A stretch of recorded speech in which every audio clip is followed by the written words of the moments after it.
Hi, everybody. We finished Dark Souls 1. It's done. It is finished. We did the DLC. We did the final boss. We did it all on Sunday. Or sorry, on Monday. Yeah, because today was...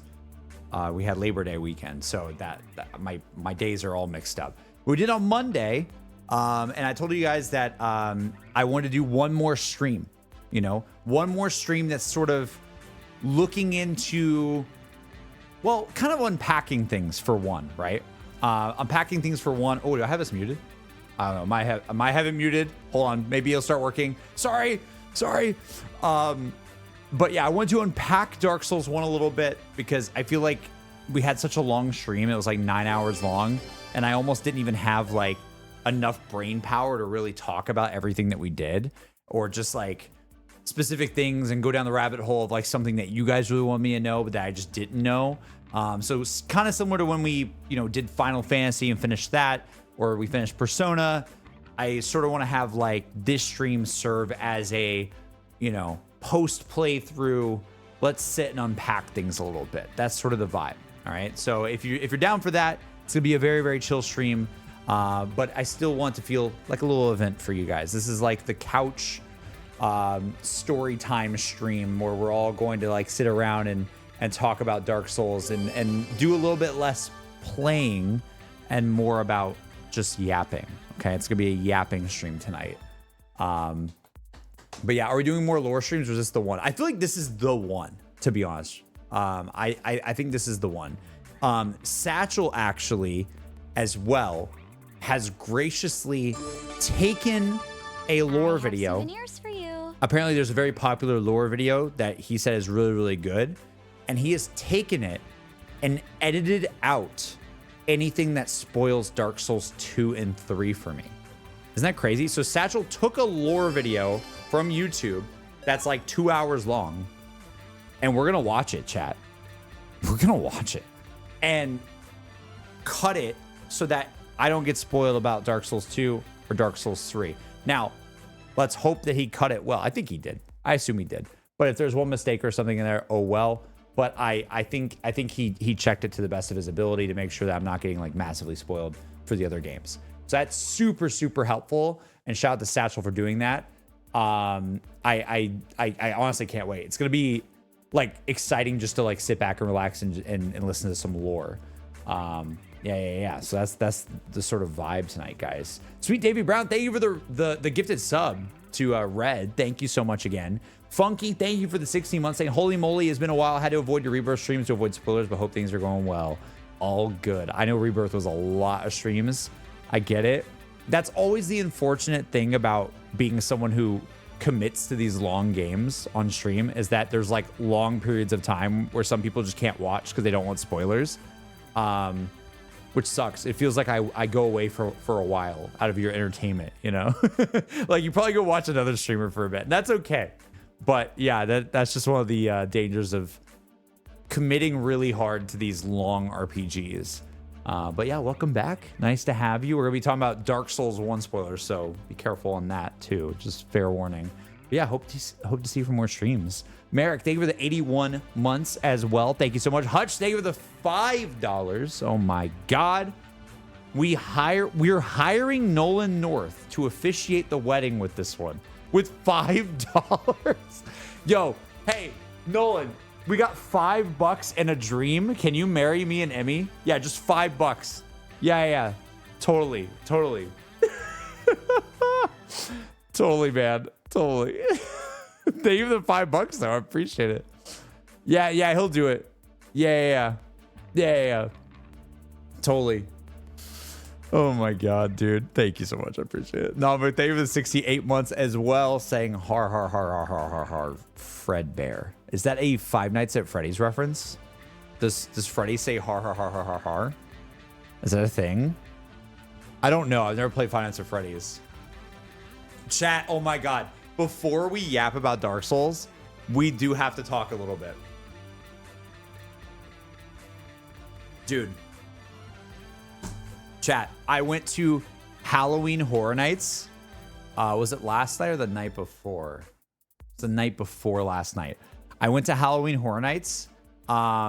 It was like a thing that like Emmy had like basically like employee access, which was nice. And I know it's literally September 4th. And we went on September 2nd. I know that that's like not Halloween at all, but it is to us. Okay. What is Halloween Horror Nights? Okay. So think of, Disney, Universal, like theme parks, right? So Universal Studios, no matter if it's the Hollywood one or it's the Orlando one, I don't know if they do it in other countries. I'm not sure, but pretty much every September through October 31st, they put on something called Halloween Horror Nights. And it's basically like this thing that you go to the park like after hours, and they set up all of these like scare zones and mazes. And I say mazes, it's more like thematic set pieces that you like, set houses that you walk through that are themed to a certain IP. And you get like jump scared all throughout it. They usually have like 7 or 8 ones every single year. And most of the time they're like brand new. Like, sure, there's some legacy ones that come back. But it's really cool because it's like every Halloween they have like new ones based on new shows or new games or new movies or whatever it is, that you can experience. And this year, no joke, they had a Fallout maze and a Five Nights at Freddy's maze. I kid you not, dude. I literally walked through a Halloween horror maze. It's not really a maze. It's just, maze is like the term you would call it. Where there was animatronics everywhere. And it was actually insane. Like, I was shook because I don't know Five Nights at Freddy's super well. Like, I know it's about animatronics and stuff, but I don't really know too much about it. And dude, it's crazy. Like, I think they like actually might have had like animatronics from the movie. Like, I don't even know. Like, it seemed like way too much, like too high budget for what it was. It's like, this is a maze that's a limited time. Like, what is this? Like, did you guys have props for the movie? What's happening? So that was super cool. And that's what I did a couple nights ago. The Fallout one was super cool too, because like it was based on the show, right? Which is based on the game. But I think like with Universal, they're probably gonna be more willing to do a video game thing if the video game thing has like, you know, a show around it. Like they did a Last of Us one a couple years ago, which was super awesome. And then yeah, they had a Fallout one. They had like I was getting jump scared by the ghoul. I was getting jump scared by Lucy. Like I was getting jump scared by like everything, dude. It was crazy. Like I was actually like digging it. It was really sick. But yeah, you can look up on like the Universal like website and see like all the different like houses and stuff. But dude, it was so cool. I'm like really interested. I say this not trying to tease you guys, because I know how much you guys will if I say something, some people take it to heart and think that it's absolutely going to happen. But I kind of want to try Five Nights at Freddy's at some point, especially after all of that, because I'm just still really confused on what that is. I know there's like a billion games. I know that like it's like indie horror is how it started and stuff like that. Like I've seen before years ago like clips from like Markiplier playing it, but I don't really know what that is. Like I don't know the lore really too much. Like I kind of get it, I think, but I also like never played that before. It's like it's almost like I've never played Slender. I really haven't really played Slender either, to be honest, but I know how Slender works. I don't know how Five Nights at Freddy's works as much as I know how Slender works. So just throwing it out there, if you're ever interested in that, especially if we're getting closer to like Halloween or something, especially because I think we're getting Five Nights at Freddy's 2 as a movie, right? And stuff like that. Like it might be more relevant to do this year. I don't know. Could you see me playing that? Maybe, maybe not. You let me know, chat. I played Outlast before on stream. I played Resident Evil on stream. I'm sure I'll be fine. But you never know. You never know. Yeah, I'm sure it's a whole can of worms. Totally. Totally. I know we have a lot of things we want to play. I get that. You know, even tonight, we're going to be talking about Dark Souls. But I just got to say, like, experiencing that maze, I was like, bro, what the heck is this? What is Cupcake? What is that? Why is there like a cupcake thing that goes like, what is that, chat? I don't know. Dude, it's crazy. They had everything in that maze. I was like, what the heck is going on? Reki, thank you for the 12 months, by the way. Shout out to Reki. Thank you. Yo, JC, been a while. Hoping you're enjoying the Darkest of Souls. I am. It's been so much fun. I love Dark Souls 1. We're going to talk about more of the stream, but it was absolutely fantastic. It was such a fun game to play. I really needed that. It felt very different from a lot of stuff I've been playing lately, too, which I liked. I really liked that. But yeah, welcome back. Thank you for the year of a resub. Let's go. Thank you so much. Also, Flying Panda Bear at the 57 wants to say, yo, JC, hope your day is going well. I finished the blue game. Blue game? What's that? Earlier this week. It was amazing. Can't wait to see you go through it. Iron Mouse Love. Blue game? But my room is only purple and orange. It's not blue. What the hell? Whoa!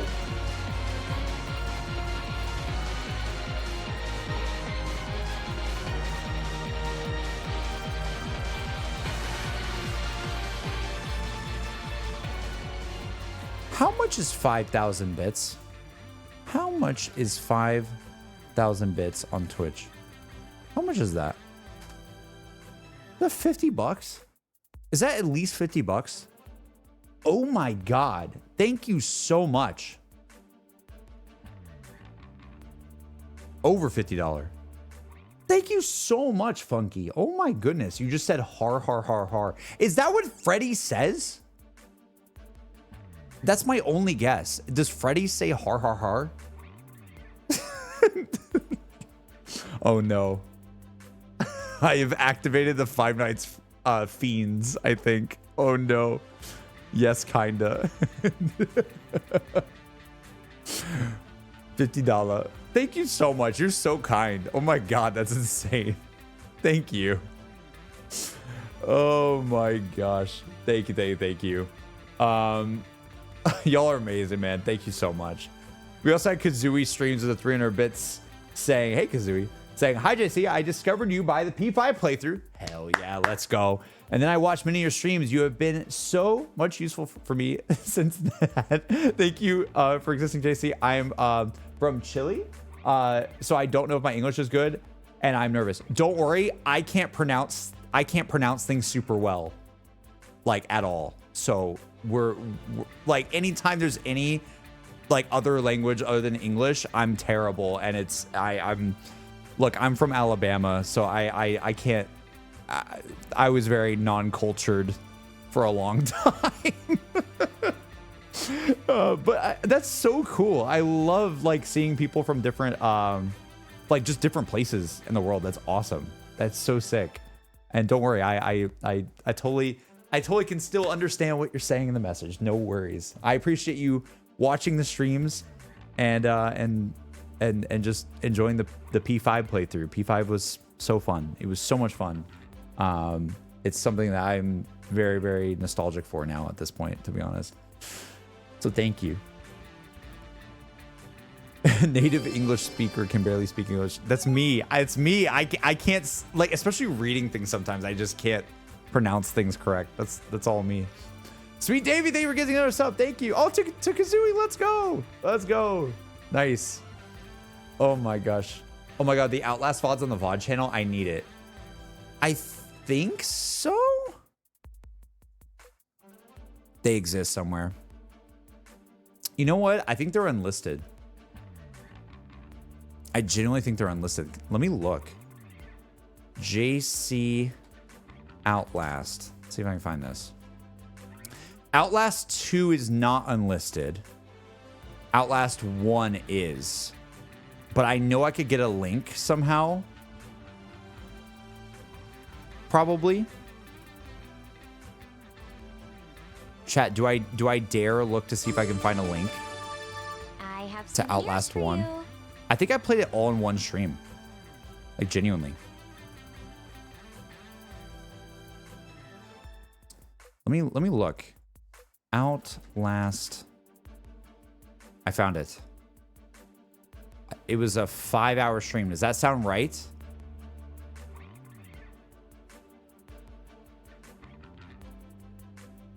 Did I beat the game? Oh, I did. Oh! Dude. This is... Guys. Can I do, like... I wonder if I can do, like... Does this work? No. Does that... That does not work. Dude, look... Oh, you guys can't see how I... Oh, damn it. Look at this. Guys, what?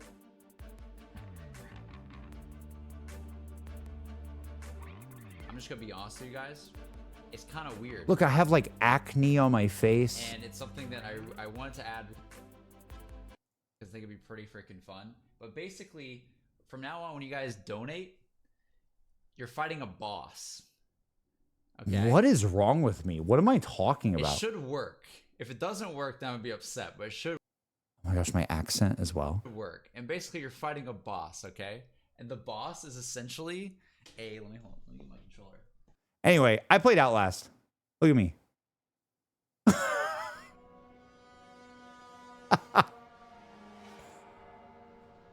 Why?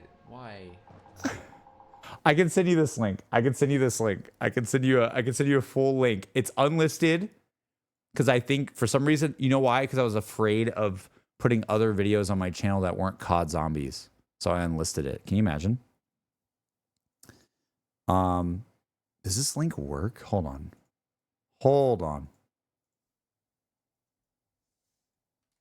Does that work? Guys, what is that? Does that link work? I've never seen a youtube.com/live link. Does that work? No way. There you go. You have access to Outlast. It's all in one stream. But I think I did Outlast 2, but that is saved. That's fully on there. Like public. Please don't I don't know. I'm a very different person from that time, so don't judge me too harshly. I was probably like 18 or 19 in that stream. So that was like low key like a while ago. So yeah, the stream quality is probably really bad. I probably make jokes that I probably wouldn't make nowadays. I'm probably cringe as hell. So just let me know. Thank you, the best. I got you. Reki, thank you for 300 bits. Random, I got an anime recommendation for you. It seems totally up your alley. Also, just being super short and sweet. Nice. Okay. Skate the Infinity. SK8 Infinity. Definitely feels like your kind of anime. Skate the Infinity. Is it like a skating? What is it? Is this a skating? Is it skating anime? Is that what it is? I don't want to like look too deeply into it because I don't want to get spoiled. It's got one season. It looks kind of cool though. Ooh. Okay, I got my history. Skate the Infinity. That sounds like, dude, it's so funny that like I just my brain actually is in skate mode because isn't Skate coming out soon? Right? Like isn't Skate 4 or Skate period coming out soon? I'm so excited for that. I'm literally so stoked. I've already been playing it in early access. But I don't know what the rules are on talking about it. But yeah. I don't know what the rules are on that.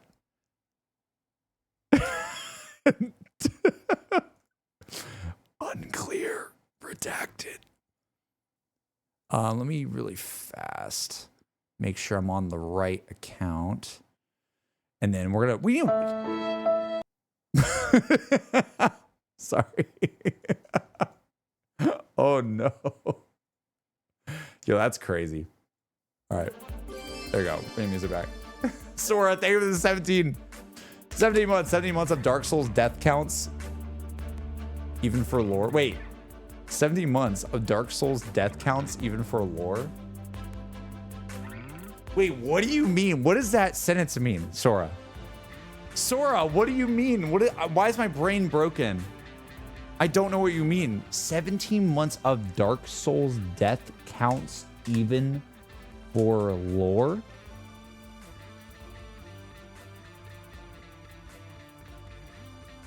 Wait, what? Are you saying that I need to take sips for lore? Is that what you're saying? That if I fail the lore? Is that what you're saying? I don't know what you're saying. Who says you can't die from lore? Oh no. Oh no. Okay, chat, you guys said you also had something you had a spreadsheet in the Discord for me. You guys didn't have to make another spreadsheet. You realize this, right? Like that's insane. Okay, it's not like a massive one. It's not a massive one. This is good. Oh no, it's literally just Red being like a goat and giving us some things to look at. Sick. Sick.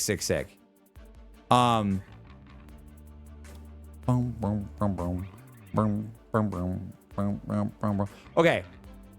Well, how should we do this, chat? So should we look into the spreadsheet first at some gameplay things? Like some things that I missed in the playthrough that would be cool to see, and then do lore. Once we get into lore, there's no going back. We're gonna be in Lore Town for like 2 hours. And it's almost 10 p.m. You know what I'm saying? Like we gotta hurry this up. But it's gonna be a vibe. Like honestly, when we get into lore, chat, get your snacks. Like it's gonna be like popcorn time. Legit.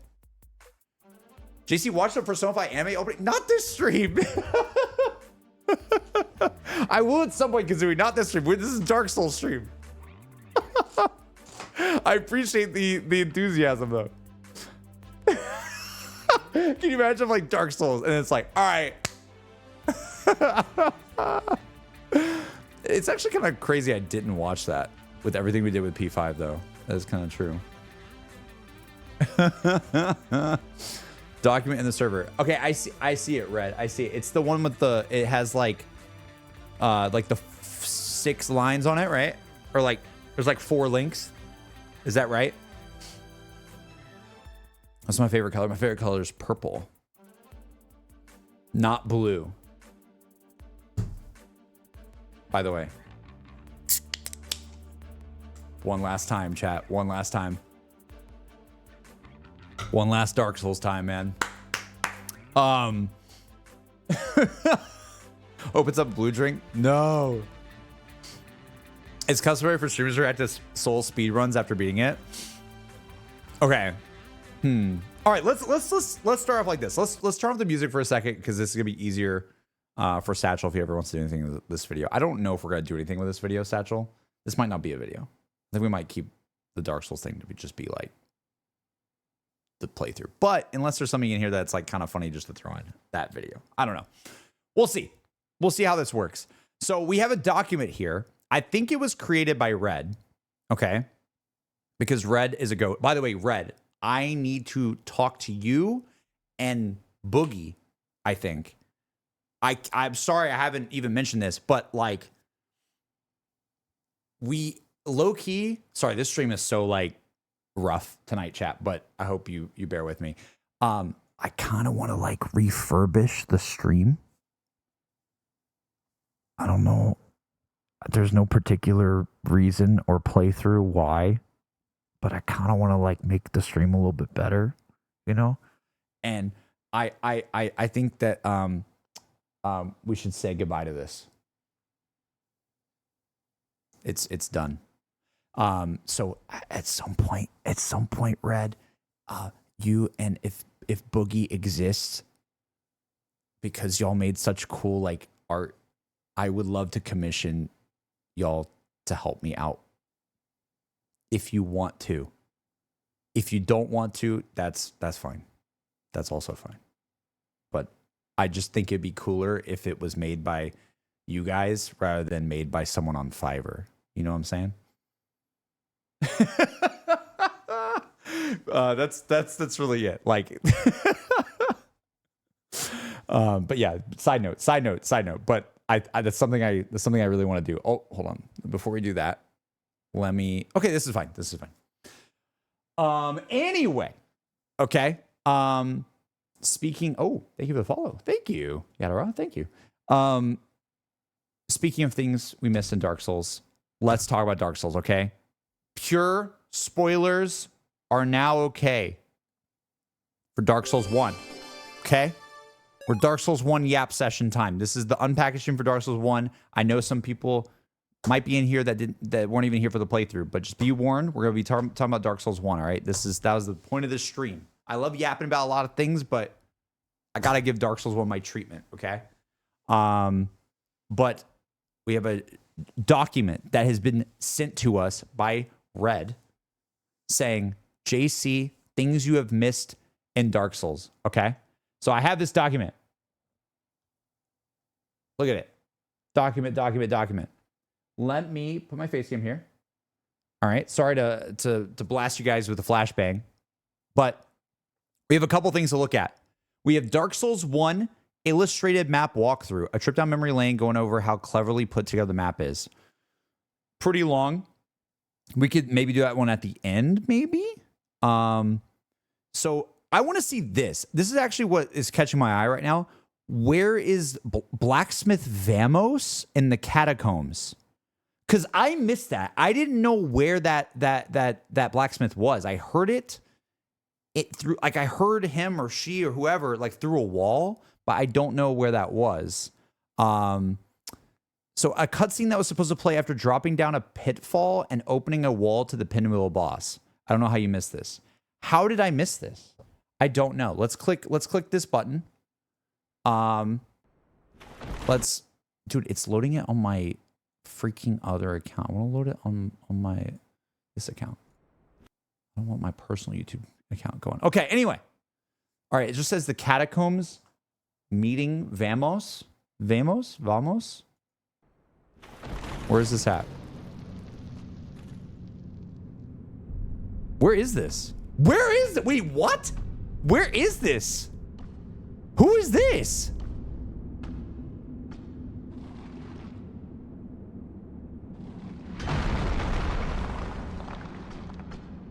Huh? Be gone with you. What? Spoil my focus.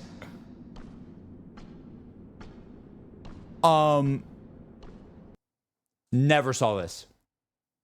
Insane mic quality. Yeah, what does he sound like he's talking over like Modern Warfare 2 chat? Wait, like what? Be gone with you. Mom, get the camera. You spoil my focus.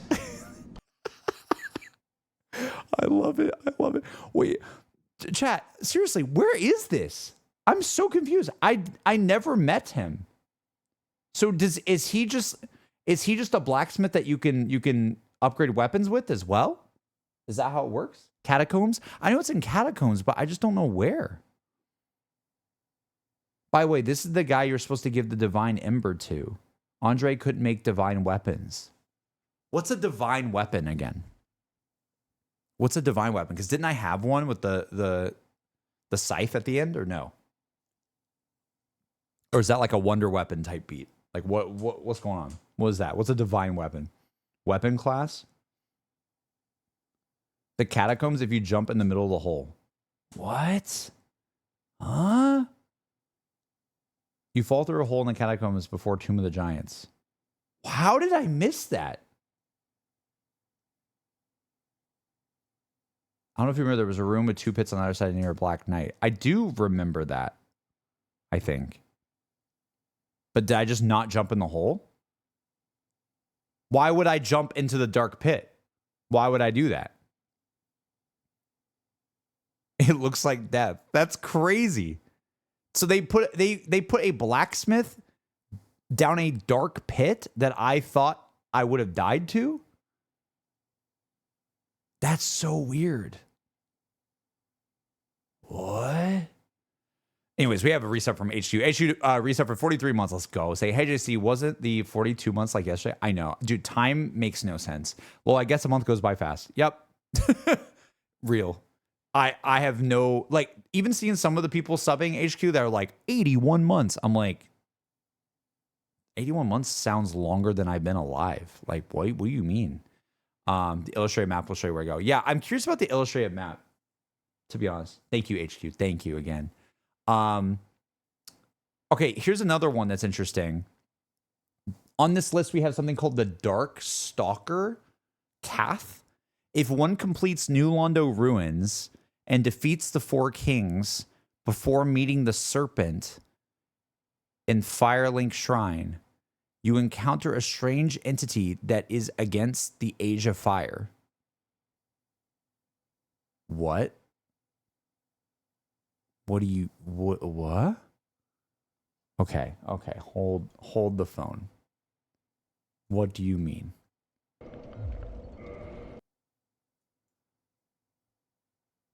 All right, let's watch this. What? Wait. Greetings, undead warrior. Wait, did I meet him like this?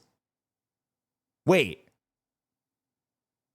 no, I met him in the shrine. Huh? Greetings, undead warrior. I am the primordial serpent. Wait, this is a different snake?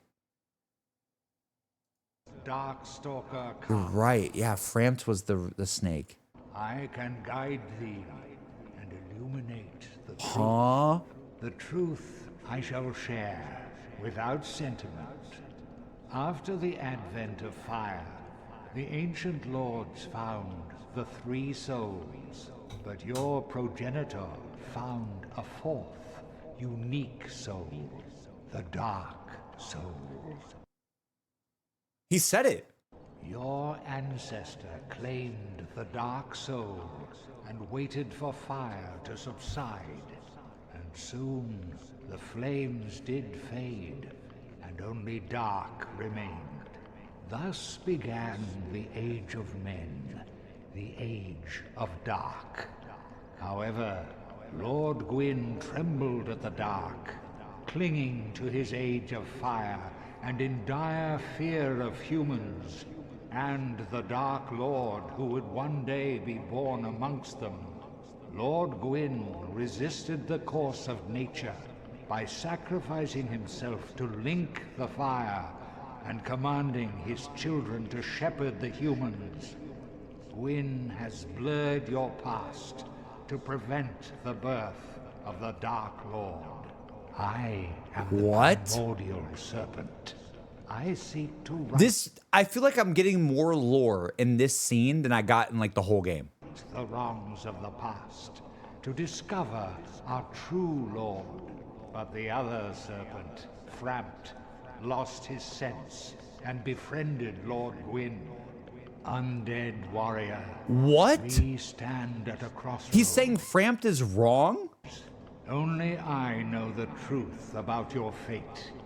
You must destroy the fading Lord Gwyn, who has coddled fire and resisted nature, and become the 4th Lord, so that you may usher in an age of dark. Very well. I shall now guide you to Gwyn's prison. Huh? Be still, and trust thine flesh to me.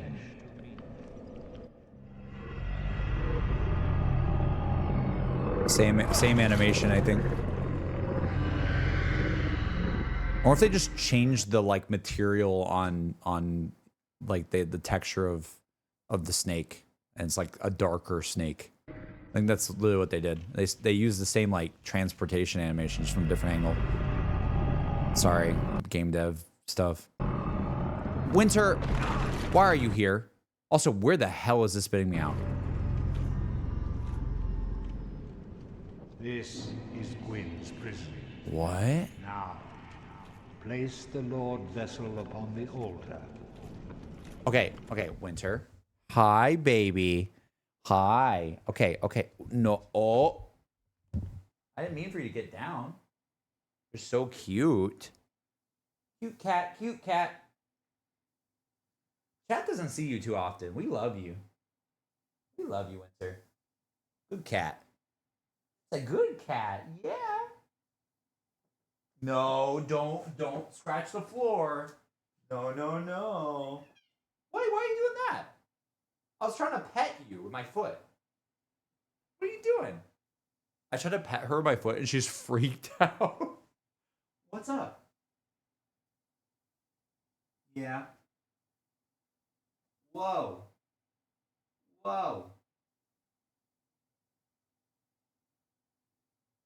You cutie cat?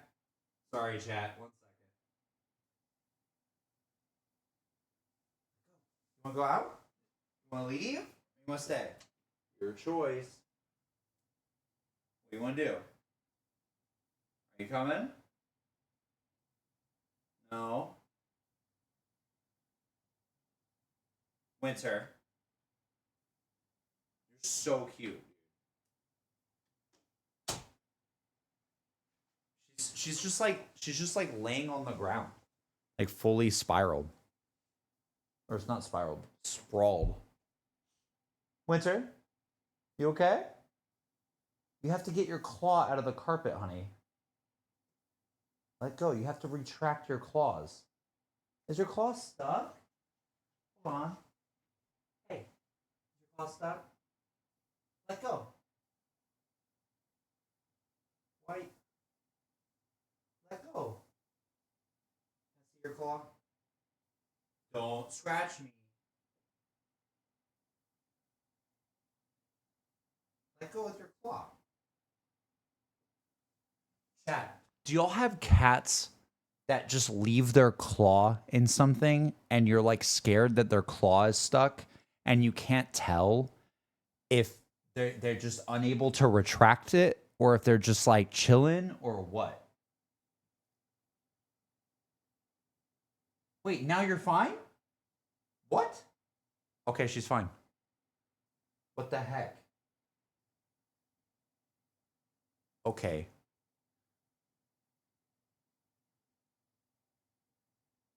You good? You freaked me out. You made me think you were stuck. Oh my gosh. Okay, well, anyways, Winter, I have to watch this video about this snake. Do you mind waiting? Or do you want to go outside? Go outside? What? What's wrong? Go. Oh no. Oh no.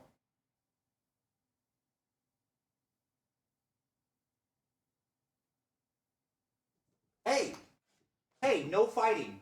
Oh my god. Oh my god. Oh. Did y'all see that? Oh. Winter. That was so mean. That was so mean. Dude, so Ellie came up, right? And Ellie and Winter, they were like sniffing each other's nose. And it was really cute. And then all of a sudden Winter goes, boom, boom, boom, boom.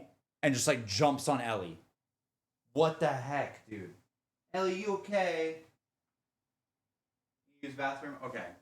I don't know what there's a lot of cat stuff happening right now in chat. All right, let's keep watching. Sorry.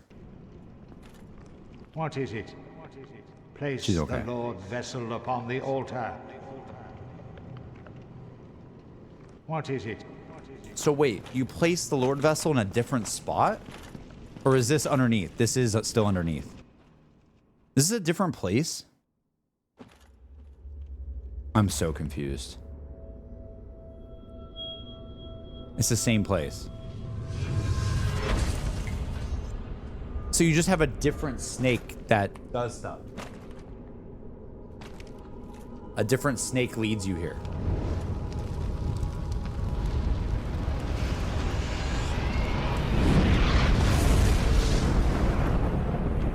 Okay, that all seems kind of the same. I think. I don't know.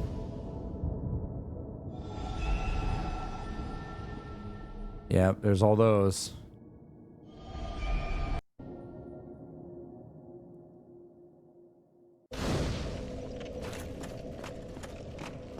Oh, he even spawns in a different spot.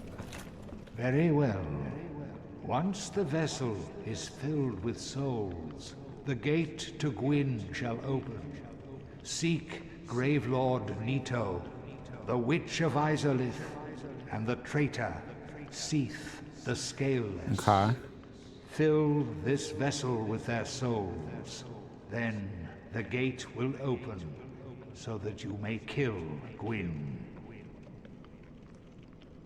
Are you ready? Cap wants you to kill Gwen and To leave. the abyss. Framp wants you to replace Gwen. To me. Huh. That's so weird.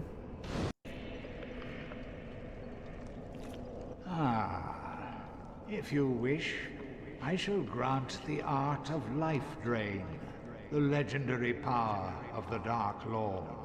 It can preserve your humanity while undead. I'm so confused. Cast off the shackles. I can't wait to watch the placed lore. upon your brethren. I cannot wait to watch the lore. This is so weird. There's a covenant?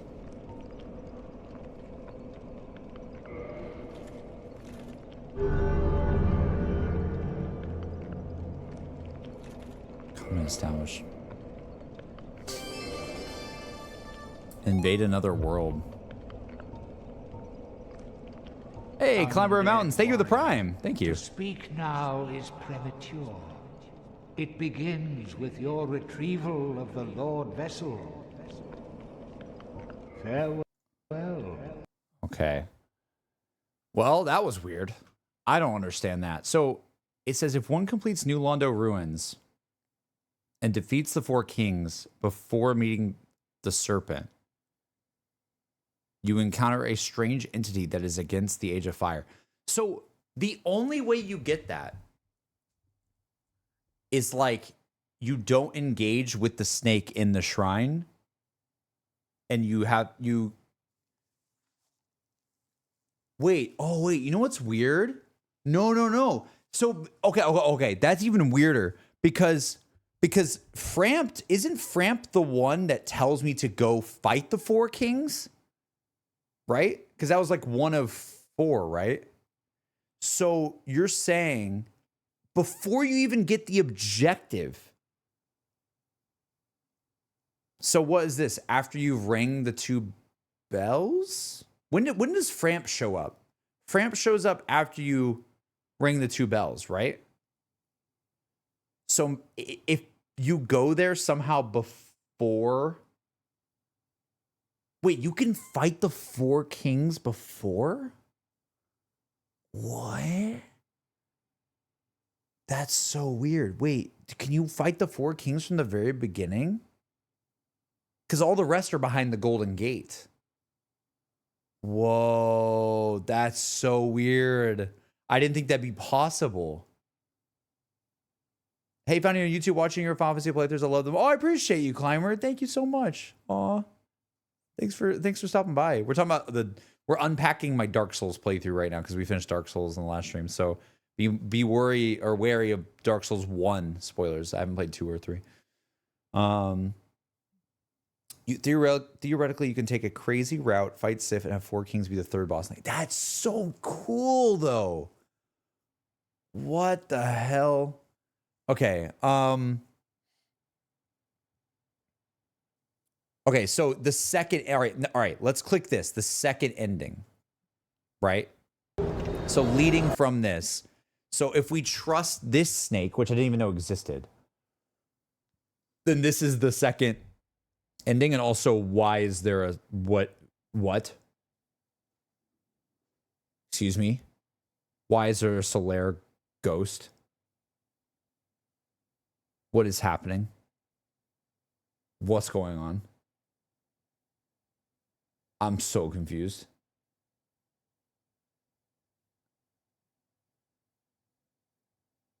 Wow, I thought you had to have the Lord Vessel to get the key to the water. I don't know. You can save Solaire? What? Dude just faded away.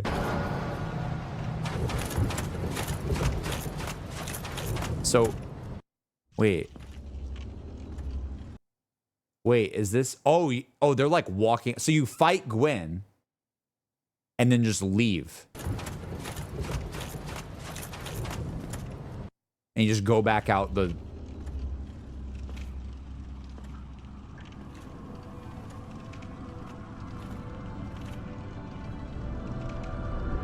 What the hell? Thy safe return. Let Garth and Fraft serve your highness. We Wait. are here to serve your highness.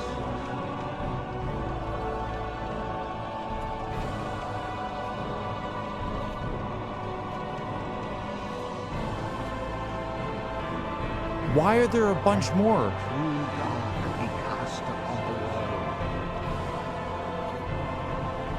Our Lord hath returned. What?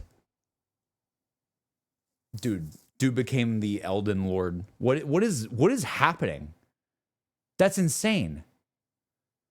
Okay, that is actually insane. Oh my god, dude.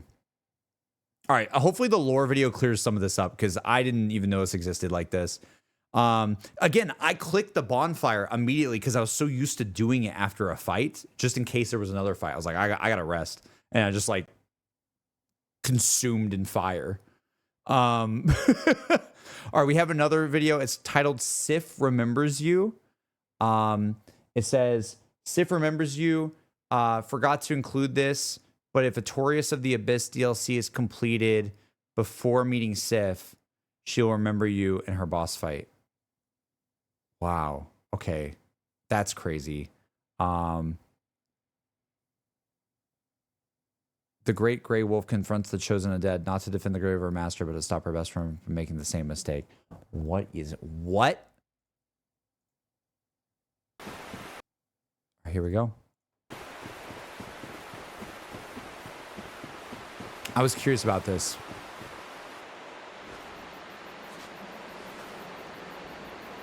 Wait.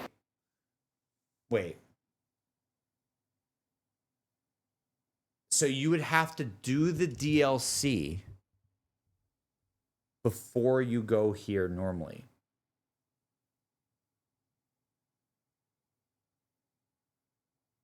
Can you access the DLC from the beginning? Is that possible? Wait, you can walk over the lake thing and access the DLC like right away? Dude, what is this game? Once you get the Lord Vessel, I believe. Whoa.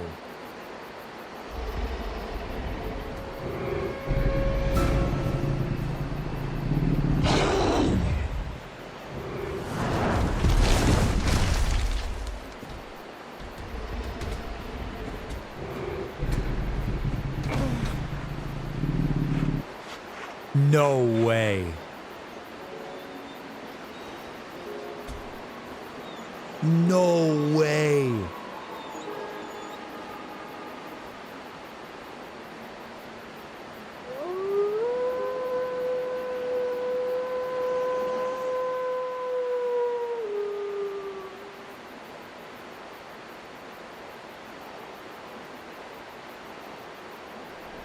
Dude, no way.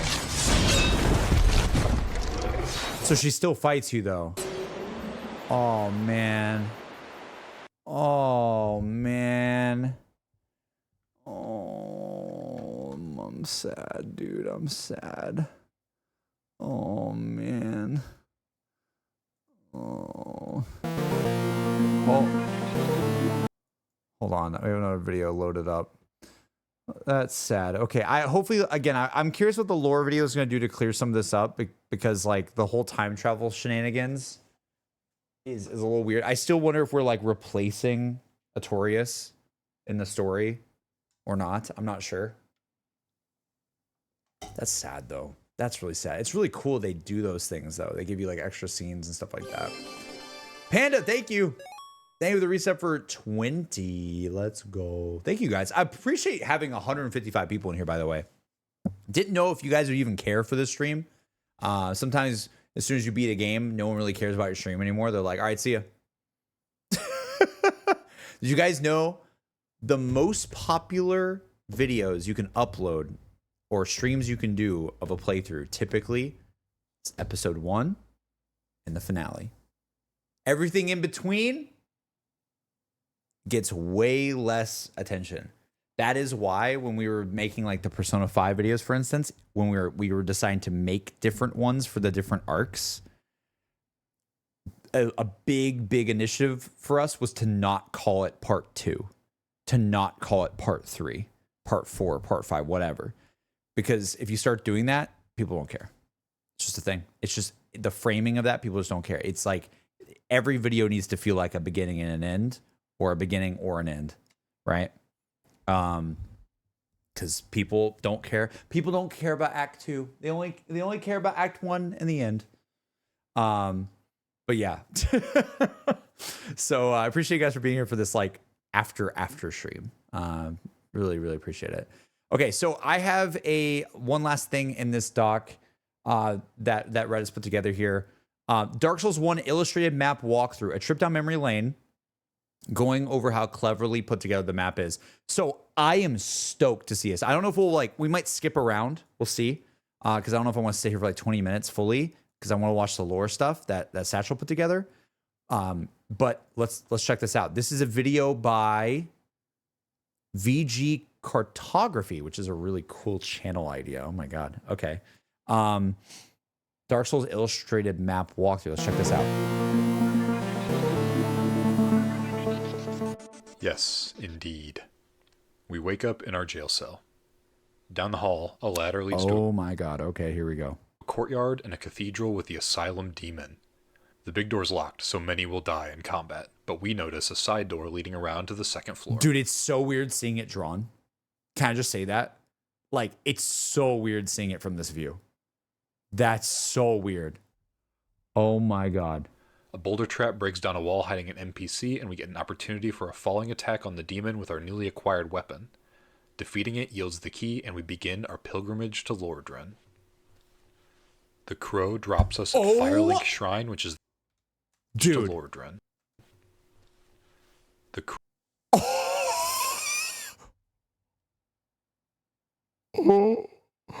Oh my God. What is that? What is that, dude? That's insane. Oh my God. That's Anor Londo, right? Oh my God. There's the wall.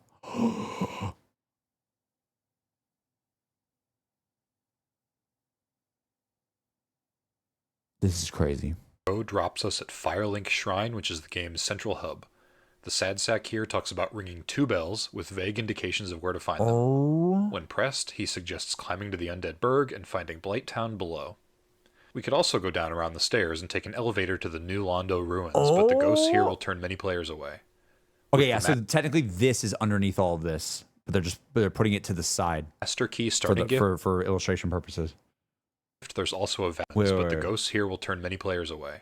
Around the stairs, just It's climbing dude, to the it's Undead so Burg crazy. Like you land here, it's like you could go this way. Oh my God. and finding Blighttown below. We could also go down around the stairs and take an elevator to the new Londo ruins, but the ghosts here will turn many players away. With the Master Key starting gift, there's also a valley door straight to Blighttown beyond, just like that. We might also visit the cemetery behind Firelink Shrine and discover the catacombs, but just like New Londo, the treasures here are guarded by reanimating skeletons that'll be too much to handle if we aren't prepared. Yeah, real. So we go through the Burg, weaving around a few buildings and minor ambushes before discovering a bonfire underneath a big bridge. This is our home base while we learn the ropes leading up along the narrow rampart to the first boss, Taurus Demon. Slay it and climb it's down to the bridge. there. Oh my God. You know what? This fire right here. by the way. It's so weird seeing it like this because this fire was the hardest for my brain to wrap my head around. Because it was like, wait, I got to this fire at the beginning, and then it's like also connected to the bridge. And also, like, that just confused the crap out of me.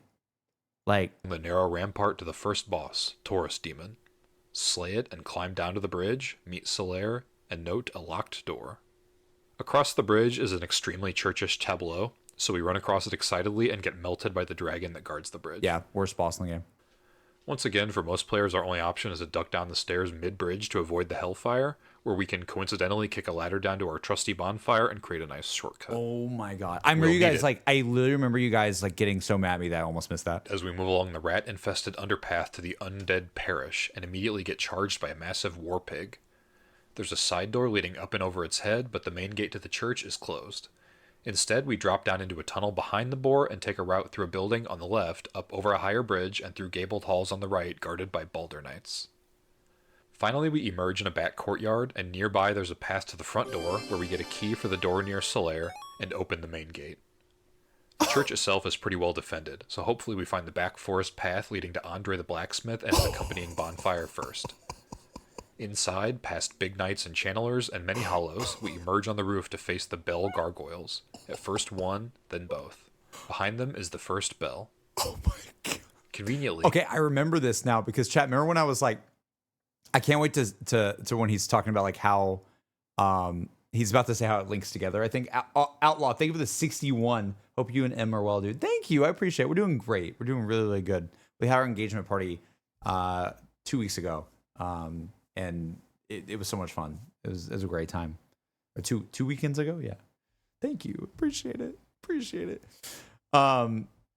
Chat, the thing that's like blowing my mind, if you remember, I think one of the moments where I realized this game was like peak was the moment that this wraparound happened. Because this is where you start when you get like lifted here, right? And then it's like when you spend all this time learning the game, fighting the Taurus demon or whatever, and you're spending all this time over here, and then you finally make it over here, and then you finally find your way back to Firelink. That was, yeah, exactly what Red just said. Like, I think he's about to say it in the video too, but like one, then both. that was magical. Behind them is the first bell. Conveniently, in the lobby of the church, there's the broken lift our friend mentioned that leads all the way back to Firelink. Wow. This lift enables cunning players to reach the mysterious crow's nest high above the shrine. Oh, More on that later. which I didn't do. I didn't even do that on the first go. Now, before we move on to Playtime, Wow. for the second bell, we might investigate Andre's outpost a little bit more and find an imposing locked gate nearby with our oniony pal Siegmeyer posted out front. Downstairs is a strong Titanite demon who can be easily His name.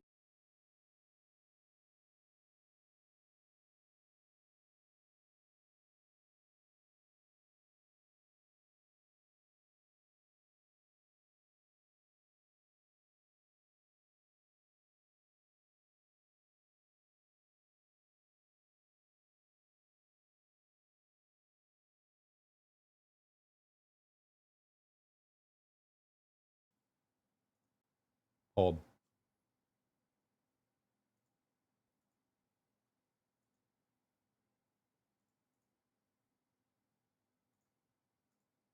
Hello? Fixed? Dude. Oh my god, dude. Can you guys hear me?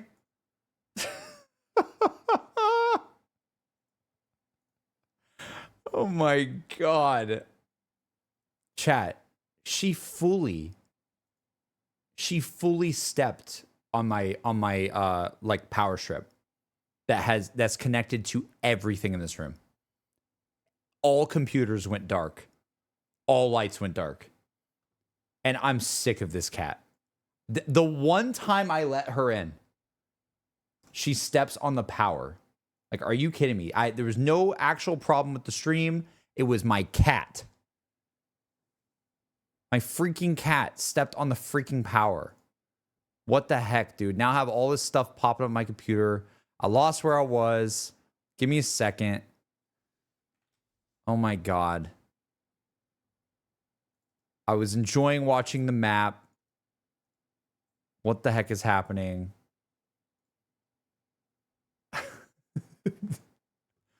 What is going on? Let me end task on that. I got so much stuff happening.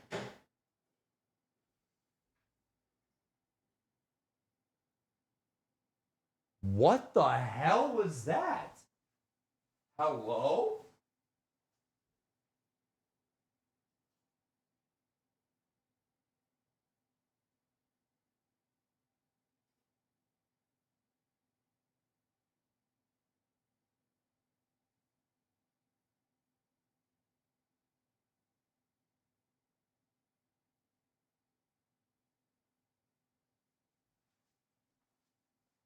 What is happening in my house? I hold on.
Dude, that was Winter in the litter box.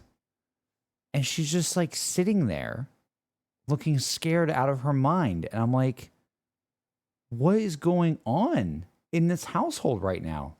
Like, did you fall in the litter box? Now you're embarrassed. Ellie's not even in the room. I got Ellie out of this room. I was like, get out. Like, we're done with you. What is happening? Give me a second, chat. I'm trying to get everything set back up on the computer. Okay. 1 second.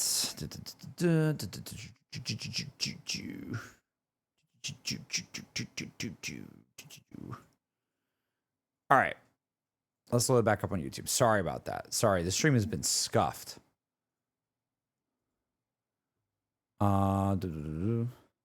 2:38 on the video. Okay. So many things playing right now. Okay.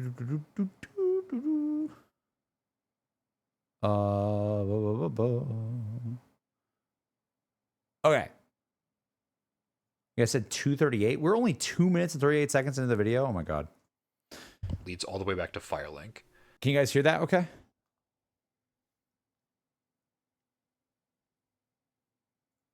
Yes. Okay, cool. You guys see that? This lift enables cunning players to reach the mysterious crow's nest high above the shrine, but more on that later. Sorry about that, guys. Now, before we move on to Blighttown for the second bell, we might investigate Andre's outpost a little bit more and find an imposing locked gate nearby with our oniony pal Siegmeyer posted out front. Oh yeah, that's what I was saying. His name is Siegmeyer? Downstairs is a strong Titanite demon who can be easily avoided, and beyond is a dark cliff path through the woods. At the end of the path is a dead end with a bonfire behind a fake wall and a sealed door that you may have noticed Andre selling a crest of Artorias to open. The side road leads down to the lower woods where we can climb an old guard tower and have our first ranged boss battle against the Moonlight Butterfly. Crazy. It guards a key to a door at the bottom of the Taurus Demon Tower and an ember that will help us in the catacombs later. We'll skip the deep forest for now as the enemies are getting quite a bit stronger, and instead explore the door near Solaire and take the long ladder down to the lower Undead Burg. This is a winding, narrow street with fast stray dogs and frequent ambushes. I want to see Blighttown. Near the boss fog are some stairs down to a locked door and a tower connecting the long viaduct we took to the Berg way back at the beginning. Once again, looping back to Firelink. Insane. Through the fog, the Capra demon drops the key to the nearby door we just found. No. The depths are a claustrophobic, slimy labyrinth, and the early door to the bonfire is locked unless we have the master key. I feel like I found my way to the Blight Town like more than I think I went to Blight Town before I did the Capra demon, I think. Following the sewer tunnels downward leads across pitfalls and through a cursed frog nest, terminating in a slime-infested hall. An alternate route down a hole I didn't? behind the crazy butcher drops us above the giant rat, where we're in a position to slide down the waterfall and skip a lot of this dungeon, finding the bonfire key while we're at it. The way ahead is locked, but we can open a long staircase shortcut back to the bonfire and climb into the huge cistern to face the gaping dragon and win our key onward. The foreboding darkness of the pit leads down to a constellation of rickety structures high above the swamp. By weaving back and forth across swaying paths and dodging toxic knives as we make our way down to the neighboring sewer pipe, we arrive at the poisonous muck, where a bonfire is hidden near a sewer entrance. For now, we'll ignore the big tree at one end of the swamp and head up. Look at it. Look at the big tree. Dude, for now, we'll ignore the big tree. To the freaky anthill, where we fight a freaky spider and ring the second bell. Earlier, if we used the master key on New Londo, we could have arrived at a water wheel delivering us to the foot of Quaelag's domain, saving a trip through the lower berg and the depths. Oh my god. Beyond the bell is an enticing orange glow that leads us to the magnificent demon ruins, but we'll have to visit this properly later. Oh my god. For now, the second bell reveals a cutscene of the gate opening near Andre's outpost. We conquered the undead settlement to reach the first bell, and delved deep into the darkness to reach the second, or took a shortcut. Before we climb, our master key also opens that watchtower basement door below Taurus Demon, same key as we got after the butterfly. This, along with the crest of Artorias Gate and a back road through New Londo ruins in the Valley of Drakes, all point to the Darkroot Forest we'll visit soon. For now, we can take the water wheel back up to Firelink and encounter this. Approach the snake and he says visit Anor Londo and acquire the Lord Vessel. Okay. Let's head to our big gate, which is not Anor Londo, but Sen's Fortress. Oh my god. I'll revert to one of my old maps for this part. Oh my god. After the first axe-swinging beam, we find a room with a chillin' lizard and a boulder trap outside. We squeeze past it and sprint up a staircase with another boulder trap that's tougher to dodge. Then we find at the top, both boulders come from the same source that we can now control. In addition to those two paths, we can aim the boulders harmlessly out the back, or down the main ramp to destroy the chillin' lizard and the wall behind him, or Big Hat Low. Dude. Let's just stop for a second.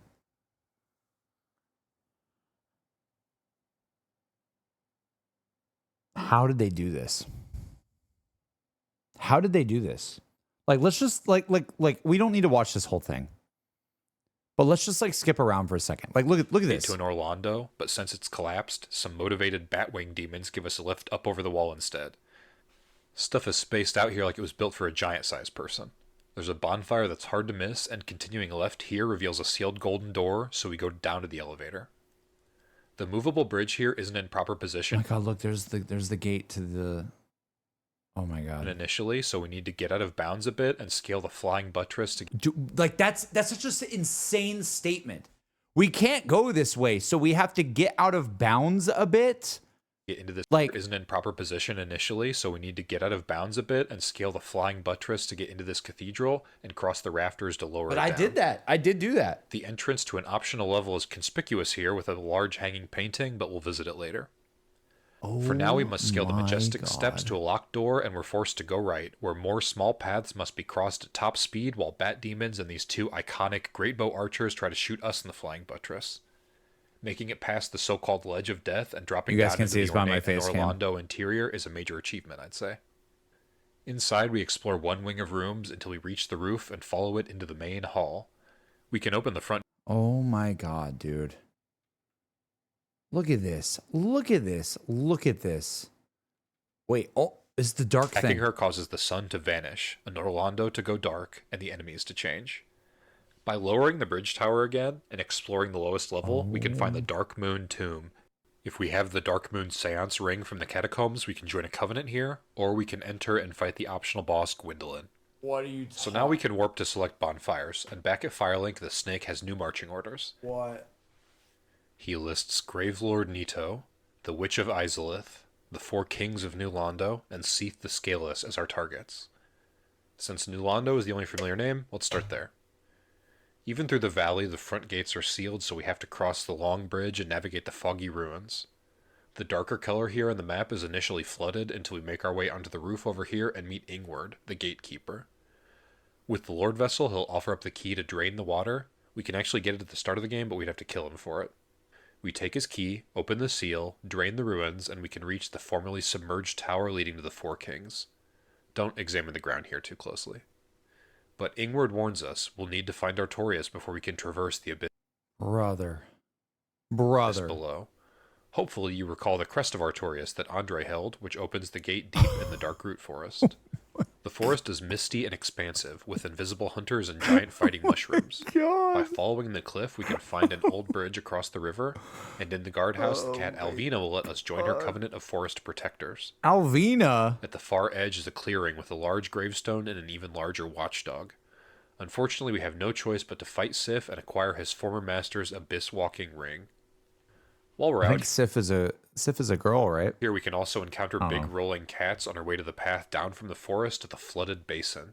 However, the formidable hydra that dwells in the lake might make our lives difficult coming from that direction. The slightly hidden path down from Andre's door is the preferred approach to this lower area, where we'll want to kill the hydra and a golden golem in the corner behind it in order to reach the DLC later. This is also where the watchtower door below Taurus leads, and the cave along the cliff that connects to the Valley of Drakes outside New Londo, which is quite convenient now that we can go back there and drop into the abyss to kill the 4 Kings. Oh, God. Skilled players who defeat Sif and the Kings before placing the Lord Vessel will have a chance to join the bloodthirsty Dark Wraith. That's what we just saw earlier. That's 1 Lord soul down. So, where to explore next? We've got the catacombs behind the graveyard, the demon ruins behind Quelaag, that painting in the cathedral, and the nearby Golden Gate we saw open after the Lord Vessel. Since the snake mentioned Grave Lord Nito, the catacombs seem as good a place as any. Hell no. This is another area you could explore right at the start of the game. The gimmick here is skeletons who continually revive until we can fire an hidden vestibule. Wait, where's the Vamos thing? Along the way, we can actually meet and greet with Nito by finding a vacant coffin in the crypt and joining his covenant. What? On the way, we can actually meet and greet with Nito by finding a vacant coffin in the crypt and joining his covenant, or discover the blacksmith Vamos and his bonfire in a hidden vestibule. What? At the bottom is Pinwheel, one of the easiest bosses who grants the ability to improve bonfires. Now, especially if you find or craft a divine weapon that can permanently kill the skeletons, that whole part isn't terrible. But if you snuck down here early in the game, now's the time to turn around. The Tomb of the Giants is utterly black, and fearsome skeleton beasts make quick Dude, this is the hardest work of the unprepared. Oh my god, look how long it is! Mention duplicitous travelers. Midway through is another golden gate, so if you haven't cleared Anor Londo yet, you will have to turn around and climb back out of hell. Beyond the cliffs is a ceremonial room full of dark magic, and beyond is the pit where we can confront the Gravelord and his army of the dead. Dude. This is crazy. Next, let's revisit the demon ruins. Oh my god. The main path leads to a lava lake, but doubling back reveals a path to this bridge and the boss gate. The largest boss in the game looms along the cliff, standing in the lake, but Ceaseless Discharge won't become aggressive until we take the items of clothing in the tomb here. If we flee from the massive onslaught all the way back to the fog door, he'll try to leap the chasm down below, and we can just wail on his fingers in order to knock him down to his death without much fuss. Killing him allows the lake to cool, so we can cross over to the cliffside path. With the proper equipment, you can actually survive this lava lake without killing him first, but I don't think you're supposed to do that. Taurus and Capra demons are plentiful here. Down the main stairs, we head into the Eldritch Temple, which is sealed by golden fog prior to getting the Lord Vessel, and a boss fight with a reskinned Asylum demon called Fire Sage. It's so crazy how it's so interesting what they chose to gate you from doing and what they didn't. Like, you can go fight the 4 Kings earlier than I thought, but then there's other things where it's nope, this is gated. And it's so interesting why they chose that. And I love it. I think it works great how they did it. I just don't know how they, can you imagine them in a meeting describing to their dev team how the progression of the world and the state of things work? Because I honestly can't imagine it. Like I'm like people would be like, what are you talking about? How does this work? What do you mean there's a golden fog gate over these areas and some that don't? What do you mean that there's like so we have a boss called a Capra demon, but then like there's a bunch of them in this area. Like, so is that a boss fight? It's like, no. That's just like they're like fodder now. Huh? Like, there's just so many things where I'm like, how did they ever communicate this to a broader team to put this game together? Like, because it sounds insane. Shortcut elevator back up to Quaylag's It sounds like a crazy person came up with this. bell and a path down to the roots of the lower lava lake, where we can enjoy a fiery fight with the centipede demon and win the orange charred ring, allowing us to cross the lava. Dude. All right, I'm gonna skip ahead a little bit because there's just so much. Past more fangboars and the introduction of crystal enemies is the Duke's Archives. Oh my god, there's the crystal thing. Whoa. In the corner here, somewhat arbitrarily, will be an important crystal golem to kill if we're seeking the DLC. I remember When that. we enter the archives, we find an elevator That in the was first crazy. ring up to Seath's chambers, but the meeting doesn't go well. We apparently can't harm him here. He's meant to kill us, and we respawn in the prison tower. An interesting twist. That was so similar to what they did with Demon Souls. Kill our guard for his key, escape, and make our way to the ground Like, level it's for the very similar to like the Cthulhu thing. giant door key that leads at the top of the room to the other wing of the archives, and we can rotate stairs to reach a side room with a Oh my basement God. exit into the courtyard. Back here, we descend into the beautiful crystal. Dude, this right here looks so like how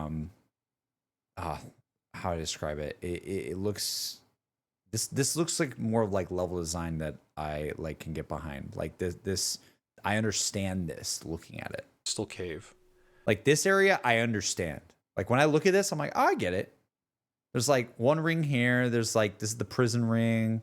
Here's like more of this like landscape that leads you to the crystal world. Like A very I get short it. and easy area, except for the major pass But over combined the with chasm the being rest of the completely map- invisible. You'll need to watch the falling crystal snow or shoot arrows or something to proceed safely to the far side and Oh, down I into could have the shot Seath's lair, arrows. where we can confront him again, but this time we smash his crystal of immortality and finish him off. That's all 4 Lord Souls. We're ready to beat the game, but you may still wonder about that painting, that big tree in the Blighttown swamp, and the DLC areas, so let's quickly cover those. A top Firelink shrine reachable from the parish lift is Insane. a crow's nest. Curling up into a ball transports us back to the starting asylum, Insane. and returning Insane. to our starting cell yields a peculiar doll. Insane. Mind the powerful stray demon waiting below the first boss room while you're here. That doll lets us step into the cathedral painting in Anor Londo and travel to the What snowy painted the world. We must climb the battlements and go around the guardhouses, fighting off powerful crow demons en route to the central tower. From there we can explore the courtyard and the wheel skeleton hell beneath, or we can make our way past the large undead dragon, the top half of the bounding demons from Izalith, and reach the boss arena. Priscilla doesn't want to fight, and we can actually leave the level past her without doing so. Oof. But it's an interesting battle, waiting for her invisible footprints in the snow. Oof. The Blighttown tree is much harder to discover. At the end of the root ramp is a plank shield, behind it a hidden wall with twin humanities, and behind that another hidden wall. Many players won't find this area without help. Behind them is a descending mass of roots with curse frogs and dangerous heights. It tests your fall estimation skills, but past the mushrooms at the bottom is one of the game's most memorable sights. Oh my god. Another Hydra dwells here at the bottom of the world, and at the far end of the barren beach is a meeting with the ancient dragon and his covenant. Once again, if you came down here early, the climb back up will be a test of will. So that just leaves the DLC. If we rescue Dusk from her golem prison How the hell do you climb back up? in the basin and get the broken talisman from that other golem I mentioned at the archives entrance, we'll be grabbed and whisked away to a long since past version of the Darkroot Forest area, Ulasil. The whole area is gated behind an immediate boss fight against the Sanctuary Guardian. Behind it, the Sanctuary is our safe spot with a mushroom vendor, and beyond her is the Royal Wood. Alvina's Bridge doesn't exist in this era, so we need to go down and across He's definitely this is definitely the same geo as before. gully You know what I mean? and whisked Like, look away at to it. a It long is the since same past geo. version So it really is the same geo, but just like populated. of the Darkroot Forest area, Ulasil. That's really interesting to me. I totally think like just from my guess is this what I said when we were playing, but you know, DLC it can be like, I mean, that's a costly thing, right? Especially this being Dark Souls 1, they probably don't have the budget that they would probably later have, I assume, with the other games. I imagine they were like, we really want to do a DLC. We don't have the budget to do like an entirely new area. What if we like found a way to like reuse, you know, the forest, because you really weren't there too long on the scale of things, of like things to do and find. So it kind of feels fresh, you know. Areas gated behind it. I think, yeah. Again, I think it's very clever. It reminds me very much of how, I don't know, like, I'm trying to think of an example that we all know here that we experience, but like, it's very smart. It's very smart. It's really cool. It has an actual narrative reason they baked into it. It's Immediate cool. boss fight It's very against cool. the Sanctuary Guardian. Behind it, the Sanctuary is our safe spot with a mushroom vendor, and beyond her is the Royal Wood. Alvina's bridge doesn't exist in this era, so we need to go down and across the gully, briefly encountering a big dragon on the way, before making our way up the opposite side. An elevator down from the guardhouse leads to a new area with an imposing tower. So I guess that just doesn't exist in the normal version. We can open a shortcut back to the Sanctuary bonfire, and exploring the dry riverbed reveals the Black Dragon's home turf in the basin area, but trying to confront it now is a bad idea. Instead, we can visit the township. In the tower, we finally meet the man himself, Artorias, who's had a bad time around here. The tower over here is where Hawkeye Gao sits, and he might offer to help out with the dragon Kelameet using his arrows. In the other direction, the township gradually descends into a cavern. There are lots of narrow paths and hiding holes along the way to a fortified courtyard at the bottom. We can open a shortcut back to the entrance at this point and discover the dark abyss hiding in the back of the courtyard. This is the chasm of the abyss, where all of this evil emanated. Spooky humanities floating around everywhere, but we can discover an alternate confirmed humanities shortcut exit back to the township halfway down. At the bottom, we drop down to face Manus and his Hand of Fate, and hopefully summon the smaller wolf Sif for help in slaying him. If only we could have arrived a little bit sooner. What are you guys saying in the chat right now?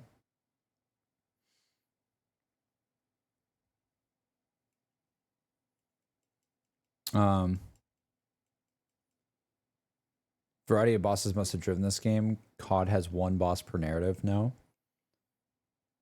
What exactly do you mean, Dare? Okay, if we do face Manus and the other... Like what is the driving force of like the gameplay of this? Optional challenges, chances are the final boss sequence will be pretty anticlimactic. The full Lord Vessel opens a path with a ghostly white staircase to the kiln of the First Flame, where ruins poke out of the ash and a small handful of knights remain, guarding the path to the kiln and Gwyn himself. It's kind of sad. Like, the ending of this game is kind of somber, you know? This is just a sequence of duels mostly on open terrain, and if you know how to parry, Gwyn doesn't stand a chance. Cause one boss per map. There are 20 plus bosses for this game. Well, that's what's interesting, right? Is like, yes, but it's interesting. Like, we don't really know what the budget of I assume you're talking about a zombies map is. We don't really know what that is. Like, that's like, we're kind of comparing, like, if you're comparing that, you're comparing a mode within, you know, that's like 30% of the package of what Call of Duty is. And this is more of like the entire package, you know? So it's like, I don't know. I also feel like this is something that FromSoft has done for a while now, that I don't quite understand how they do it. Like, I don't understand how they're able to put as many bosses in their games as they can. They must have a very, very, compared to other studios, they must just have a very, like, I don't know what the right word is, but just like a better process of how, like, creating a boss that is able to be, like I don't want to say like modular, right? Where they're able to like replicate it a lot and then like change up different things. But I'm just very curious. Like I would love to know how long it would take them, like the Artorias, right? The DLC fight.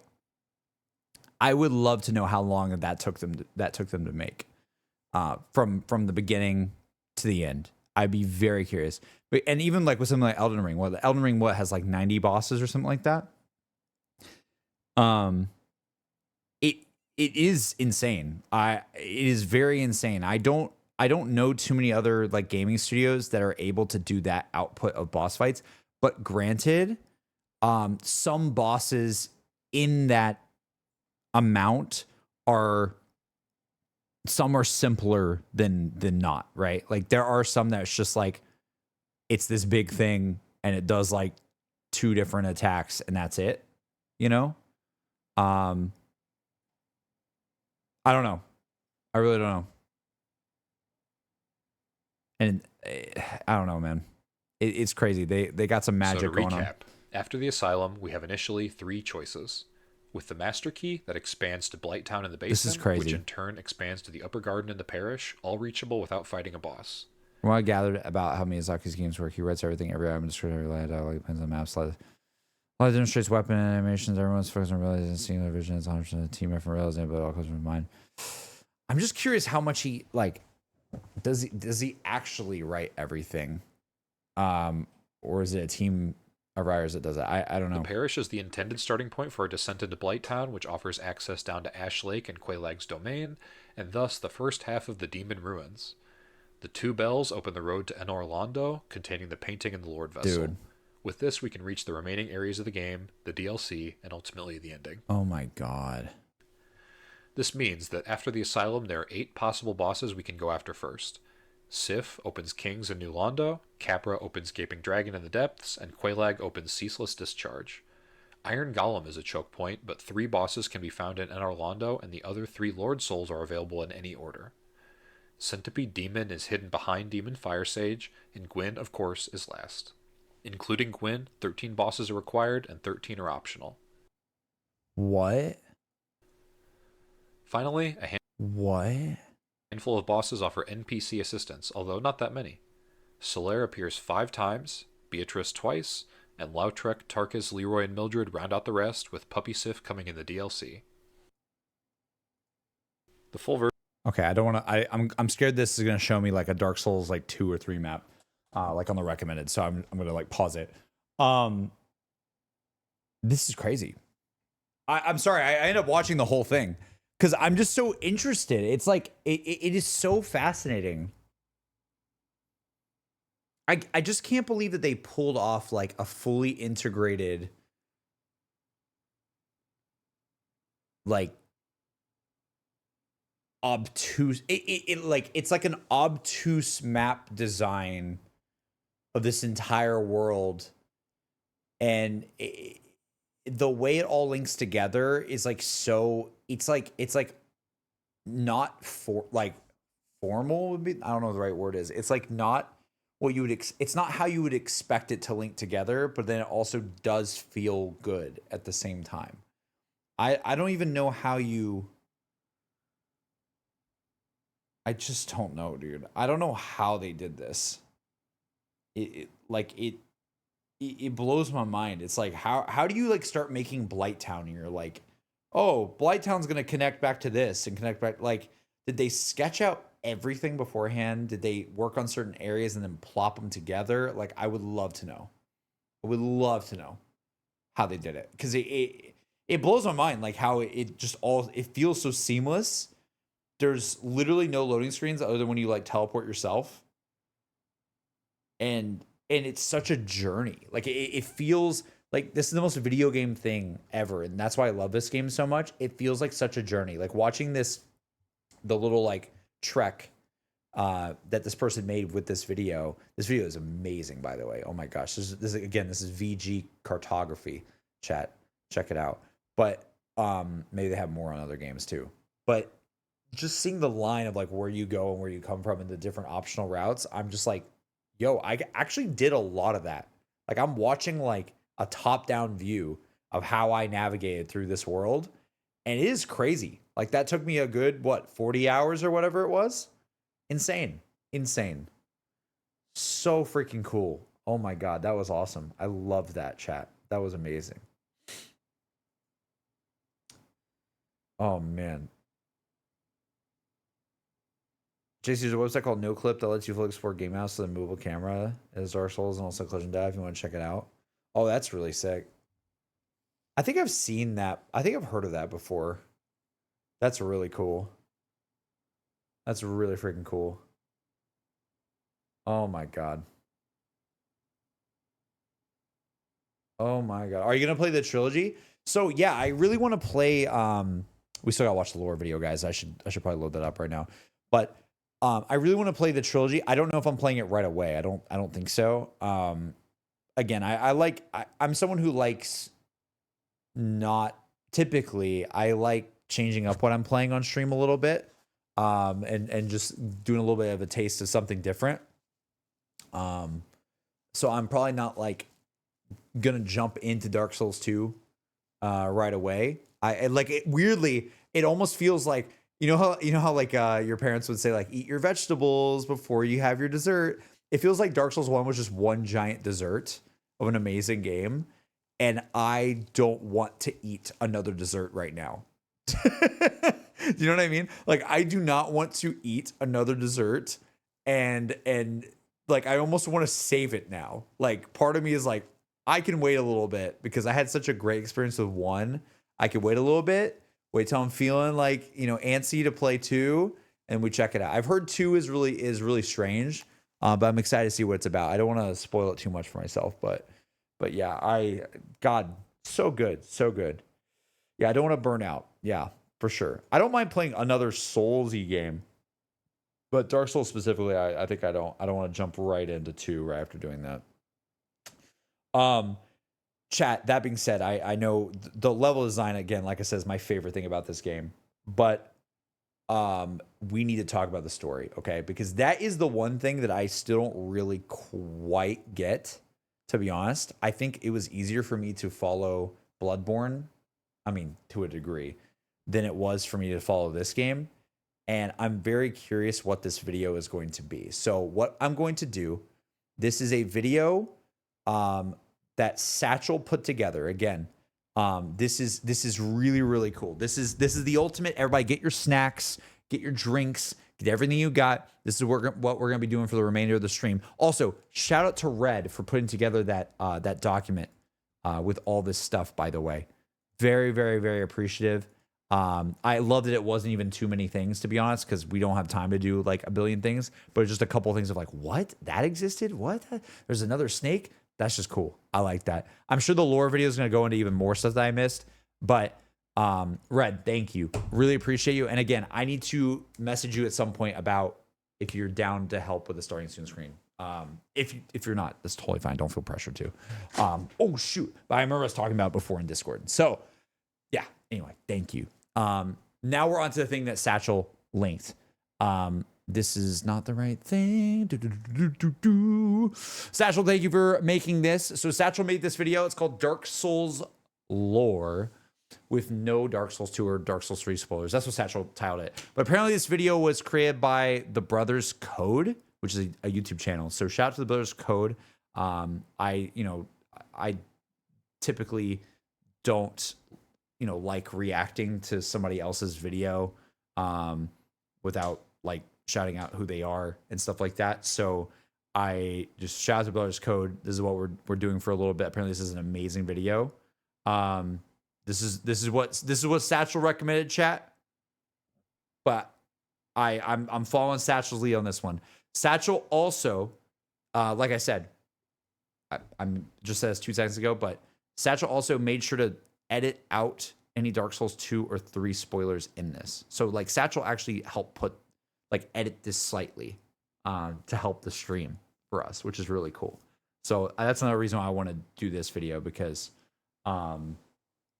Satchel took some time to actually help us out and make the stream a little bit better, and so I don't get spoiled. So yeah, again, let me read this. However, there were numerous spoilers from narrative threads and big reveals in Dark Souls 2 and 3 Edit cuts these spoilers out. Please enjoy. Okay. Are we ready? Are we ready, chat? I am very curious what this is going to be about. Again, I have some thoughts. I have some theories. It sounds like the Giants or whatever were not too nice and they hated the dragons. That's really all I know. I don't know, man. I don't know. Let's do it. Let's do it. Let's do it. Okay. I'm going to keep my deaths on the top left. I think it's funny. Thank you, Satchel, for putting for Dark Souls 1 at the bottom. I can tell you edited that. Age of Ancients? Brother. Was this channel made a Bloodborne one? I think I remember this like style. In the Age of Ancients, the world was Hold on. It's auto-generated. Man, I wish it was fully captioned. I'll keep it on. We'll see if it's annoying. unformed, shrouded by fog, a land of grey crags, arch trees, and everlasting dragons. A concise yet effective way to describe the world prior to the introduction of fire. A monotone world of dread and anguish, one that is void of any essence of life. The Age of Ancients was ruled by powerful, everlasting dragons, known to possess impenetrable armor in the form of stone scales, which provided the dragons with immortality. The dragons ruled over all that resided in the Ashen Land, and they did so peacefully, as the truth is, there was no opposition. The world was stagnant. Some may describe it as inanimate, as no life could be found, nothing lived nor died. There was no progress or conflict. The world simply existed. For the longest time, life remained nothing more than a shade of grey, a dull existence with no hope or purpose. Until That's like the Giver, man. one day a miraculous event took place, one that would change the course of time and usher in a new age that would collapse the rules of the old world and create a perpetual conflict that would last until the end of time. But then there was fire, and with fire came disparity, heat and cold, life and death, and of course, light and dark. From far within the deepest cavern known to Earth, fire ignited, forming the first flame, and with it introducing life to a world stripped of it. What? So, oh God. So, in the ancient times, there were dragons that ruled over a very monotone and almost like mute world. But what does that mean though? Like they weren't doing anything. They're just chilling. They're just vibing. The dragons are just sitting there like, yeah, I'm good. Nothing's happening in this world. We're just overseeing nothing. Huh? What do you? Okay, I that is kind of cool. That it's kind of cool hearing that dragons were like the ancients. That's kind of sick. So, but we don't know what caused the fire. Somewhere deep. This cavern known to Earth, fire ignited, forming the first flame, and with it introducing life to a world stripped of it. So fire, the existence of fire causes the world to like change, but the dragons couldn't breathe fire. I don't know, dude. Hold on. Let's just keep going. Let's keep going. Yearning for warmth, four primitive creatures began revealing themselves, emerging from the underground caves that they called home. They were drawn towards the flame, urging them to travel to the origin of the fire. To their surprise, from within the kiln of the first flame, emerged souls of lords. Extremely powerful souls that granted those who harbored them immense power. The beings decided to possess the souls themselves. One of the souls was claimed by Nito. His soul turned him into the representation of sickness and death, rearranging his form into a combination of skeletons held together. Nito is referred to as the first of the dead. This hints at the possibility of Nito being the first creature to experience death, as before the igniting of the flame, nothing lived or died. Nito's soul states the following: Grave Lord Nito administers the death of all manner of beings. The power of his soul is so great that it satiates the Lord Vessel, despite the fact that much of its energy has already been offered to death. The description of the soul indicates that Nito's only purpose is to administer death to the world. He is the balance put in place to complement the creation of life, as without death, there is no value to life. The second soul was claimed by the Witch of Izalith and was split with her 7 daughters of chaos. The third soul was taken. Wait, I don't understand though. What do you mean the Witch of Izalith? Like, there just existed a Witch of Izalith before this happened, or are they saying it became the Witch of Izalith when they were imbued with fire or something? I'm already confused. I'm already confused, chat. She became Witch of Izalith? There is no value to life. The second soul. So it's like some like being went and like existed from that fire and was drawn to it, and then that they became basically like a god. Was claimed by the Witch of Izalith and was split with her 7 daughters of chaos. The third soul was taken by Gwyn, the Lord of Sunlight. When he found the Lord Soul, Gwyn's legion of knights were present. This indicates that Gwyn likely held power before obtaining the Lord Soul, although it's unclear what power or influence one would have under the rule of dragons. However, now with the Lord Soul at So that kind of answers my question. They did exist a little bit before. Gwyn's disposal, he would wield the power of generating lightning, something that would prove useful at a later point. The fourth and final soul was the Dark Soul, which was obtained by the furtive pygmy, who is described as a primeval human, likely the ancestor to the humans we know today, the progenitor to the human race. His Lord Soul was a small black ember, distinctly different from the other Lord Souls, and the pig. That's why humanity looks like that. What the Wait, what? Wait, humanity looks like a dark soul. What? That just hit me.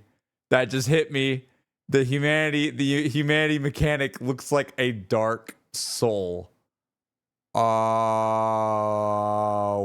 Which was obtained by the furtive pygmy, who again. is described as a primeval human, likely the ancestor to the humans we know today, the progenitor to the human race. His Lord Soul was a small black ember, distinctly different from the other Lord Souls, and the pygmy ensured that the existence of the soul remained unknown to others. The Dark Soul granted the pygmy the ability to fragment it and use its capabilities to create humanity. This black sprite is called humanity, but little is known about its true nature. What the If the soul is the source of all life, then what distinguishes the humanity we hold within ourselves? The description of humanity questions its unclear nature and confirms the soul to be the source of life, rather than humanity itself. This aligns with the fact that every being from lords to demons have souls. However, not all beings possess humanity. With this knowledge, we can assume that although the soul is what grants life, humans possess both the soul and humanity, giving them a unique identity, separating them from all beings in existence. Whilst the gods depend on the first flame for power, humans inherit power from the consumption of humanity, signified by the reversing of a person's hollow stature back to human form. The power of humanity is fueled by the willpower and perseverance of the being possessing it. It empowers those who refuse to give up. The subdued nature of its power is why humanity was overlooked by the lords, as they desired quantifiable power, something that they could possess instantly. Humanity was passed down to the descendants of the furtive pygmy, and helped shape humans into what they are now. The furtive pygmy is theorized to be Manus, father of the abyss, and forefather to the human species. Manus raised humanity in Wait, it's not even confirmed if it's Manus or not? What? Shape humans into what they are now. The furtive pygmy is theorized to be Manus, father of the abyss. That's what I fought in the DLC. Wait, how does that make any sense? Because why wouldn't it be one of the 4? Like that you need for the Lord vessel? Why? So like they're saying it's not the 4 kings. Well, what was the ones? I had Seath, 4 kings, Nito, and the Witch of Izalith. So maybe they'll go over that. But that's so interesting that it's Manus, which we fought in the DLC. Into what they are now. The furtive pygmy is theorized to be Manus, father of the abyss, and forefather to the human species. Manus raised humanity in the depth of the abyss, a realm of darkness, one only inhabitable to humans, as beings who are aligned with fire, including the gods, are vulnerable to being corrupted, and require specific equipment to prevent them from succumbing to the physical and spiritual corruption of the abyss. This brings humanity closer to the dark, rooting their essence in the abyss, whilst the lords strive for light, as the flame is what grants them power. Now that Nito has acquired the soul of death, the Witch of Izalith the soul of life, and Gwyn the soul of light, the three would possess the power to bring change to the world, as they no longer needed to live under the rule of the dragons. They knew that if they could cooperate with one another, and use their newly found abilities to fight for the same cause, they could overthrow the dragons and become the new rulers of the Ashen world. And thus preparations began, and war was imminent. Once they were ready, the three lords waged war on the dragons. The Witch of Izalith and her daughters weaved deadly firestorms that would incinerate the land. Gwyn would project his mighty lightning bolts towards the dragons, piercing their scales and sending them spiraling towards the ground. And Nito would deliver the killing blow by unleashing a miasma of death and disease upon them. Alongside Gwyn were his 4 trusted knights, one of which was Knight Artorius, who was the commander of Lord Gwyn's army. As described by his wolf ring, Artorius had so Nito would deliver the killing blow by unleashing a miasma of death and disease upon. So it's kind of like instead of like the 4 horsemen of the like apocalypse, it's like the 3 lords to kill the dragons, to usher in the new age. On them. Alongside Gwyn were his 4 trusted knights, and Gwyn had knights with him, one of which was Knight Artorius, who was the commander of Lord Gwyn's army. As described by his wolf ring, Artorius had an unbendable will of steel, and was unmatched with a great sword. Are you gonna play Silksong on stream? I have not played Hollow Knight, so I not currently, but we'll see if people really want me to one day. Also involved in the war was Hawkeye Goth, who later details his experience fighting in the battle against the dragons. According to the Hawk Ring, Goth was the leader of the Great Archers, and his abilities with a great bow were unmatched, taking down high-flying dragons, allowing Artorius and his allies to slay the dragons from the ground. Gwyn's 3rd knight was Dragonslayer Ornstein, who was believed to be the captain of the 4 knights, according to Ornstein's armor description. The Hornet Ring reveals that the final knight was Lord's Blade Kieran. Hey, I remember meeting her. Who was notorious for using a dagger to lay waste to Lord Gwyn's enemies. During the battle with the dragons, there was a betrayal that took place that would tip the scales in favor of the lords. The dragons were betrayed by one of their very own. What? Seath the Scaleless. Oh yeah. That makes sense. Seath was that's why they call him a traitor. Different from the other dragons. As stated by his name, he had no scales, and this likely enabled him to be envious and resentful towards other dragons. He may have even been treated differently, and thus when the chance presented itself, he took liberty in turning against his own kind, siding with the lords instead. Another reason for his betrayal is Gwyn's promise of giving Seath control over the archives, which is described as having a trove of precious tomes and letters. This would appeal to Seath, as the Moonlight Greatsword informs that Seath is the grandfather of sorcery. The Moonlight Greatsword? And this that was somewhere. Sword is imbued with his magic, which shall be unleashed as a wave of moonlight. Chat, do you guys like the subtitles here, or should I get rid of them? What do you think? I know it's like covering this sometimes, but sometimes it helps. What do you think? Well, let me know. If you like the Expedition Darkstalker, I think you'll like Hollow Knight. That's what people have been telling me. I really think so. Sorcery and is fine keeping them. They're not accurate sometimes. That's true. They do help though. I feel like for moments where we don't have them anything on the screen. I'll keep them for now. This sword is imbued with his magic, which shall because I think we're mostly listening rather than reading stuff. That Seath is the grandfather of sorcery, and this sword is imbued with his magic, which shall be unleashed as a wave of moonlight. Having access to the archives would grant Seath the ability to further study sorcery, broadening his knowledge on the subject. Seath would put his sorcery to use in the battle by using weapons such as the soul arrows, which are effective against iron armor, tough scales, and other physically resilient materials, making them perfect for piercing dragons' scales. Soon after, the dragons could fight no longer, and although they weren't made extinct, the majority of them were killed. Wait, you and get the Moonlight Greatsword from cutting off Sif's tail? That's crazy. I did not realize that. Yeah, I knew it was in most FromSoft games. I did know that. could fight no longer, and although they weren't made That's extinct, cool. the majority of them were killed, and therefore the reign of dragons had come to an end, paving the way to the rise of gods and the Age of Fire. The Rise of Gods and the Age of Fire.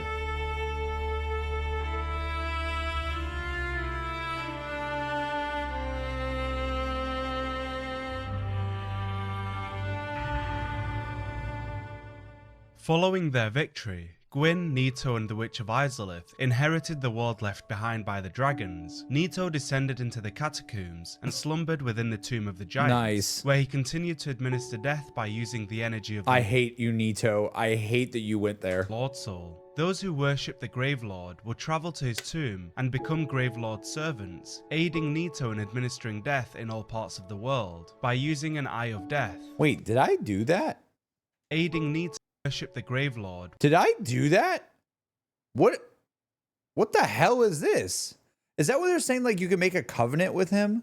would travel to his tomb and become Gravelord's What the servant. Wait, so do you fight him when you do that? Or no? How does that work? How do you join a covenant? You don't? You become best friends? Well, then how do you have the vessel Those who or the soul? worship the But how do you get the soul? The soul? I don't understand. You have to fight him later. Wait, so you can join his covenant and then like you have to still kill him later. That's effed. That's so effed. Gravelord would travel to his tomb and become Gravelord's servants, aiding Nito in administering death in all parts of the world by using an Eye of Death.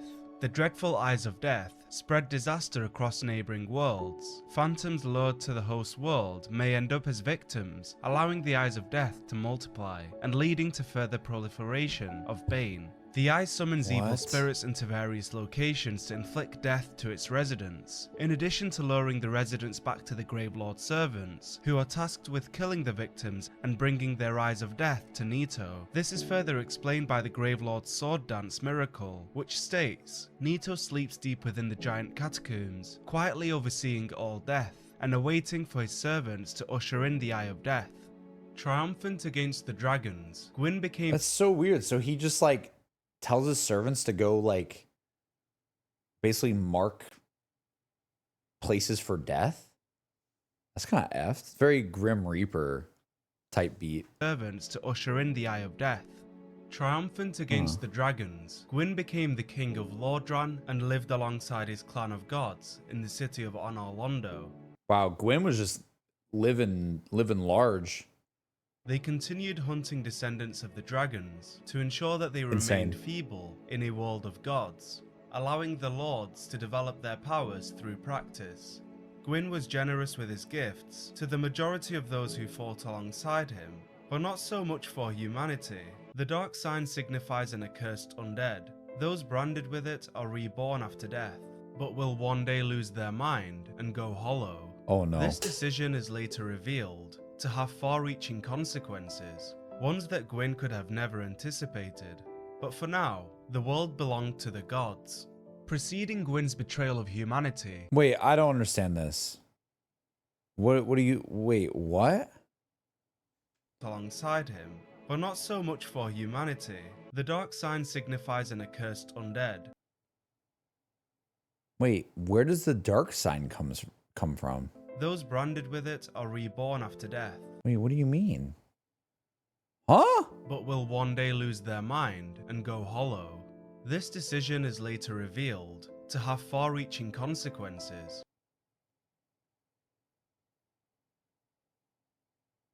The dark sign is what brands undead? Yes. Franklin, what's up? Oh my god. But like, so did he brand that on people? This decision is later revealed to have far-reaching consequences, ones that Gwyn could have never anticipated. But for now, the world belonged to the gods. Preceding Gwyn's betrayal of humanity, he rewarded Seath the Scaleless as promised. Seath was recognized for his efforts and was deemed a duke, granting him control over the archives. This was seen as distasteful by a close friend of Gwyn, called Havel, as he harbored immense hatred towards Seath. The Great Magic Barrier miracle states, No way, he's actually important.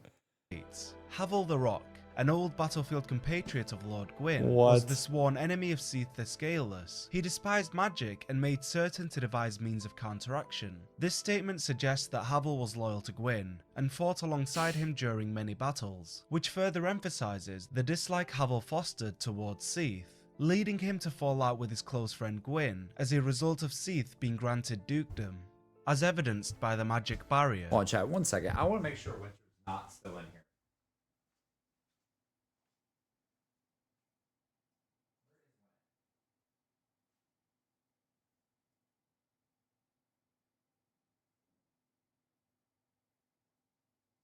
I feel like she's somewhere, but I just don't know where. Oh. She's underneath the couch. That makes a lot more sense. Okay. Havel sorry. took precaution with being granted dukedom. As evidenced by the magic barrier, Havel took precaution by creating miracles that provide coating, which greatly boosts magic defense, assisting warriors who must face the magic, which Bishop Havel countered so proficiently. This allowed Havel to resist Seath's magic if they were to ever confront one another. It is unclear if Havel despises Seath due to his hatred for magic, or if his hatred for magic stems from his dislike for Seath. However, what is made clear is that Havel distrusts Seath, and rightfully so, as he was a traitor of his own kind. What's to stop him from betraying Gwyn? In addition to acquiring miracles, Havel wields a dragon tooth, presumably taken from one of the dragon corpses killed in the war. The tooth is described as a weapon created from an everlasting dragon tooth, legendary great hammer of Havel the Rock. The dragon tooth will never break, as it's harder than stone, and it grants its wielder resistance to magic and flame. In addition to this, Havel wore armor carved from solid rock. Its tremendous weight is matched only by the defense it provides. Due to the nature of his armor, he was known as Havel the Rock. Oh my god. At some point down the line, Gwyn decided to lock Havel in the basement of a watchtower for no clear reason. The watchtower basement key reads, I love lore videos, man.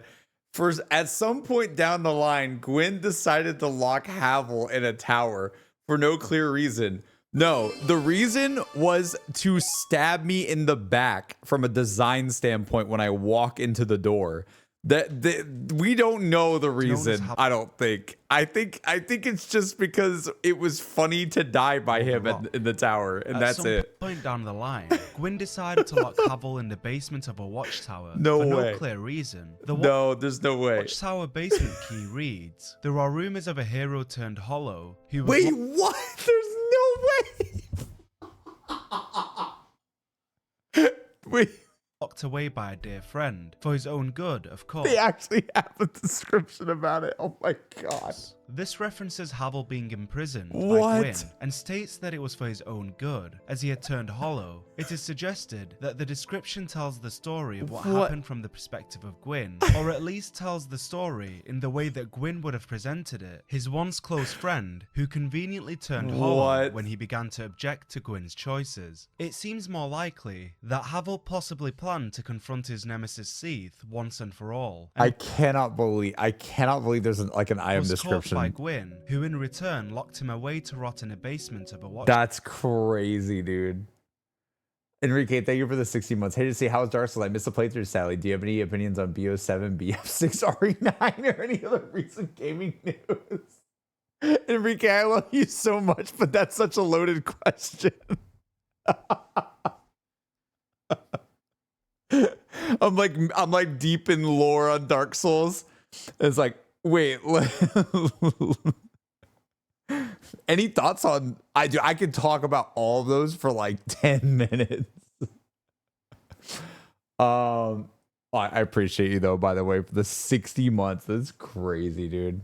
Thank you. Chat, hearts for Enrique. Thank you. My bad. Could I decide to ask? No, you're good. You're good. I just think it's funny because I'm just like, I read BO7, BF6, RA9, and I'm like, man, I could yap for an hour about each of those. Very excited for Battlefield 6. Really loved the beta. Thought it was actually really, really a good return to form for the series. Like loved it. I played actually a crap ton of the beta, just off stream, just on the couch in the living room. Had a ton of fun with that. Played with some friends too. So I'm really stoked for Battlefield 6. Resident Evil 9, of course. I'm just like, you know, like I'm gonna be Resident Evil to the end. Like always excited to see what they do. I'm curious if they'll have any legacy characters like Jill or Leon show up in the game, and I'm very curious if like how it's going to tie into the rest of the Resident Evil stuff. And I'm also, honestly, I haven't watched the last showing they did where they like showed like a bit of like cutscene stuff, but it seemed like it was only from like one moment, and I was like, I don't know if I really want to watch that. Like if we get like a general trailer again, I will do like a reaction to that probably, but it seems so far they've been very light on showing things. But I'm really excited. I love Resident Evil 8. It's one of my favorite games. RE4 Remake and Resident Evil 8 are like both at the top tier of like what Resident Evil is to me. I love it. So I'm excited. I literally couldn't be more excited for that game. I'm definitely gonna be streaming that when it comes out. BO7 is like a mixed bag for me in terms of my excitement. I'm the first reveal trailer that they did, I was like really, really caught off guard because I didn't expect that to be Black Ops 7. And I thought it was like cool seeing Menendez, you know, come back and whatnot. And I just really hope they do that justice, because Black Ops 2 is like a campaign that's very near and dear to my heart. And so seeing that like gave me like chills when I first saw that. But it remains to be seen. I don't know how they're going to go about that, but I hope it's pretty good. I still have not played BO6 campaign. Yes, correct. I still have not done that. I just haven't had time, to be honest. I still want to at some point, but just hasn't been on my list of things to do lately. But yeah, so I'm like pretty excited to see what they do with the campaign stuff. I think some of that stuff sounds cool. I think from the multiplayer side of things, I actually really dig what I saw with multiplayer. I was like, that looks really cool. Like I'm all for like more futuristic multiplayer suites for Call of Duty, because I just dig that. Like I like Black Ops 2, I like Black Ops 3. I like a little bit of wall running and things like that. So I'm definitely down to see what they do with that. I enjoyed Black Ops 6 multiplayer, so I imagine I'll probably enjoy Black Ops 7 multiplayer. Zombies is a whole can of worms that I would need more time on stream to really go down a discussion about. To put it very simply, I am always excited to see what they do. I always like seeing like what I like about a new map and things like that. But I don't really, me personally, I'm just not interested in seeing the old characters ever again. And that's a whole thing I could talk about forever. But for me as a fan of like, you know, that was like my life for like 10 plus years. I just, yeah, I don't know how to talk about that exactly and why, like what that feels like to me, but I'm just very much like, cool. Hope it's really, really fun. I am more interested in it from what they do gameplay wise more than anything. That'll be the thing that I'd be interested into it for, is like what are they doing like gameplay design wise, and like even when we're talking like you know, we're talking on stream about boss fights a lot this stream. Like I can't wait to see what they do with that. I think if there's anything I love about Black Ops 6 zombies the most, it's their boss fights. I think that their boss fights are like really, really good and really solid, and just whoever they got cooking that is amazing.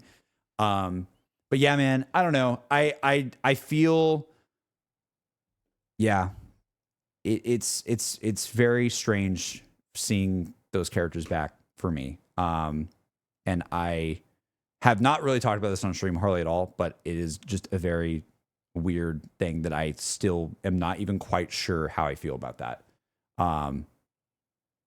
So yeah.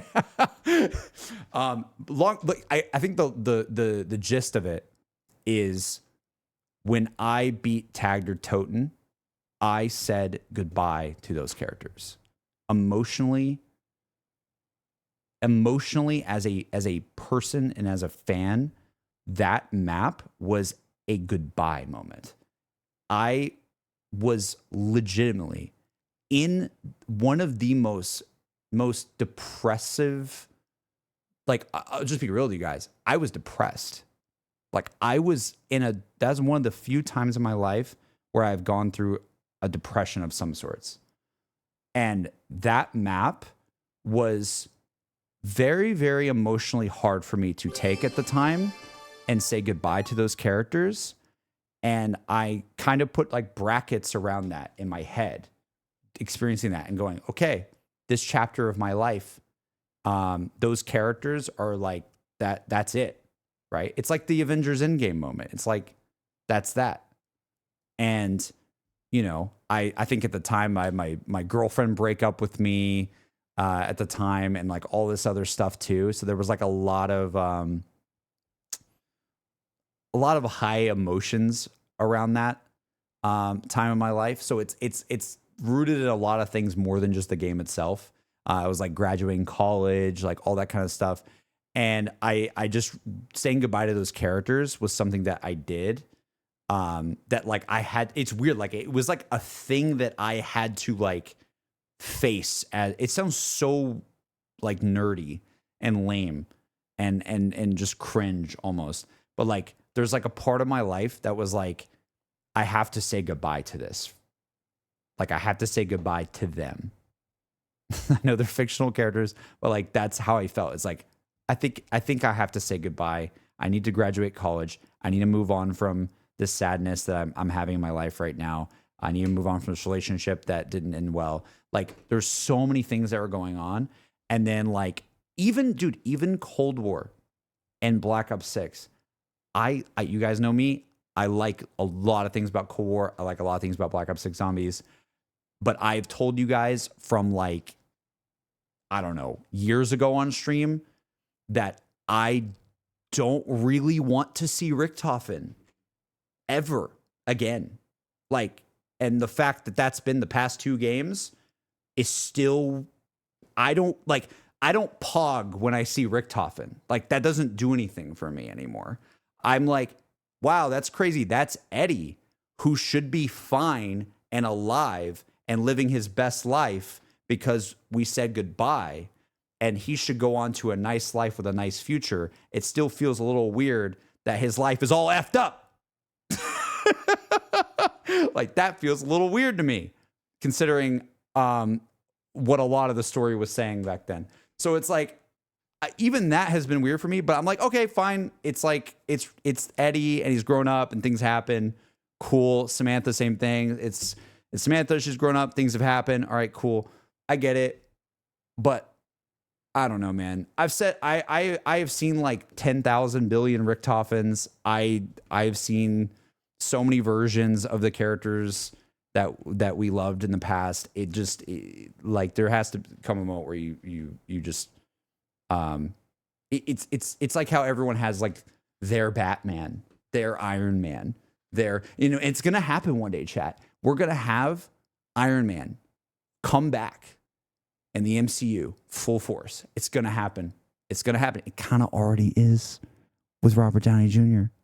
You know, it's kind of already happening. They're just probably going to say he's a Tony Stark from another dimension, right? It's kind of happening.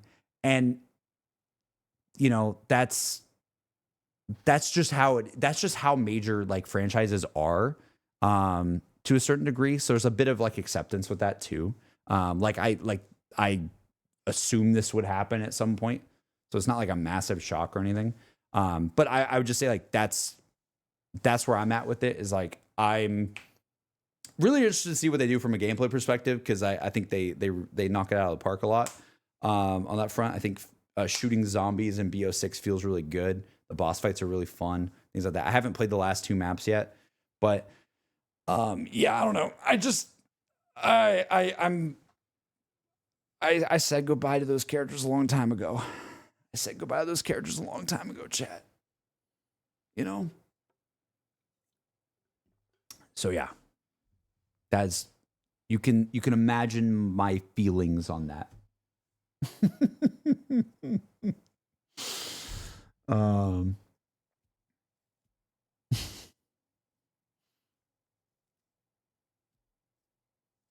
Yeah.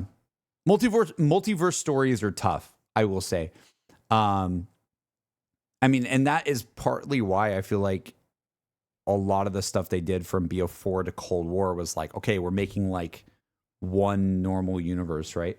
But it feels like it's not really a normal universe. It still feels like a multiverse. Like it literally is. Like we didn't end the multiverse. But yeah. Natrix, thank you for the 53 months saying welcome to the party. Oh my god. But yeah. I seriously like hope it's really, really fun though. Genuinely. Hope it's really, really fun.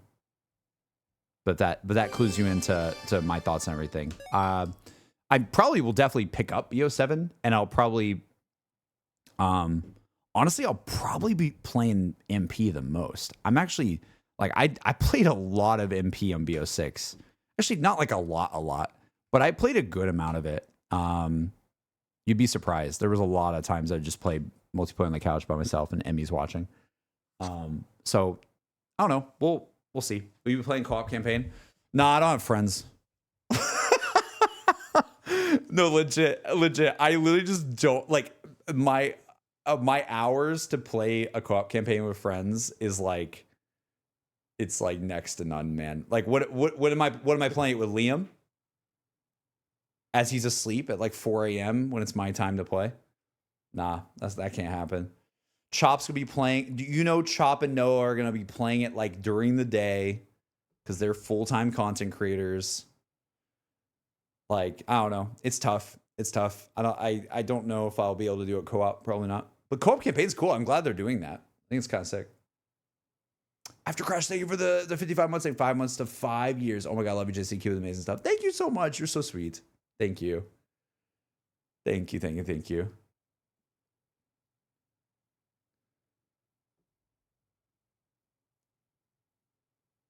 Y'all are so sweet. Thank you. Co-op campaign with Emmy. That'd be funny. I still want Emmy to play Black Ops 2, to be honest. That's the only thing. I don't know if I would make her play Black Ops 7 campaign before Black Ops 2. I think she should play Black Ops 2. But I think Emmy's not a big, like, I think the whole like modern military shooter thing is not like Emmy's cup of tea. Like Emmy's like a God of War girly, right? Like Emmy's like, I want my like my fantasy like God of War game. I want to play, or maybe like Last of Us. Like she's more like very, what's the word? Like I think she is like a third person single player like story based game girly. And she's probably not going to seek out like wanting to do like a Call of Duty campaign. And even Halo is going to be like, she's going to think of Halo like the same thing, even though it's not. It feels very different. But I think she would like Halo a lot, actually. She's just going to be more, not resistant is the wrong word, but she's not going to seek it out as much. Like right now, she's playing like the game that she hasn't played in a bit, but she's playing 16. She's playing Final Fantasy 16 a little bit. She's not like super far into it or anything, but that's like what she went to. And you know why? Because she wants to simp for Clive. She's like, I'm playing this game for Clive and the music. I'm like, I feel you. That makes sense. That makes a lot of sense. So, yeah, I don't know. I wanted to play Black Ops 2, but it might take a bit. It might have to be like a special day or something. Gotta butter her up to play it. She enjoyed Black Ops 1's story. I think she wasn't a fan of the gameplay as much, but she enjoyed the story. She liked what it did. She thought it was pretty like cool. And she always heard so much about it. But to be fair, the gameplay's pretty old now. It's like 2010. It's like 15 years ago, man. So, yeah. Anyways, we need to get back to Dark Souls chat. We're 13 minutes in. This is a 2-hour video. I'm screwed. A subsequent Hold on. theory. We gotta go back to Dark Souls. We have been as he completely it sidelined. turned hollow. It's imprisoned God dang it, Enrique. by I'm Gwyn. just kidding. It's okay. And states that it was for his own good, as he had turned hollow. It is suggested that the We gotta go description back tells to the Dark story of what happened from the perspective of Gwyn, or at least tells the Remember story Havel? in the Yeah, way Havel's that going Gwyn crazy. would have presented it. His once close friend, who conveniently turned hollow when he began to object to Gwyn's choices. It seems more likely that Havel possibly planned to confront his nemesis Seath once and for all, and was caught by Gwyn, who in return locked him away to rot in a basement of a watchtower. A subsequent theory suggests that Havel was believed to be involved in the occult rebellion, which the effigy shield describes as an ill-fated plot to destroy the very gods. The reason that Havel is associated with the occult is because in Anor Londo, an occult club can be found besides the remainder of his armor, and as the Dark Ember puts it, occult weapons were used to hunt the gods, and are effective against their following and kin. Could it be that Havel had planned to overthrow the gods, resulting in Gwyn locking him away as a safety measure? Or would it make more sense to assume that someone, presumably Seath, had falsely accused Havel of treason? Dude, that's crazy. I don't think we know the answer. By placing an occult club amongst Havel's arsenal. Havel was most likely. I love the idea. Like, it is funny. I need to stop pausing this, but it is funny thinking about the fact that there's this like giant dragon, and they're like saying in the lore, they're like, what if the giant dragon placed the club in the chest? Like, I know that like it could mean like they got somebody else to do it, but it's just kind of funny. Like when you like say it like that, like, are we assuming that this giant dragon like went, haha, I have this little club and I'm gonna put this in the chest over here, and like that's gonna like frame Havel like amongst Havel's arsenal. Havel was most likely a threat to Seath, after all. A clear resolution is yet to be found, but based on Havel's years of loyalty and now they're both behavior, it is rational to assume that he was wrongfully imprisoned and left alone in a cell for many years, eventually losing his sanity and turning hollow. Many years later, the flame began to fade, threatening the reign of the Lords. As if the flame was to dissipate, their power would vanquish along with it. Oh, interesting. Gwyn and the other Lords were desperate for a solution, a way to maintain the first flame and continue the Age of Gods. The Witch of Izalith, who at this point had settled with her daughters in the city of Izalith, was summoned by Gwyn to recreate the first flame. As an attempt to avoid the dwindling of the fire, she managed to generate a new flame in Izalith. However, the fire grew uncontrollably, forming a flame of chaos, and neither the witch nor her daughters were capable of Wait, what was that edit? Satchel note. F this fight. To generate a new flame in Izalith. However, the fire grew uncontrollably, forming a flame of chaos, and neither the witch nor her daughters were capable of restraining it, growing to unprecedented proportions until the colossal flame devoured the witch. The flame used the Lord Soul to fuel itself and molded the witch's body into a seed bed, forming the bed of chaos, and mutating the occupants of the city into demons. So basically they tried to make their own fire. They tried to make a new fire to replace the old one, and it ended up causing like a chaos flame. And the chaos flame is where probably all these demons and stuff come to. The catastrophe or come from. that took place. Gwyn So basically it's just a thing of like, you can't mess with this godly flame, you know? Yeah, I don't think you can mess. You can't make like a synthetic flame or whatever you were trying to do. I don't know. You can't make an artificial one. There is only one flame or something like that. of the city into demons. Following Interesting. the catastrophe that took place, Gwyn dispatched his Black Knights to eliminate the demons in Izalith. That's cool. The Black Knight shield states, long ago, the Black Knights faced the Chaos Demons and were charred black.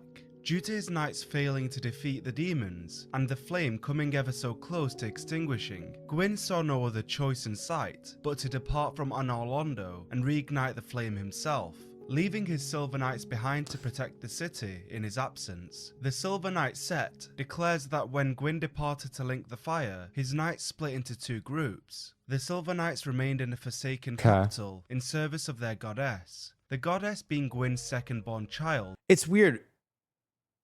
How was he able to do something with the fire, but the witch wasn't? I don't know. Guinevere, Princess of Sunlight. Before departing on his endeavour, Gwyn divided and gifted pieces of his Lord Soul to various beings, in order to have his power succeeded by those around him following his sacrifice. The Great Lord Greatsword suggests that Gwyn divided that power amongst his children, and set off with only his Greatsword as his companion. The Soul of the 4 Kings explains that Lord Gwyn recognized the foresight of these 4 great leaders of New Londo, and granted them their ranks and the fragments of a great soul. The remaining piece of his soul was given to Seath, who was clearly a favoured being amongst Gwyn's clan. Wait, what? So he gave it to 4 kings and also Seath and also Gwendolyn or Guinevere? Wait, was it? Second remained in the Forsaken capital in service of their goddess, the goddess being Gwyn's second-born child, Guinevere, Princess of Sunlight. Before I'm so departing confused. on his endeavour, Gwyn How many times this guy split his soul? The Soul of the 4 Kings explains that What? Lord Gwyn recognized the foresight of these 4 great leaders of New Londo, and granted them Dude's like Voldemort. He has like 7 Horcruxes, like, and all these people. their ranks and the fragments of a great soul. The remaining piece of his soul was given to Seath, who was clearly a favoured being amongst Gwyn's clan. The soul of Seath the Scaleless reads that Seath was embraced by the royalty and given a fragment of a great soul. Weird. With his soul divided, Gwyn entered the kiln of the first flame and sacrificed himself in favour of prolonging the flame's cycle, allowing the fire to engulf him and the age of gods to live on. Many of Gwyn's Black Knights ventured into the kiln alongside him, but as evidenced by the Black Knight set, were burned to ashes in a newly kindled flame, wandering the world as disembodied spirits ever after. That's Due sick. to branding humanity with the dark sign, in addition to artificially prolonging the age of fire, a curse was released upon the world, the curse of the undead. Beings who die reawaken at bonfires, perpetually repeating the cycle of life and death, until they eventually lose their sanity and become hollows. Reaching a state of being hollow is marked by the decaying of the body over time, and once a hollow is killed, they no longer reawaken, but remain permanently dead. This is the consequence of refusing to relinquish the Age of Fire and disallowing nature to take its course. The Undead Curse is the world's way of correcting the gods' wrongdoings. What? The Undead Curse is the world's way of correcting the gods' wrongdoings. What? Soon the flames will fade, and only dark will remain. Even now, there are only embers, and man sees not light, but only endless nights. And amongst the living are seen carriers of the accursed dark sign. The Age of Fire, although extended, grows weaker, and soon enough the darkness will cast its shadow over the world. With the curse of the undead harrowing the land of ancient lords, little remains but diminishing hope for the future. Here begins the tale of the chosen undead, who awakens in the Northern Undead Asylum, a prison where all undead beings are confined and left to rot until the end of time. Upon awakening in a cell, the chosen undead is rescued by a mysterious figure, who appears through a hole in the roof and drops a dungeon cell key attached to a corpse. The key reads, "A mysterious knight, without saying a word, shoved a corpse down into the cell, and on its person was this key. Who was this knight? And what was his purpose? There may be no answer, but one must still forge ahead." As advised by the key, the chosen undead forges ahead, as they unlock the cell door and navigate the maze-like asylum. The Undead Asylum's second floor east key reads, "The Undead Asylum is a giant undead prison, segmented by countless iron bars. Even if an undead were to escape from a cell, passage to the outside world would not be gained easily.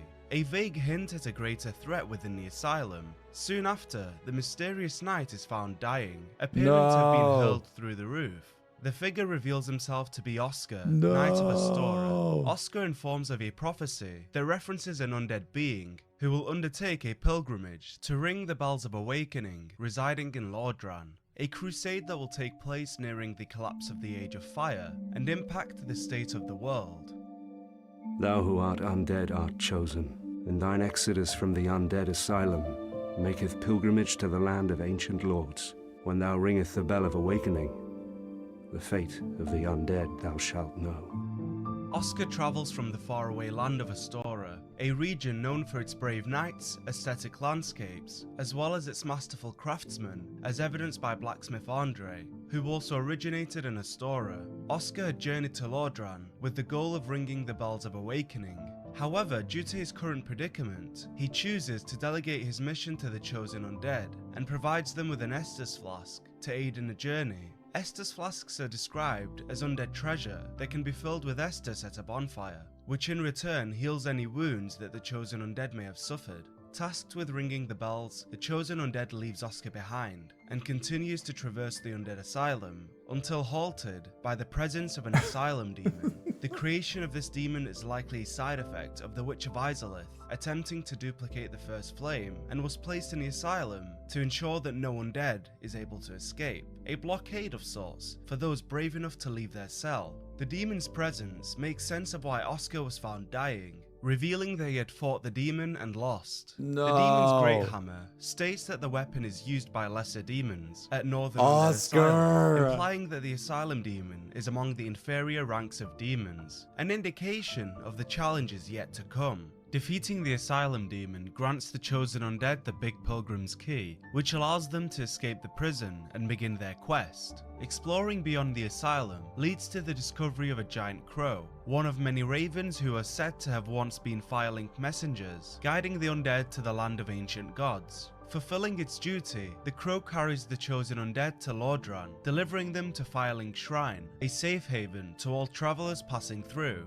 On arrival, the chosen undead is greeted by a crestfallen warrior, and it's made apparent that this person is very well aware of the undead pilgrimage, likely to have assumed this task himself at some point in time. He informs the chosen undead that the first bell of awakening is located above the undead church. He said, "You will die." The second is deep in the ruins of Blighttown. His posture, coupled with his dialogue, revealed that he had failed to ring the bells himself, and is now a demoralized soul, lingering around Firelink, watching those who pass by. I kind of hated with that no guy. real purpose. He's an example of a defeated soul, someone who couldn't persist. He kind of and was sucks. beaten down by the cruelty of the undead curse. A sign of his discouragement is shown when he states, "There's no salvation here. You'd have done better to rot in the undead asylum." Damn. The warrior follows up by asking about another occupant of Firelink Shrine, stating, "Oh, have you seen that terribly morose lass, the Firekeeper?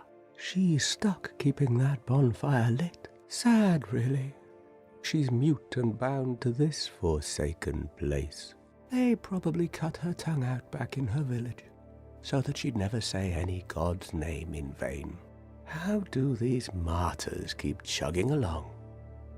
The person in question is Anastasia of Astora, referred to as a Firekeeper, someone who's committed to maintaining their respective bonfire. The Firekeeper soul explains, each Firekeeper is a corporeal manifestation of her bonfire, What? and a draw for the humanity which is offered to her. Her soul is gnawed by infinite humanity and can boost the power of the precious Estus flask. Anastasia's story proceeds beyond her sworn duty, as on several occasions she's referred to as impure, but the reasoning for such claims are never revealed. It could be related to why her tongue had been severed, possibly due to saying something that was perceived as impure, resulting in her punishment being the removal of her tongue. It appears that she had suffered further punishment, as she sports a blood-stained skirt, which can later be acquired. The description of the skirt reads, "It is thought to have once been the white skirt of a maiden, but its true origin is lost in patches of blood. Perhaps its former wearer was maimed to prevent escape."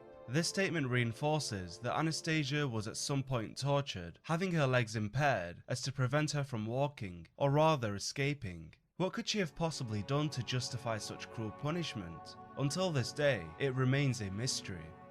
Surveying the area surrounding Firelink Shrine reveals a man named Petrus of Thoroland, an advocate for the Way of White, a religious covenant dedicated to hunting down the undead and kindling bonfires as a means of sustaining the Age of Fire.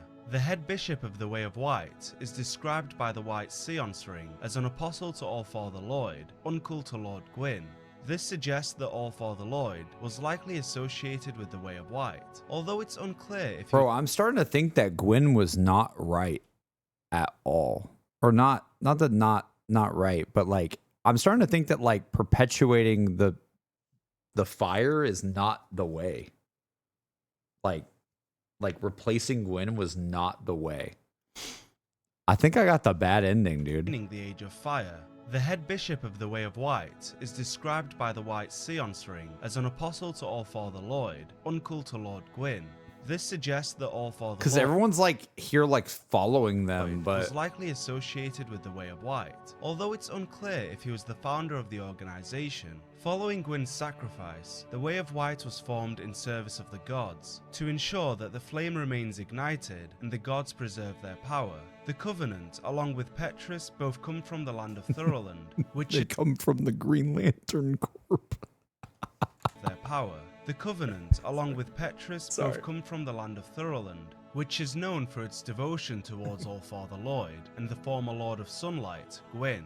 Petrus is later joined by Rhea of Thoroland, alongside her companions and bodyguards, Vince and Nico of Thoroland. Rhea is the daughter of House of Thoroland, making her royalty, but due to becoming undead, she was made to depart from her home and undergo the undead mission to restore her humanity once more. Rhea and her companions had travelled to Lordran to seek the rite of kindling, described as a sacred rite passed down among clerics, but all undead can imitate the process in the same manner that they restore their hollowing with humanity. Petrus is seen guiding Rhea on her journey, and he that appears is to be Nathan friendly Fillion and accommodating at first. However, his presence permeates sinister overtones. For now, in pursuit of the first Bell of Awakening, the chosen undead relocates to the Undead Burg, where they are met with another creation of the Witch of Izalith, the Taurus Demon, a large I hated this. creature, wielding a weapon I was carved so from the bones annoyed. of other demons. The demon's great axe also implies that Taurus demons are lesser than their counterparts, indicating that once again, greater threats are yet to be uncovered. The chosen undead once more proves worthy, slaying the Taurus demon and marching forward towards their objective. Within the Undead Burg, various characters can be met, one being Solaire of Astora, the warrior of sunlight. I am Solaire of Astora, an adherent of the Lord of Sunlight. Now that I am undead, I have come to this great land, the birthplace of Lord Gwyn, to seek my very own son. Solaire is on a mission, determined to find Sun his own as in son. S-U-N, not S-O-N, sorry. The Sunlight Talisman describes Solaire as having unwavering faith, and his armor of the sun is marked with a large holy symbol of the sun, while Powerless was painted by Solaire himself. Solaire states that he is an adherent of the Lord of Sunlight, Lord Gwyn himself, making sense of his motive to find his very own son. Conscious of the world nearing the end of an era, as darkness diminishes the light, Solaire aims to ally himself with other undead beings and offers to help if he was ever to be called upon by the chosen undead. The way I see it, our fates appear to be intertwined. Both undead, both imprisoned in the asylum, and now we both end up here, in a land brimming with hollows. Could that really be mere chance? So what do you say? Why not help one another on this lonely journey? We are amidst strange beings in a strange land. The flow of time itself is convoluted, with heroes centuries old phasing in and out. The very fabric wavers, and relations shift and obscure. There's no telling how much longer your world and mine will remain in contact. With that said, Solaire and the chosen undead... Is he a ghost? What do you mean? Wait, is he like not actually there in the present? Why is he talking about like your world and mine? What? Go their separate ways for now, recommencing on their quests. This leads to the lower undead I'm Burg, kind of confused by that. where Okay. a sorcerer by the name of Griggs of Vinheim can be found trapped I in don't know what happened to this guy. a room. I think I had him in the Firelink Shrine, but Vinheim was infamously known for its Dragon School, an organization that specializes in teaching sorcery. It is rumored that the school's name was inspired by none other than Seath the Scaleless. Freeing Griggs from the locked room reveals his armor to be the Black Sorcerer's set, which is described as an outfit worn by the secret sorcerers at Vinheim Dragon School. They secretly worked with sound-based spells and never reveal themselves. This hints at Griggs being a prominent figure within the Vinheim Dragon School. Reaffirming this notion is his possession of the Great Soul Arrows, which read, at the Vinheim Dragon School, the acquisition of this spell marks an apprentice's coronation. time and reality are distorted. That's why people are able to be summoned and invade and stuff like that. As a sorcerer, Griggs' main objective is to find his master, Big Hat Logan, and whether or not the two are reunited is dependent on the chosen undead's actions. If all of his sorceries are purchased, Griggs will travel into dangerous territory in search of his master, leading to him becoming hollow in Sen's fortress. Oh god. Alternatively, disregarding his sorceries will lead to Griggs remaining in Firelink That's Shrine, what I had. awaiting the day his master returns. Back to the lower undead burg, persisting through the narrow alleyway leads to the Capra demon, another creature given life by the flame of Izalith. This foe wields a demon great machete and is accompanied by multiple dogs, making them a nuisance So scary. to deal with. Studio But apartment. nonetheless, the chosen undead overcomes the challenge and reaches the location of the undead church. Roaming the Guys, we have entire this sick boss arena, and it's literally a staircase in a studio apartment. Ship it? Yep, let's do it. can lead to the discovery of Night's Still blows my location, mind how small but that fight is. nonetheless, the chosen undead overcomes the challenge and reaches the location of the undead church. Rent Roaming is the 4,000.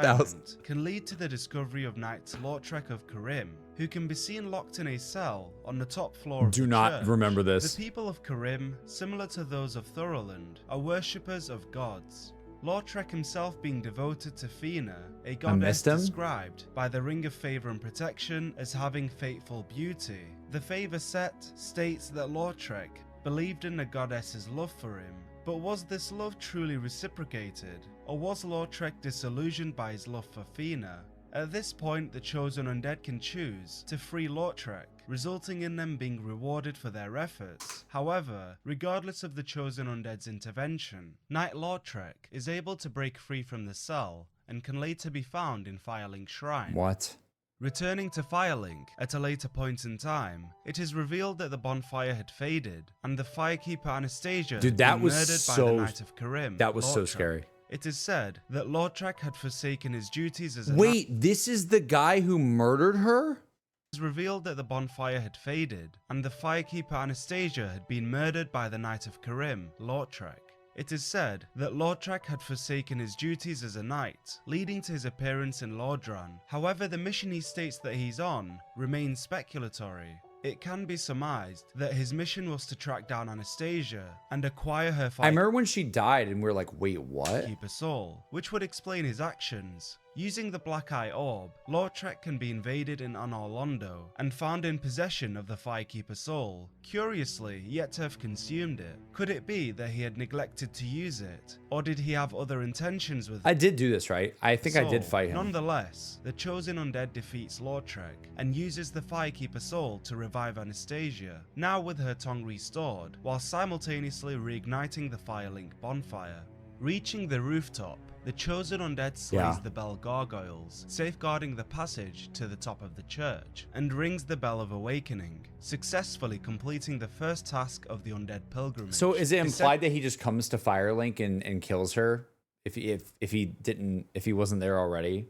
It's just implied that he just shows up one day and just freaking kills her. Ending the undead church will lead to the discovery of Oswald of Karim, a pardoner who provides absolution for those who have sinned. Oswald's riddle-like dialogue warns of Petrus of Thoroland, stating the following.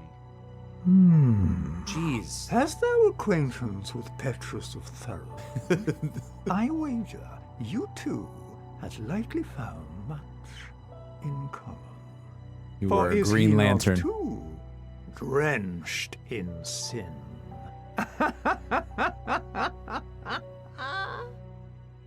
This warning implies that Petrus is a sinner, foreshadowing events that are yet to come, but for now, the chosen undead knows not to trust Petrus, however cordial he may appear. Travelling through the undead parish leads to the uncovery of a dark and deadly forest, known as the Darkroot Garden, home to the Forest Hunter Covenant, and Alvina of the Darkroot Wood. I'm Alvina of the Darkroot Wood. I command a clan of hunters who track down defilers of the forest graves. But what does this mean? What dost thou say? Wilt thou not join us? Alvina offers the chosen undead to join her covenant, a group of hunters working in service of protecting the forest from invaders and ensuring that the graves are not meddled with. It is likely that Alvina is in some way connected to Knight Artorius and his companion Sif. To what extent is unclear, however. The legend of Artorius is revered by many, known as the Abyss Watcher, the saviour of Ulasil. What's the implication of Alvina referring to his legend? The subtitles did not know how to do Ulasil. Fabrication. Although unknown for now, later revelations will bring clarity to such accusations. Another figure who can be found within the forest is Shiva of the East, a member of the Forest Hunter Covenant, distrusted by Alvina as she believes that he withholds self-serving desires beyond the Covenant's goals. Shiva had migrated from distant eastern lands, home to many assassins and It's a cool name. All I think of is Shiva from Resident Evil 5. The Shadow set reveals that some Eastern armor is crafted with espionage in mind for those who intend to remain incognito, whilst the Eastern set is crafted for more traditional and Final Fantasy 16, what am I talking about? With excellent Or Final defense Fantasy. against slash attacks. Shiva will only appear if the chosen undead agrees to join the ranks of the Forest Hunters, and would make a return in Blighttown, offering many exotic weapons Dude, that's to those crazy. willing to pay the price. Prior to this, deep within the Darkroot Garden resides one of Seath the Scaleless' many creations, described as being imbued with a pure magic power. The creation in question being the Moonlit Butterfly, a hostile creature with extremely strong magical abilities. It does, Logical now in consider- retrospect, it does kind of have that like smooth looking like icy skin, you know? Kind of like Seath. The creator is the grandfather of sorcery, though the Moonlit Butterfly lacks in any physical prowess, and can be defeated by the chosen undead with little effort. Treading along, the chosen undead crosses paths with Laurentius of the Great Swamp, dealing with the adversity of being trapped in a barrel. If Laurentius were to be freed, like many, he would later be found in Firelink Shrine. I think I met this As guy too. evidenced by his name, Laurentius comes from the Great Swamp, described by the Pyromancer set as having rugged grasslands and treacherous swamps, a relentless place occupied by many pyromancers. Those originating from the Great Swamp often travel to Lordran. You know, one thing I'll say about Dark Souls, just want to throw it out there. Oh my God, we're only 30 minutes in. One thing I will say is like, I feel like I didn't have a ton of chances to talk with the NPCs at the shrine. And I think the reason for that is because the game puts me like off in a direction for so long that I just don't remember that I need, I never want to like pause my game and go, all right, let me teleport back to the shrine and then like see who I can talk to. You know what I mean?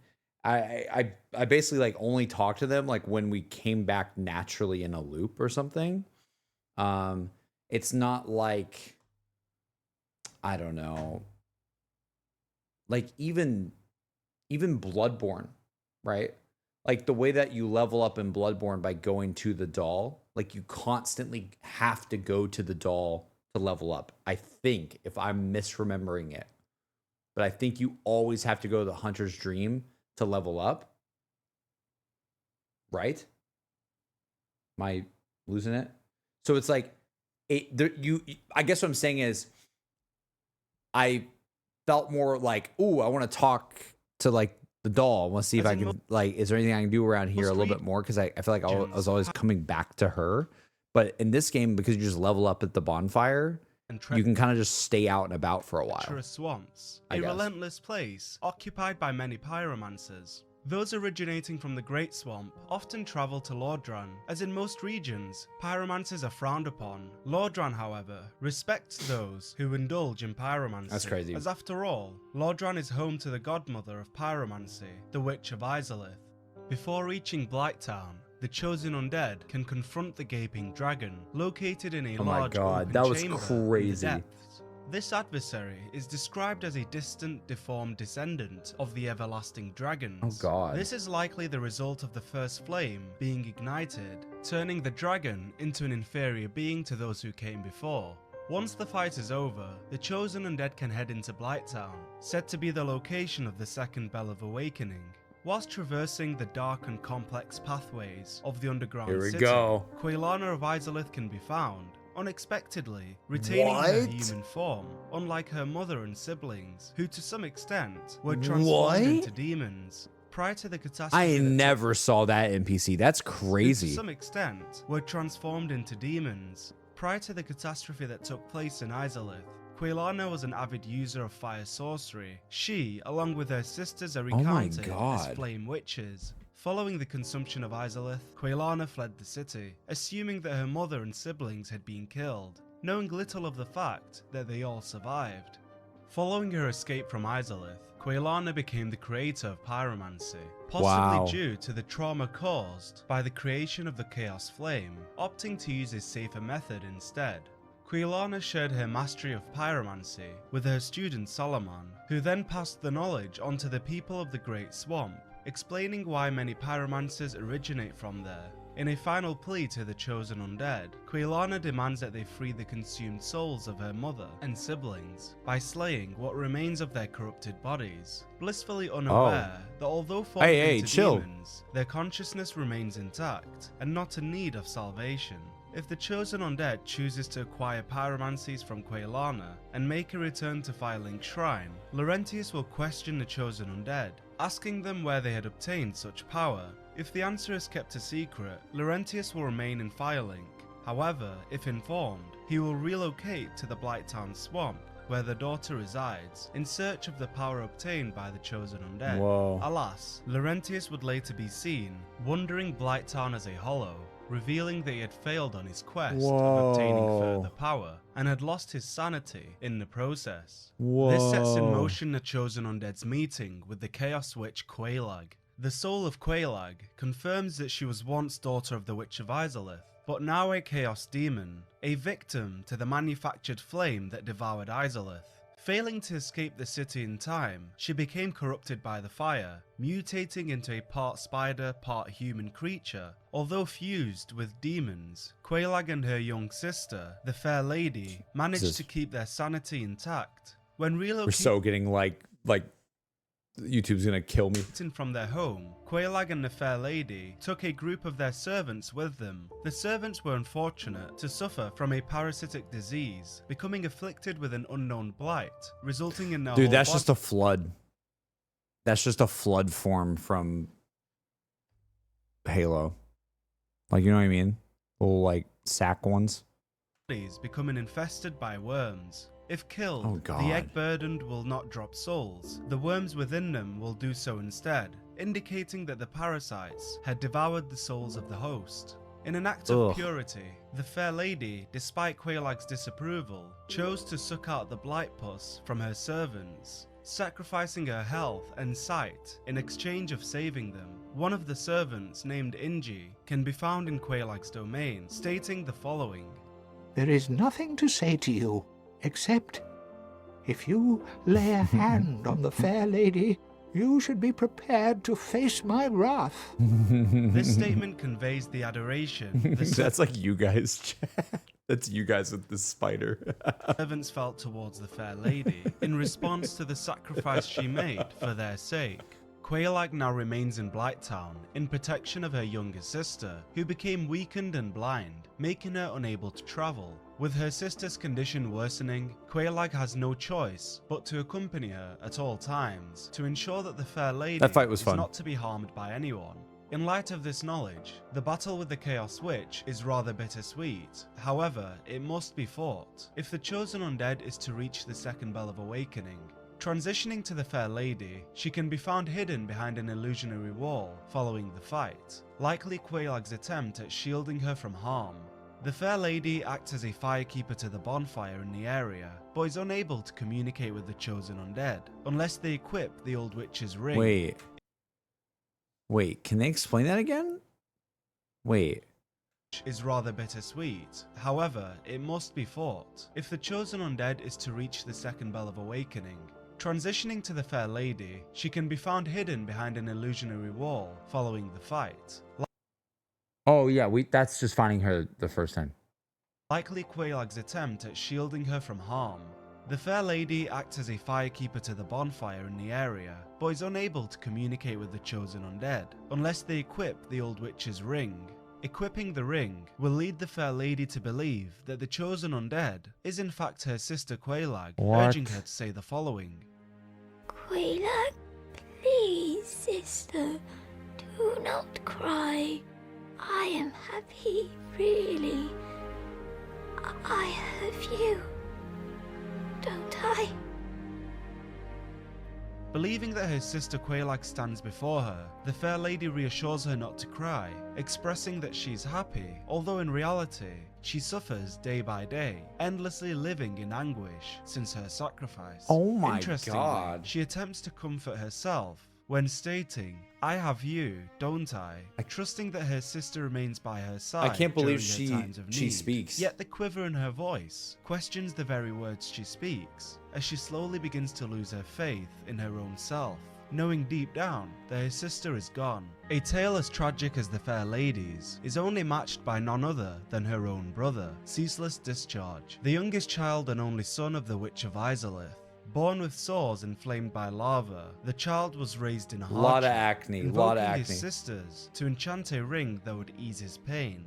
The orange charred ring reads, since his sores were inflamed by lava from birth, his witch sisters gave him this special ring.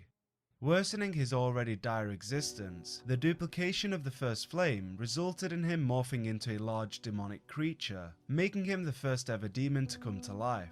Ceaseless now lingers in the demon ruins, watching over the corpse of his supposedly deceased sister, Quailana, who we now know is alive. The corpse is accompanied by Quailana's gold-hemmed black set, a uniform said to have been worn since before the Age of Fire. When traversing the ruins, Ceaseless does not become hostile towards the chosen undead. That is until they decide to loot the clothing of his beloved sister. Oh. His sister's clothes is all that is left for him to remember her by, his only source of comfort in a life of solitude. Are you kidding me? Opting to believe that his family still watches over him till this day. Freeing him from this pitiful existence, Ceaseless Discharge is laid to rest, after suffering for 1,000 years, unaware that his sister was still alive. Finally, the chosen undead reaches their destination, ringing the second bell of awakening, and causing the gates of Sen's fortress to open, unlocking the pathway to the land of ancient. Hold on, chat. I'm getting another high noon. 1 second. I have to pause it there for a second. Give me 1 second. That's crazy. That's really sad. I didn't realize it actually had that much meaning picking that up. I'll be very quick.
Okay. Gods. If the chosen undead is to visit the fortress prior to ringing the bells, the gate would be sealed closed, and an undead adventurer would be helplessly sat outside, Yes. unable to reach Anor Londo. Yes, finally. The adventurer is called Siegmeyer of Katarina, travelling from a land celebrated for its cheerful residents and festivity. However, the honourable knights of Katarina aren't always given their fair dues, as they are described as being often ridiculed. Oh my god. Katarina aren't always given Here we their go. fair dues, as they are described as being often ridiculed for their onion-like shape, infuriating the proud knights. With the gates opened, the chosen undead can commence on their journey, encountering various challenges every step of the way. Incredibly random question, is that chair is comfy? It's pretty comfy, but the problem with my chair is that my cat likes to eat the arms. So it's kind of like effed. And I don't understand why Ellie is a problem, chat. Ellie turns off my stream. Ellie eats my chair. We don't know how to stop her from doing it. She just comes in here and like chews on the chair. It's bad. Like, look at it. Look at the chair. Do you see this? This color right here at the top is what it's supposed to look like. This is all chewed. All of that. Look at it. You can see it like destroyed. Like chewed chair. Like what the heck? I don't even understand because she doesn't chew the other chair, so I don't get it. But I do like this chair. I don't remember where we got it though, to be honest. It's not like a very expensive one. I would highly recommend like a Herman Miller, but Herman Millers are expensive as hell. Chosen undead can commence on their journey, encountering various challenges every step of the way. The stone fort is said to have been built as a proving ground, a way of testing those who deem themselves worthy of setting foot in Anor Londo. That's crazy. Making their way through Sen's fortress, the chosen undead is challenged by armed guards resembling serpents, titanite demons, a diverse range of traps, and many other environmental hazards. Delving deeper into the fortress, the chosen undead is reunited with Siegmeyer, who's once again halted on his adventure, unable to overcome one of the many traps built within the confines of the stronghold. Akin to prior events, it is up to the chosen undead to overcome the challenge, enabling them to solve the puzzle-like trap and pave the way for Siegmeyer's entrance into Anor Londo. Whilst maneuvering the iron ball trap mechanism, the chosen undead can manipulate it to destroy a nearby wall, uncovering the whereabouts of Big Hat Logan. He's found locked in a cage, likely to have been caught by one of the traps. What the wait, what? Undead can manipulate it to destroy a nearby wall, uncovering the whereabouts of the Wait, chosen into what? Londo. Whilst maneuvering the iron ball trap mechanism, the chosen undead can manipulate it to destroy a nearby wall, uncovering the whereabouts of Big Hat Logan. He's found locked in a cage, likely to have been caught by one of the traps. Rescuing Logan leads to him showing gratitude towards the chosen undead, and retreating to Firelink Shrine, where he accompanies Griggs of Vinheim, the sorcerer previously freed from Lower Undead Burg. Logan was a renowned sorcerer and a royal member of the Vinheim Dragon School. The description of the Soul Spear credits Logan as its creator, and details that it's a symbol of Logan's strength. The Soul Spear is referenced repeatedly in the legends. Another and is said person to I have did been not on meet. par with Lord Gwyn's lightning. This puts into perspective the extent of the power that Big Hat Logan Guess we just gotta play it again, chat. Although extremely capable, Logan does not flaunt his stature, as he's still seen wearing his worn-out sage robe from his apprentice days at the Dragon School. Little more is known about Logan, although a conversation with a blacksmith named Rickert of Vinheim suggests that he had been undead for over a century. Could this be the very reason Logan departed from Vinheim? Oh, Big Hat? Of course I've heard of him. Who hasn't in Vinheim? He was a royal member of Dragon School, until he turned undead. I hear he was quite the character. Only that was 100 years ago. The final deterrent to those seeking access to Anor Londo is the Iron Golem, a guardian of Sen's fortress, referenced as a slayer of heroes who ventured forth to Anor Londo. The core of an iron golem is described as originally a bone of an everlasting dragon, That's explaining crazy. the durability of this adversary. Having said that, there was one warrior who was able to defeat this foe, Black Iron Tarkus, a knight of Berenike. Let's the go! Black Iron set informs that Tarkus is a knight known for his great strength. This stands true for all knights of Berenike, as they wore heavy armor, wielded great swords, and were praised for their mighty vigor.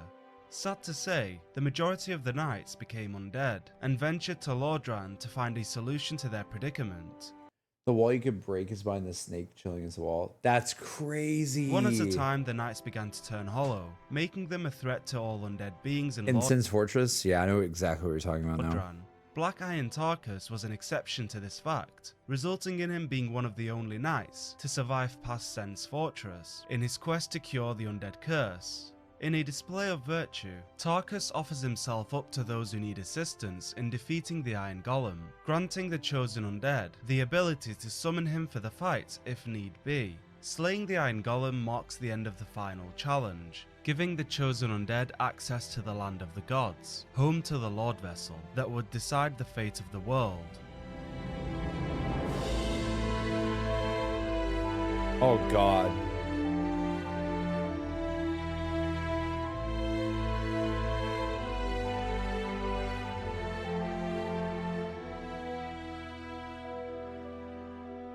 Anor Londo was abandoned by many since the absence of Gwyn, It's who all left fake. the city behind over 1,000 years ago. Yet the kingdom appears to have maintained its beauty, as well as the preservation of its marble structure, a peculiar surprise to say the least. Perhaps this is something to be investigated at a later point. Exploring the ancient land reveals the remaining guardians of Anor Londo, the Sentinels, and their higher ranking counterparts, the Royal Sentinels, who will become hostile if— Chat. I'm just letting you guys know. I hope I don't get sleepy watching this. It's like vibey in a good way. And I'm just like, yes, tell me the bedtime story. Yes, yes, yes. chosen undead oversteps their boundaries. Yes. In addition, Batwing demons are present throughout the land, the same demons that provide the chosen undead passage into the city. Perhaps this is the extent of their duties. If so, what's the reason for their hostility? It's possible that there are limits to where foreign beings are permitted to roam. The Batwing demons are described as unique chaos demons, as unlike others, they are imbued with lightning. Their presence in Anor Londo could also be an indication of Gwyn's alliance with the demon race. Also guarding Anor Londo are the Silver Knights, who as previously mentioned were ordered to stay behind by Gwyn in service of protecting their goddess Guinevere. Upon closer inspection, it is noticeable that Anor Londo's architecture is built with consideration for both gods and humans, That's as sick. evident with the various sizes of appliances, I didn't even notice that. pathways, stairs, doors, and even lifts.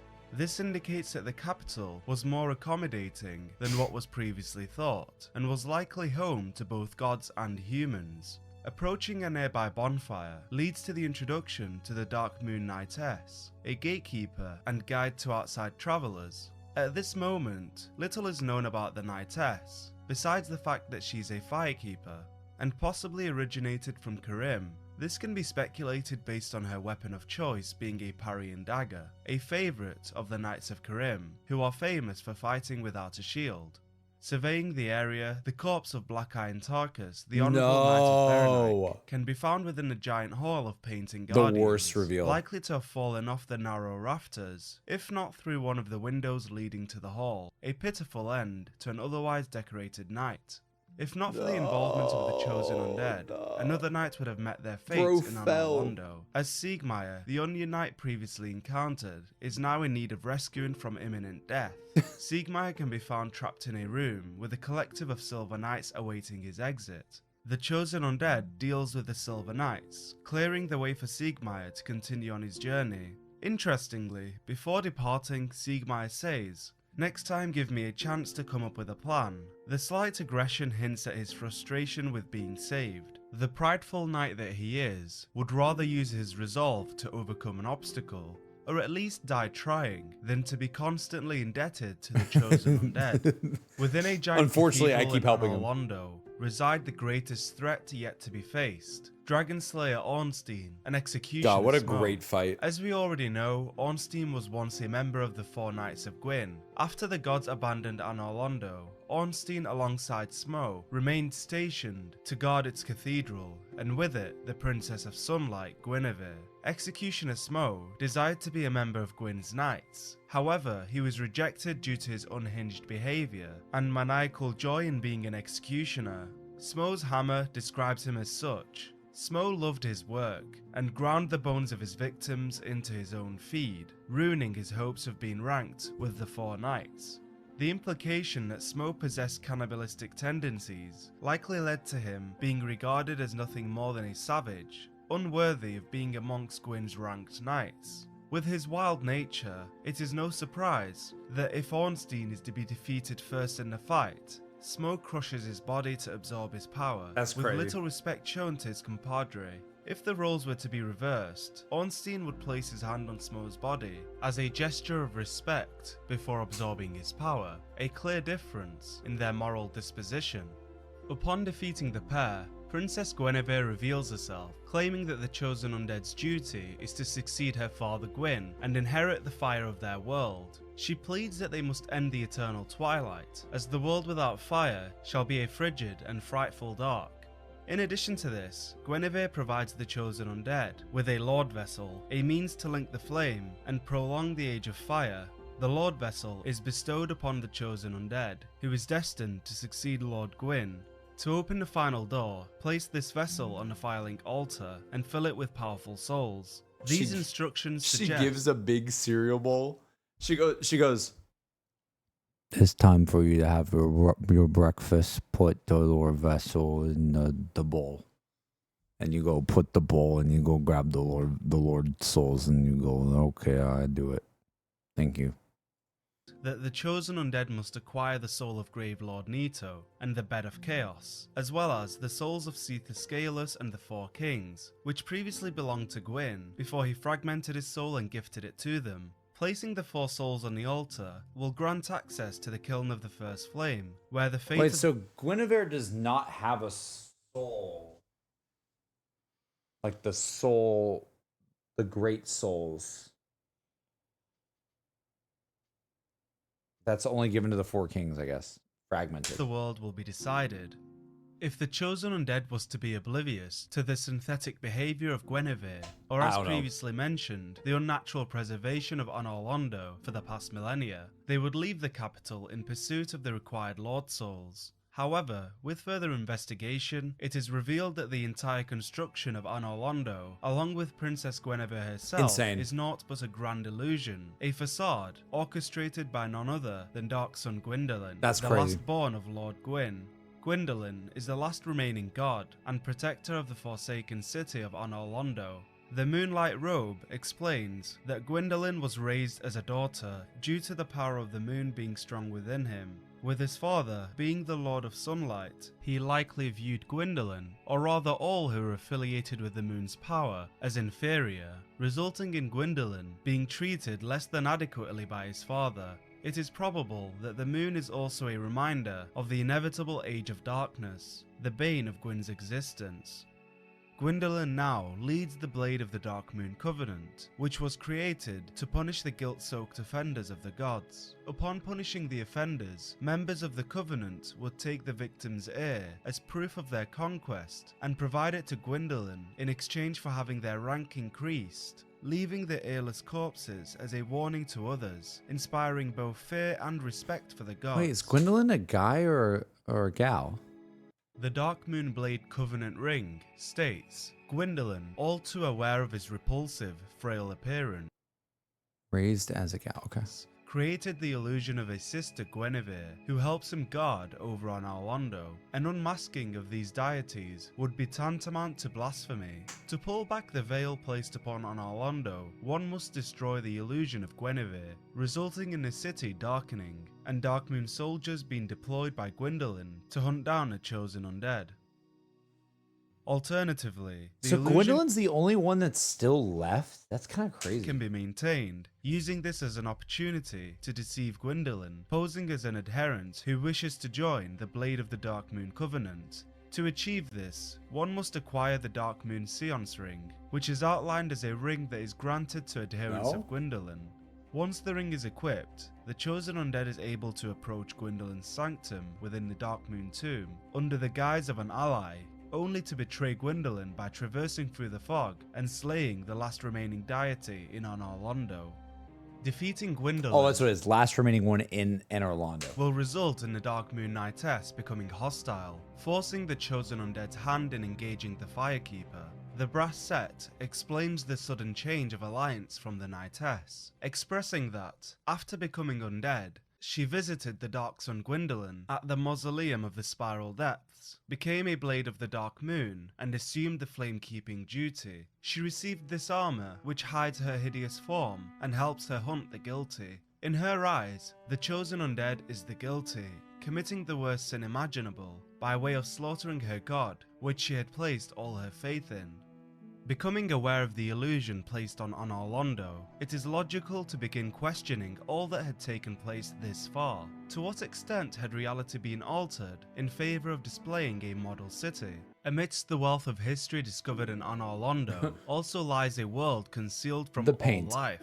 The painted world of Ariamis, placed amidst the painting guardians, who have guarded the great paintings of Ariamis for ages, passing their duty down through the Oh god, we're gonna hear about generations. Priscilla. But the reason for doing so passed from all memory long ago. Oh no. The painted world was created as a refuge for the lost souls of various creatures. Since the inception of the undead curse, countless beings had either hollowed or lost their purpose in life, with their souls going astray. They aimlessly followed various go. The painted world was created as a refuge for the lost souls of various creatures. Since the inception of the undead curse, countless beings had either hollowed or lost their purpose in life. With their souls going astray, they aimlessly wander the lands in hopes of finding guidance. Over time, word spread of a painted world that welcomes all beings without a home, and so the painted world became popular amongst abandoned souls. Some believe that the true purpose of the world was to hide the existence of crossbreed Priscilla, a being neither god nor human. Priscilla is described as a dragon crossbreed, a bastard child of Seath the Scaleless, who had been trapped in the painted world. Priscilla wields a life hunt scythe, a weapon that cultivated enough power to warrant the fear of the gods. The scythe could not be wielded by all beings, as in the hands of a mortal, its power will turn upon its wielder. The Not weapon for me, inflicted bleed baby. onto those who carry it, Not making to it me. accessible only to beings powerful enough to bear that burden.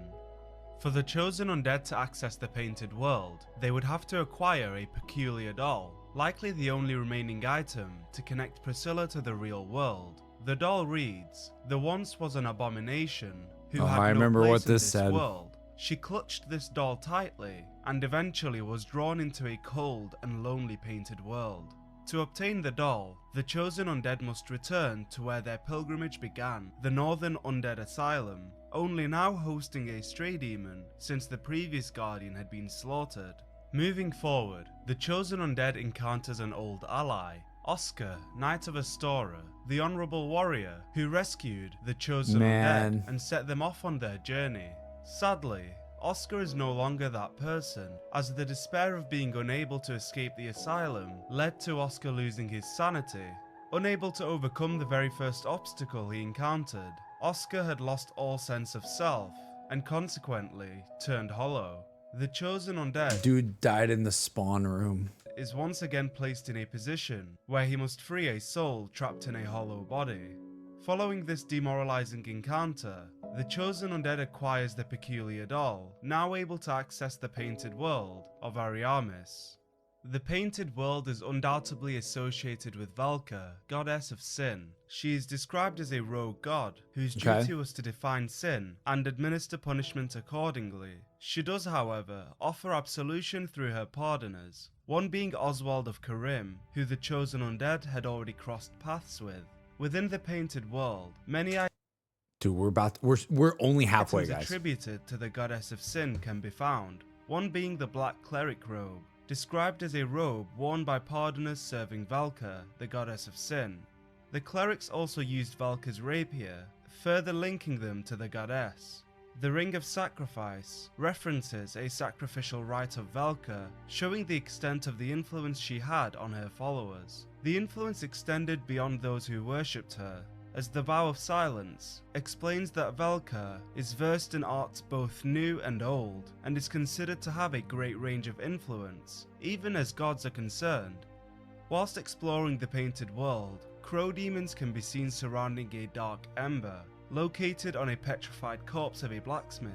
Dark embers are used to ascend occult weapons. The fact that crows are a symbol of Valka, coupled with the knowledge that Valka's rapier is imbued with occult power, it is highly possible that Valka was to some degree involved with the occult rebellion. Her betrayal of the gods could be why she's referred to as a rogue deity. To prevent further rebellions against the gods, at a point in time, the church long hid the forbidden black ember, and no living blacksmith knows of it. This bit's a little Reaching confusing the to me. finale of the painted world, the chosen undead approaches crossbreed Priscilla, residing in an arena at the end of a partially destroyed bridge. Not knowing the trespasser's intentions, she remains non-hostile, and offers the chosen undead a chance to leave her world, to avoid conflict. Who art thou? One of us thou art Why did not. I kill her? If thou hast misstepped into Why this did I world, do that? plunge down from the plank and hurry home. If thou seekest I, thine desires shall be requited not. Thou must return it whence thou came. Truly. This land is peaceful, its inhabitants kind, but thou dost not belong. I beg of thee, plunge down from the plank and hurry home. Ignorant to what had become of the painted world, she pleads that this land is peaceful, its inhabitants kind, contradicting the residents' actions towards the chosen undead. Perhaps the residents are peaceful, but see the outsider as a threat, and so they collectively fight to protect Priscilla by attacking the chosen undead at every opportunity. Although Priscilla had been living in solitude for centuries, confining herself to the tower, her intentions remain pure, as in her eyes, her In world my still eyes, serves the the purpose painting is essentially a they had place of exile for anyone capable of slaying the gods. initially Yeah. set out to fulfill. It is now up to the chosen undead. Do they put an end to the painted world that had long protected those who were cast out, or leave the residents to exist in peace, as what resides in the painting is no business of the undead anyway? Why could thou not let us be? Didst thou not see why Ariamis created this world?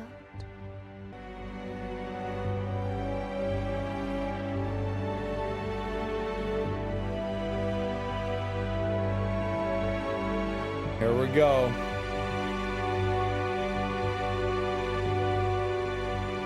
You must go to the abyss and find the four kings. And Now that the Lord Vessel has been obtained, the chosen undead never can mind. continue their journey. In Firelink Shrine, a primordial never mind. serpent named Kingseeker France No, appears, sorry. who I am reveals the correct. following.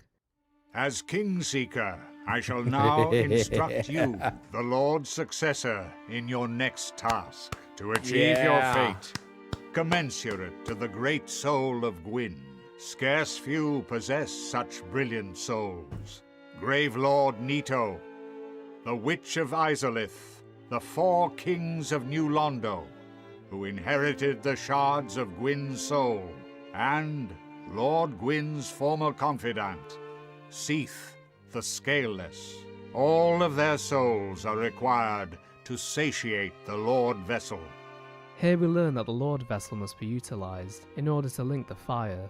Framp's goal is to seek a king, someone who will link the flame and extend the Age of Fire, in the name of Gwyn. However, there is another path. Darkstalker Karth also requires the Lord Vessel and the chosen undead's help, but not to link the fire, insane. but to let the flame fade instead. At first glance it appears that Framps represents the light, the fire and the gods, whereas Karth symbolises the dark, humanity, and the plan to end the fading age of gods. It's so funny that like the dark side is actually the one that's more like human.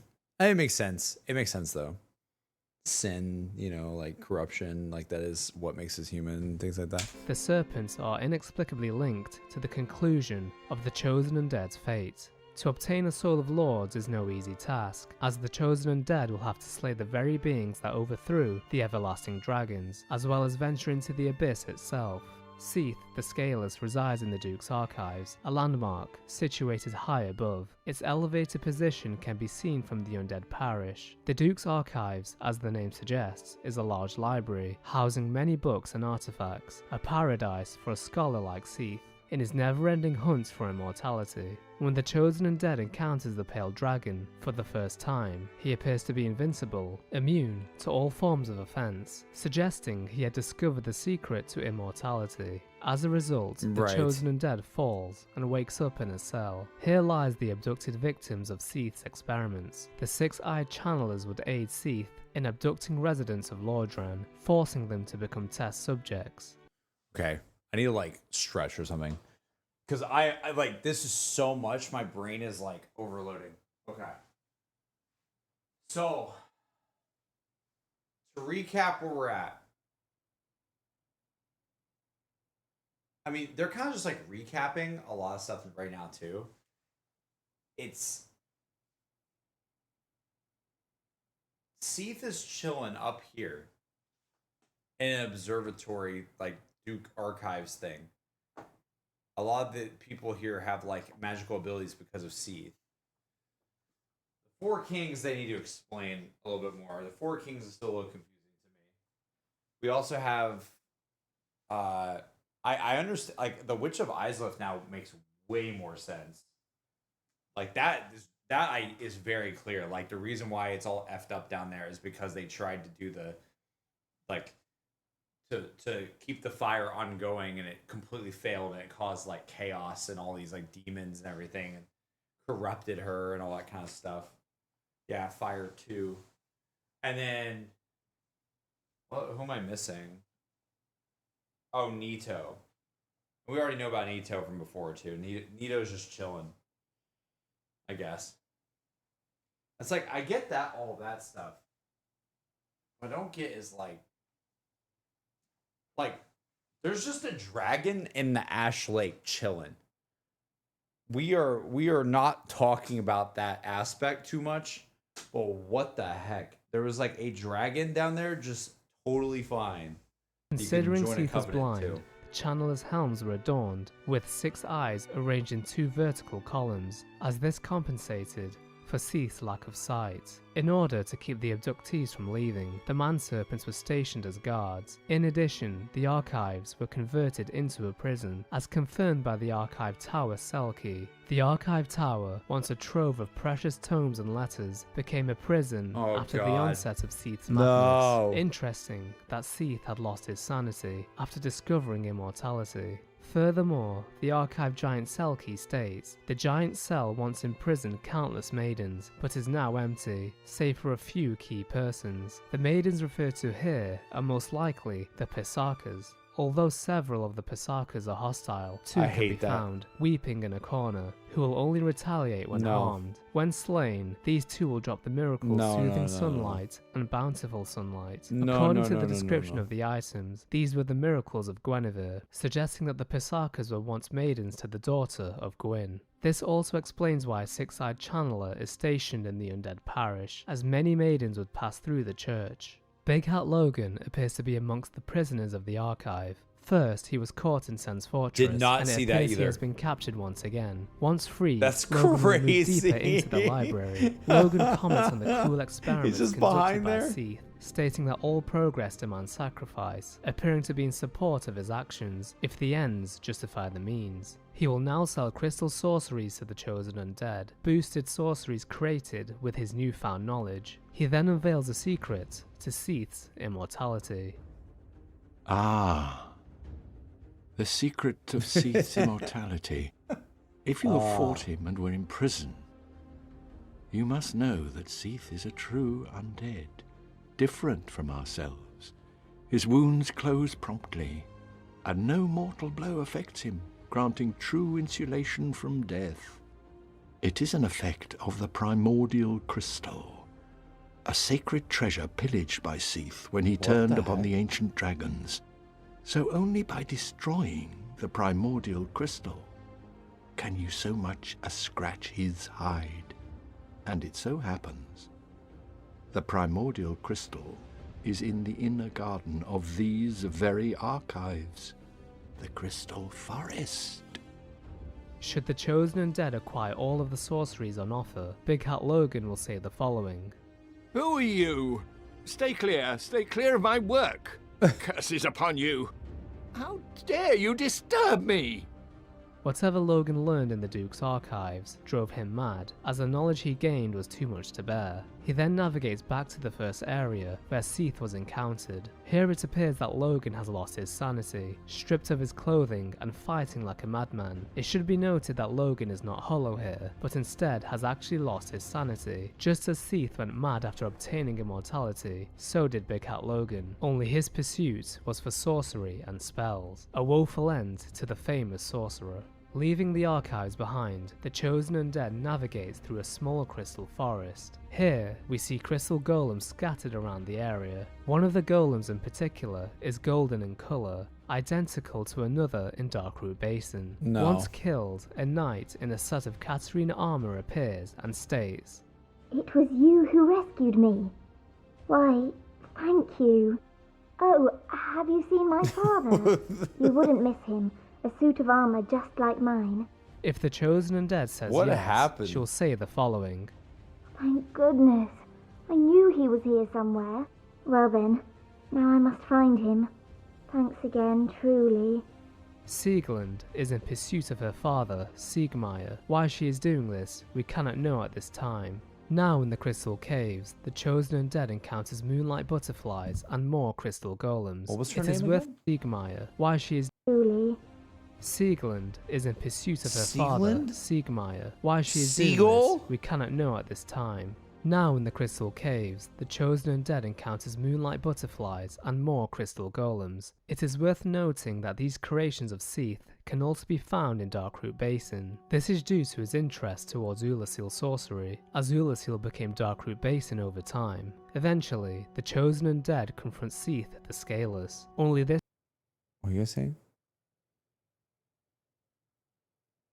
time, it appears that the chosen undead has stumbled across something of importance to Seath. So valuable is this item that Seath descends into the caves to protect it. It's In this crazy. room lies the primordial crystal, the secret of Seath's immortality. This object granted him the long life he desired. He was envious of the other dragons and their everlasting lifespan. However, with this crystal, he could replicate the immortality provided by the stone dragon scales, using the knowledge obtained from Big Hat Logan. It feels like there's a lot of like the way that they're describing this stuff.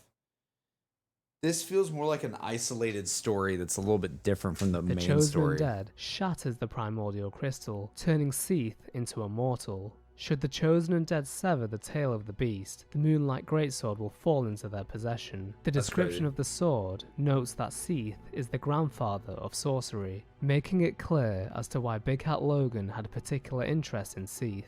It is also worth mentioning that sorceries, such as the Soul Arrow spell, are particularly effective against the stone scales of dragons, hinting that Seath pioneered sorcery to aid in the slaughter of his own kind. No wonder the scholar sorcerers of Vinheim named their dragon school of sorcery the Vinheim Dragon School. The chosen undead then slays the pale dragon, and obtains the bequeathed Lord Soul Shard, given to him by Gwyn. We now move to New Londo ruins to acquire the next Lord Soul. Before crossing the bridge, a hollow in chainmail armor can be seen. This hollow is the crestfallen warrior from Firelink Shrine. That was effed. He left the shrine as he was sick of the smell That was produced effed. by the serpent's I frown. hated that. It seems that during his also, investigation he was to kind of uncover a the dick. source of the smell, he turned hollow. Ironic that once he had somewhat a purpose, he lost his will to live. Moreover, several hollows can be seen worshipping something. Upon closer inspection, we can see that they are kneeling before the sunlight, emanating from a small crevice above, potentially signifying their devotion to the light, to Lord Gwyn. Damn. Exploring deeper in New Londo ruins, the chosen undead discovers ghosts haunting the area. Oh god. Okay, I'm gonna sleep at 4 a.m. Enjoy the rest of the lore gamer. Be good, chat. Dude, I'm trying to make it through this. It feels like a bedtime story. I don't know if I can make it through it. These ghosts. I'm loving it. I'm just so sleepy. Will be engaged when consuming a transient curse, as the only way to fight back against ghosts, who are cursed beings, is to become cursed yourself. Some of these ghosts can be seen holding babies and can cast lightning, miracles similar. They look weirdly like Priscilla as well. To Gwyn's bolts. Eventually, the chosen undead will come across a sealer known as Ingrid. He states, New Londo was sacrificed to contain the Dark Wraiths. Mark my words, the Dark Wraiths are the enemies of man and any living thing that has a soul. They were never meant to roam again. The four kings slumber in the deepest chamber of the ruins. Use this key to break the seal and open the floodgate. I feel like this guy was like the ultimate just like one of the most helpful NPCs in the entire game.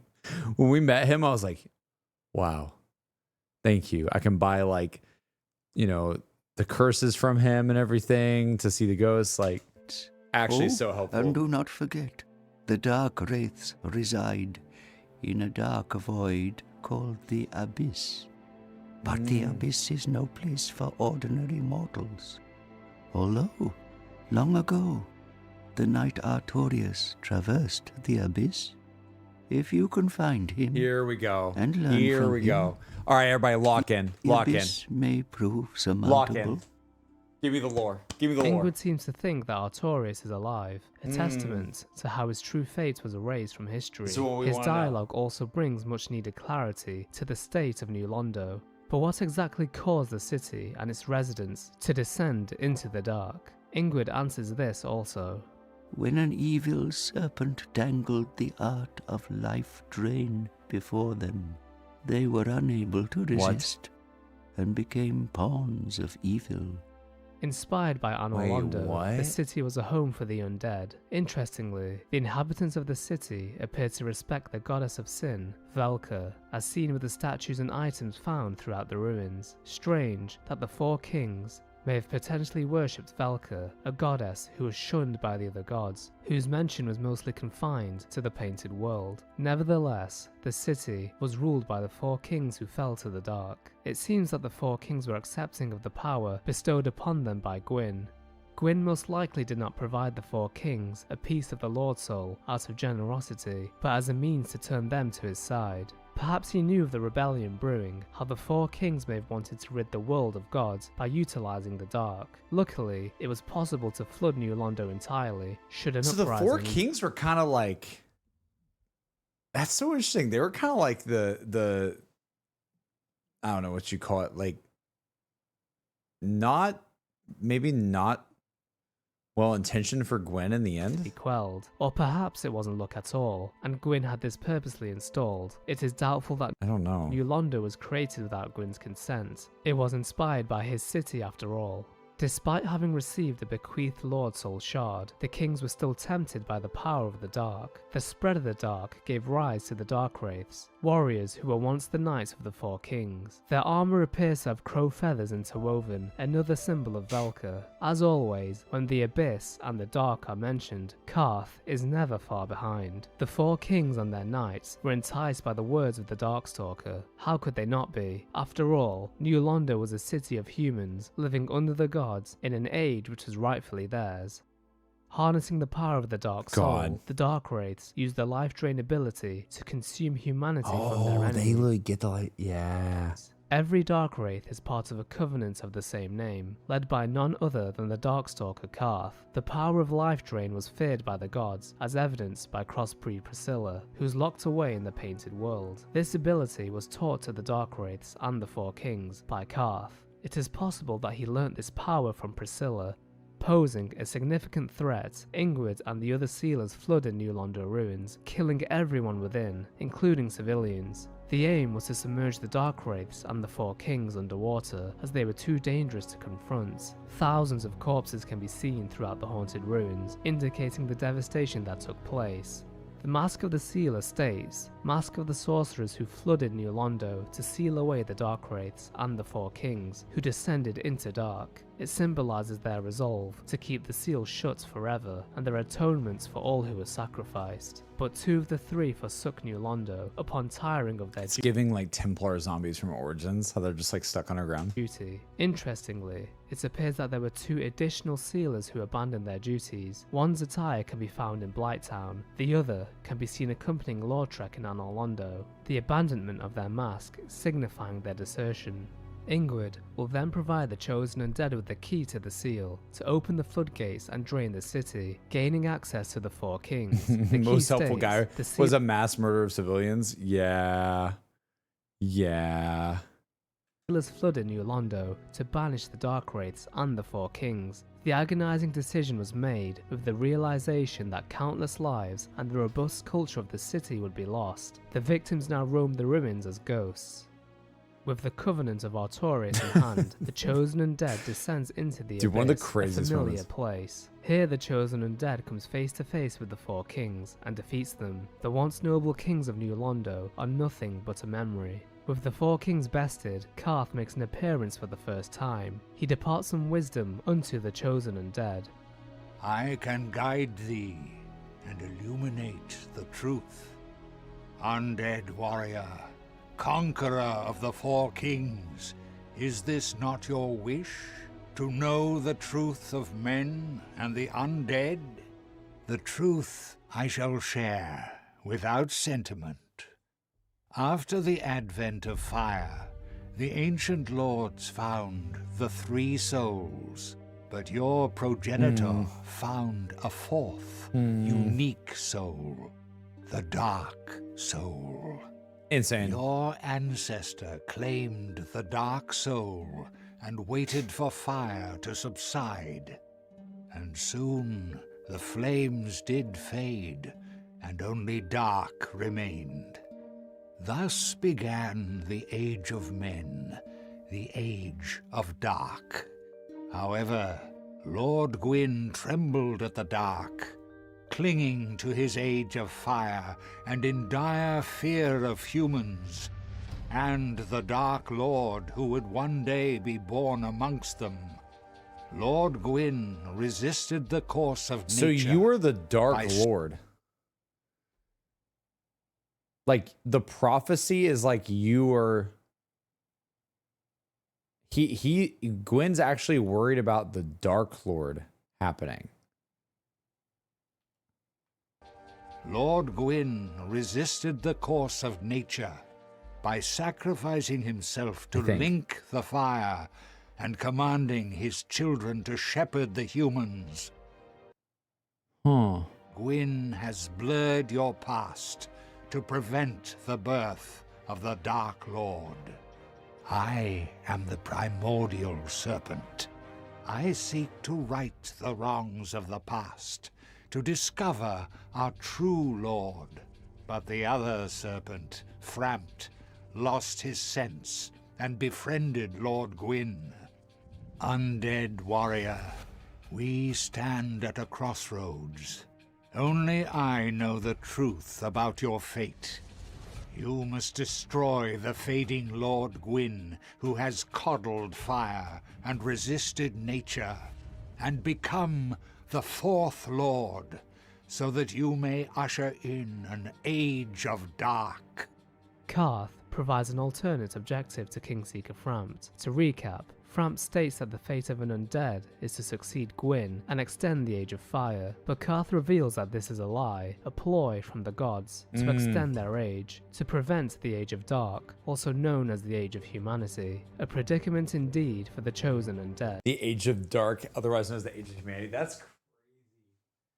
Oh. It's good. It's pretty good.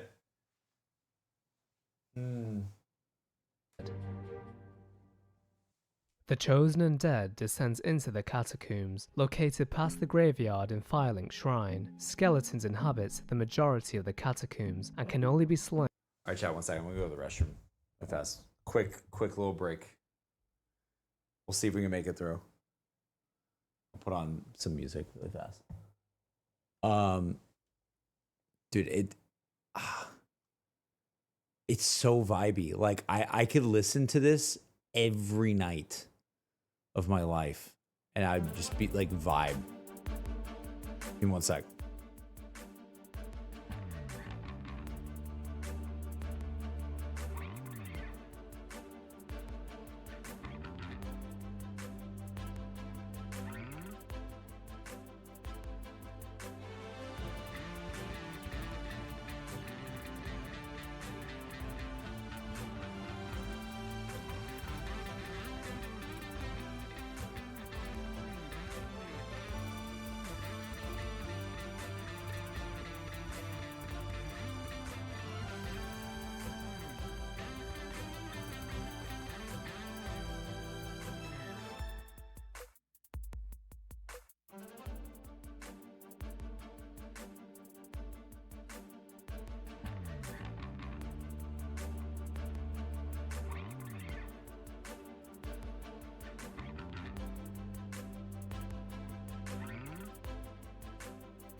Okay.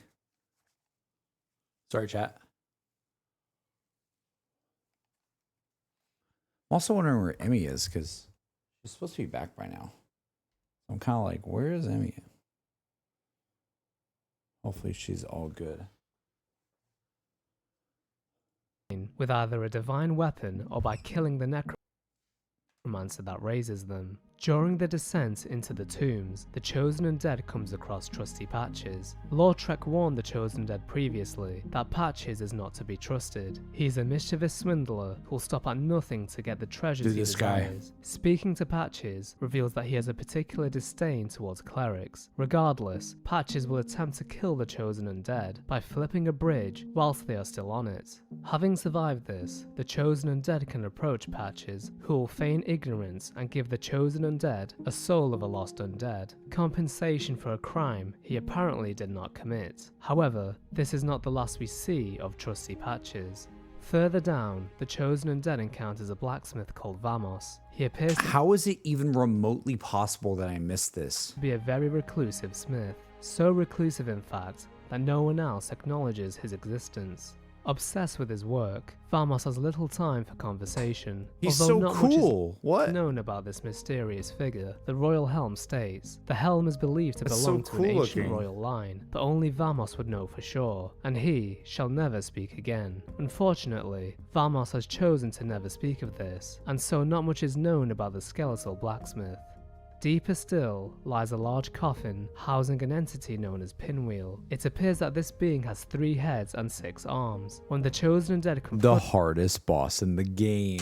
Pinwheel, the heads appear to gaze at each other as if they are deciding the fate of the Chosen Undead. Pinwheel turns hostile and prepares for battle. The creature is strangely fragile and falls with relative ease. Upon his Strangely death, he will either fragile. drop the mask of the father, mother, or child. The masks state that Pinwheel was a necromancer who stole the power of the Gravelord and reigns over the catacombs. Pinwheel also drops one additional item, the Rite of Kindling. The description states this secret rite allows bonfires to be bolstered further with kindling, so that even more Estus can be collected. How peculiar that humans had found little use for humanity until they turned undead. The 3 masks worn by Pinwheel suggest that the frame is a combination of 3 bodies and minds. One theory is that Pinwheel was once a family that somehow fused together. Perhaps one of the family members died, and in an attempt to bring them back to life, they stole the power of the Gravelord and tried to revive their deceased loved ones. However, this resulted in a morbid resurrection. Surrounding Pinwheel is a vast collection of books and skeletons, all of which are ensnared in chains. One can even be seen laying on the operating table, almost as if the Chosen Undead had interrupted an experiment of some kind. Potentially, Pinwheel resurrected his family, but was finding a way to separate the 3 fused bodies,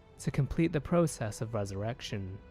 The Mask of the Father raises equipment load, representing how the father metaphorically, or perhaps even quite literally as Pinwheel, carried his family. The Mask of the Mother raises health, symbolizing how she raised the morale of the family. Lastly, the Mask of the Child raises the speed at which stamina That's so crazy. That's like in there, like in the catacombs.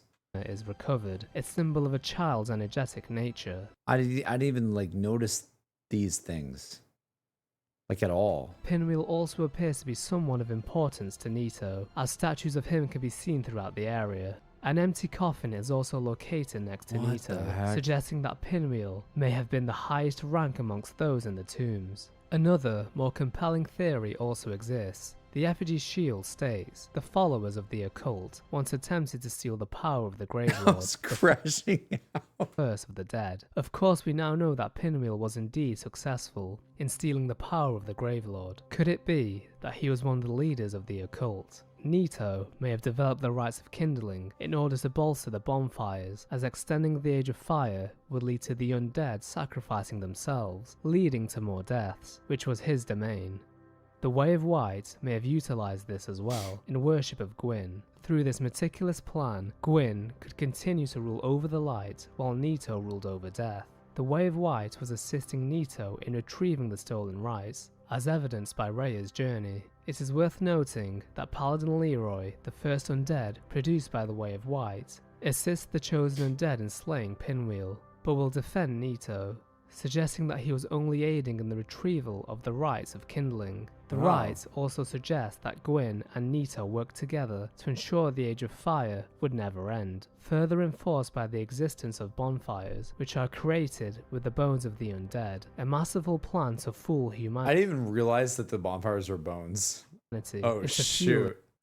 Oh shoot, my bad. Didn't know it was that the one. Bones of the undead, a masterful plan to fool humanity into fueling the Age of Fire. No wonder that Pinwheel decided to steal the secret rites in order to prevent further kindling and ultimately to let the fires fade. Perhaps this is why he conducts experiments on the skeletons to better understand the process of death. At this point, the chosen What do you use to return the bonfire's homeward bone? Yeah.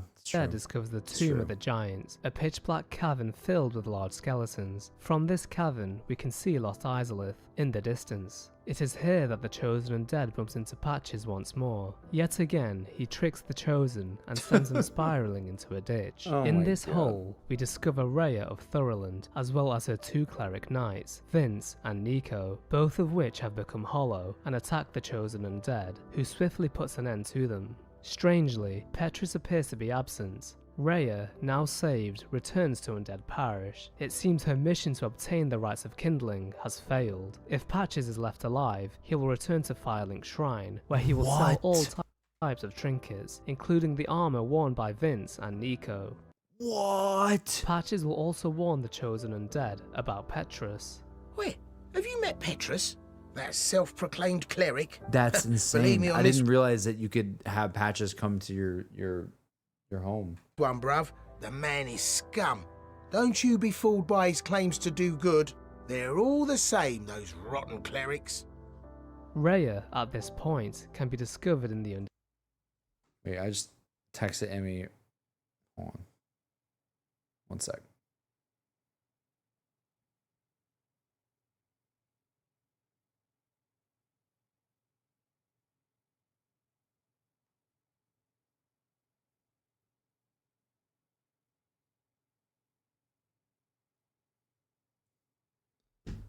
Parish, where she is grateful to her saviour and offers to sell miracles. If Petrus is informed of the rescue, he will state, "Oh, it's you.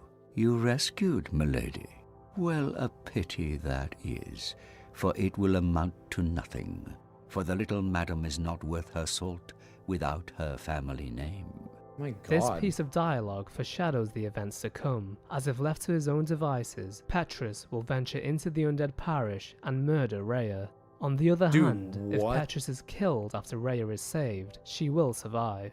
There is also one other path. If the Chosen Undead acquires all the items Rhea has to offer, she will be kidnapped and taken to the Duke's archives, where it is discovered that she has become hollow. Sadly, Okay, there are so many NPC paths and like results that I didn't even I feel like I did not get the NPC game. Like I did not see the results of NPC stuff as much as this.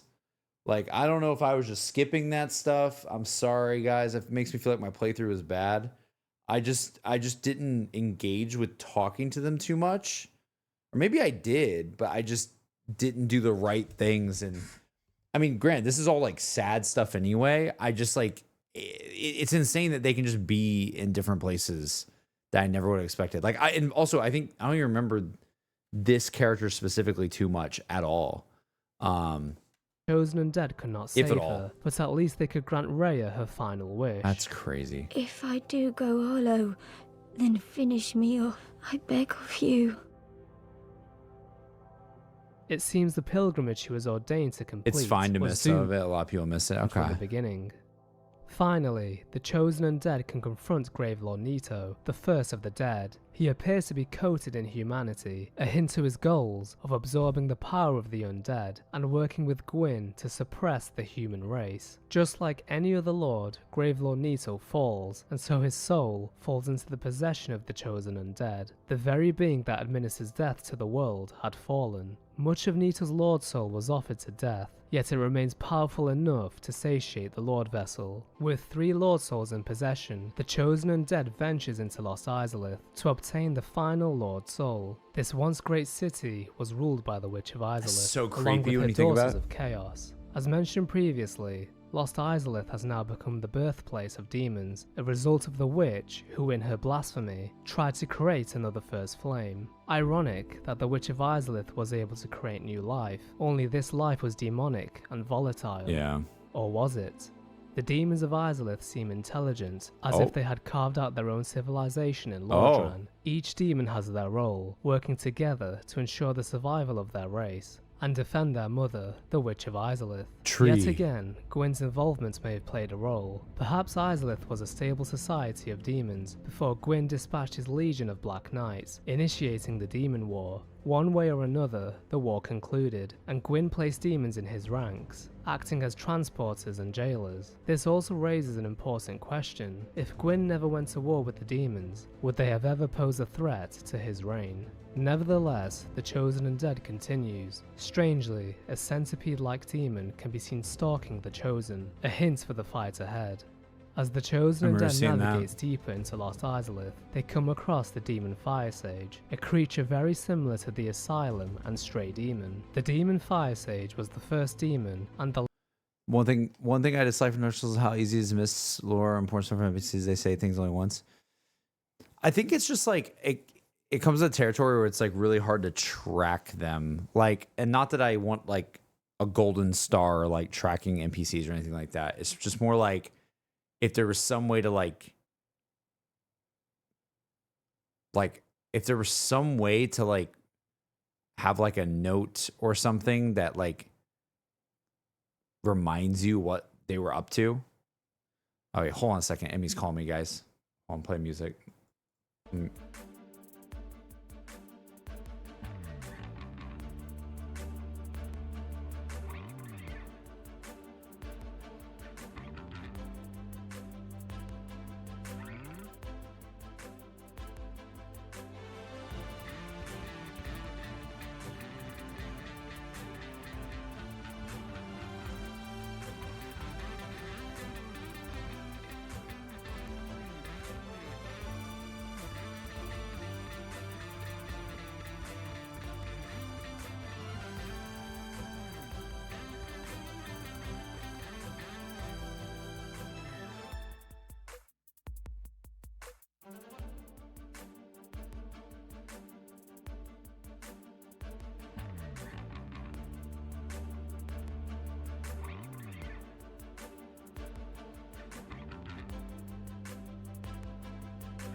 She's really cute.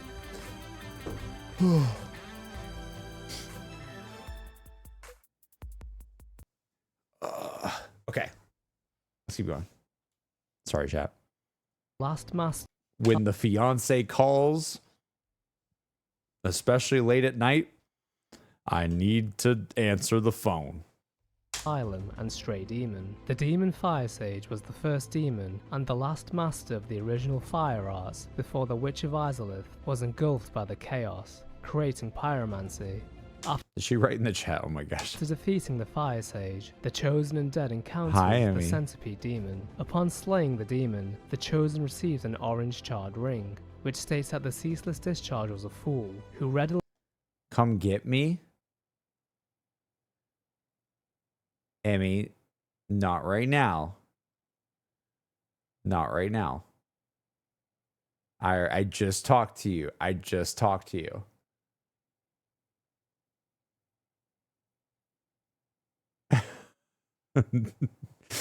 When you're no.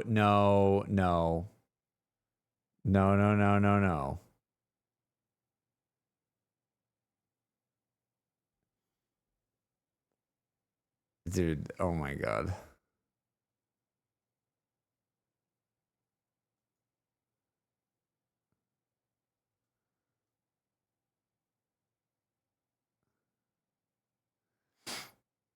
Dude, we're never gonna finish this lore video. Oh my god.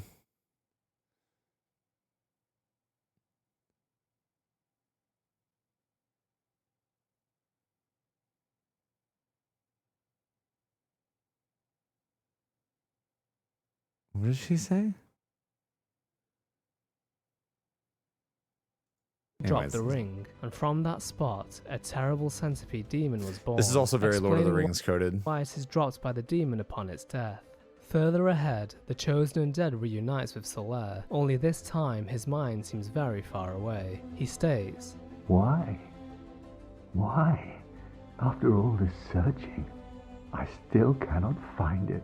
of course, he's referring to the sun, which he had been chasing ever since he set foot in Lordran. Solaire. After navigating through the lava fields, we witness Solaire for the last time, with a parasitic organism embedded into his brain. He swings wildly, claiming that he had finally discovered his very own sun. Finally, I have found it. I have. Ah, my very own son. I am the sun. He became the I've done sun. it. I have. Yes, I did it. Makes me so sad. I did. The Chosen Undead has no choice but to put the once joyous knight out of his misery. Oh, it's over. My sun. It's setting. It's dark. So dark.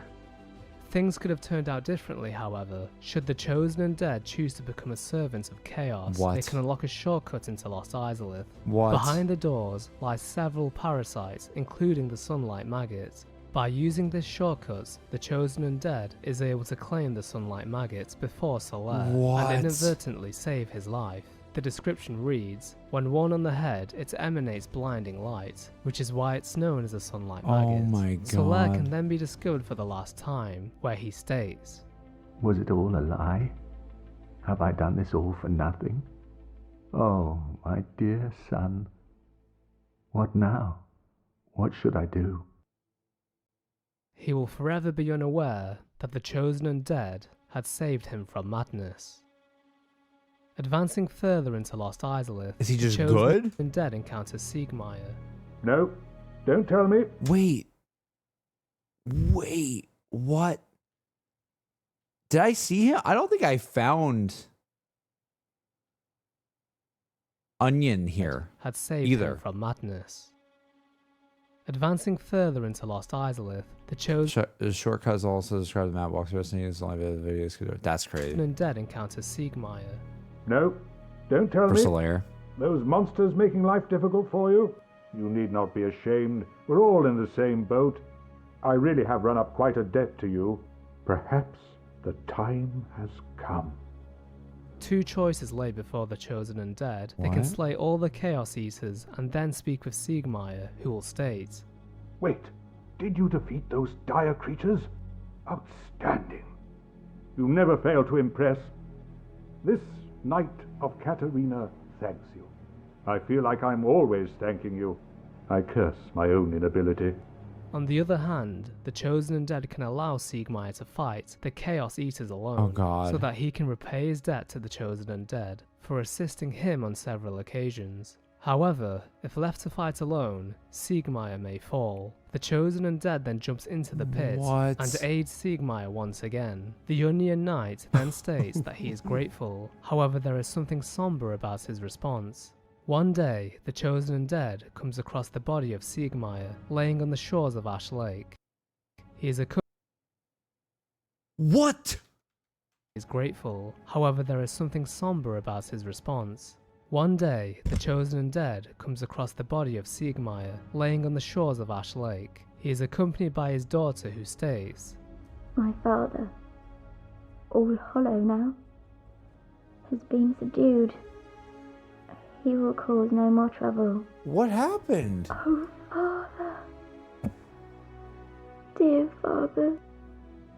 Sieglind came to Lordran in search of her father. Her goal was to deliver the last words of her mother, and fortunately was able to do so, before forcibly putting her hollow father to rest. His hollow state is a What? result of the chosen undead's continuous aid. Although they had saved Siegmeyer on several occasions, they unknowingly stripped the brave and honourable knight of his purpose. What good was he to anyone if he could not solve his own problems or slay any creature alone? This dampened the morale of the Katarina Knight. His honour was no longer intact, and his worth as a knight dwindled in his mind. Siegmeyer, having lost his purpose and the will to live, became hollow. What? No. Returning to Izalith, Oh the chosen my undead God. edges closer to the witch. However, Yeah, but by always saving him, you deprive him of his only purpose to be a brave knight.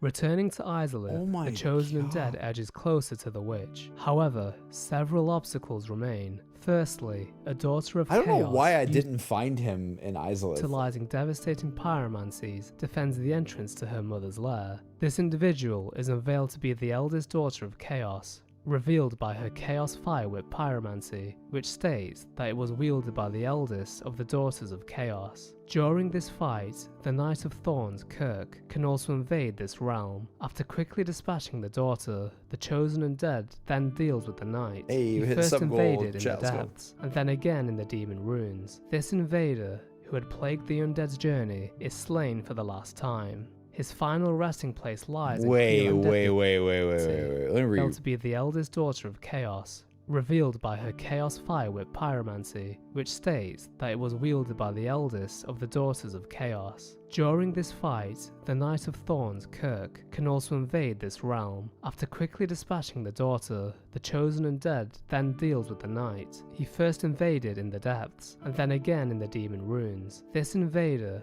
who had plagued the undead's journey, is slain for the last time. What the hell? His final resting place What the lies in hell? Quilag's domain, near the Fair Lady. His armor reveals that Kirk was a notorious member of the Dark Wraiths. Kirk is also described as being murderous. Despite this, somewhere along his path, Kirk devoted himself to the servants of Chaos, utilizing his strength as a Dark Wraith to pillage humanity and gift it to the Fair Lady. Why he did this is unknown. Either way, he had some sort of affinity towards the Daughter of Chaos. The path now cleared, the chosen undead descends into the lair of the Witch of Izalith. Here we see the face of the once great witch. She has mutated into a tree-like creature, titled the Bed of Chaos. Two seeds can be seen laying on either side of the Bed of Chaos, which This could fight was possibly wild. be two of her daughters. Perhaps these two were the closest in proximity to the witch, when she attempted to create an artificial Oh my first God. flame. Destroying the two seeds reveals a path to the core of the Bed of Chaos. Slashing through the branches, a small parasite is discovered within. This creature is all that is left of the Witch of Izalith.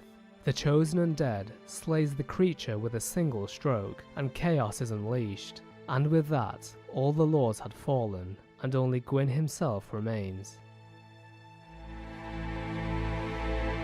They're gonna have to explain DLC. I hope. Here we go. Here we go. This is what I've been waiting for.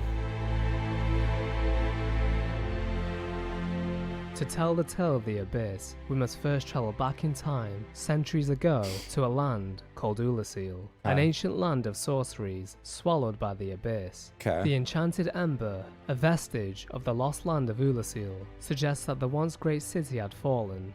During the Chosen Undead's journey, they are taken to the depths of Darkroot Basin, where a hydra and a slew of crystal golems occupy the area. Once the creatures have been slain, a golden crystal golem can be discovered behind the hydra. Unlike the others, this particular golem is unique, as it houses a person within. After the golem has been defeated, it's not unique. It happened before with Onion. Undead can summon the once captive individual to their world. Doing so reveals that this person is Dusk, the princess of Ulasil. I am Dusk of Ulasil. I cometh from an age long before thine. I cannot stay here for long. So, before I disappear, allow me to ask one thing.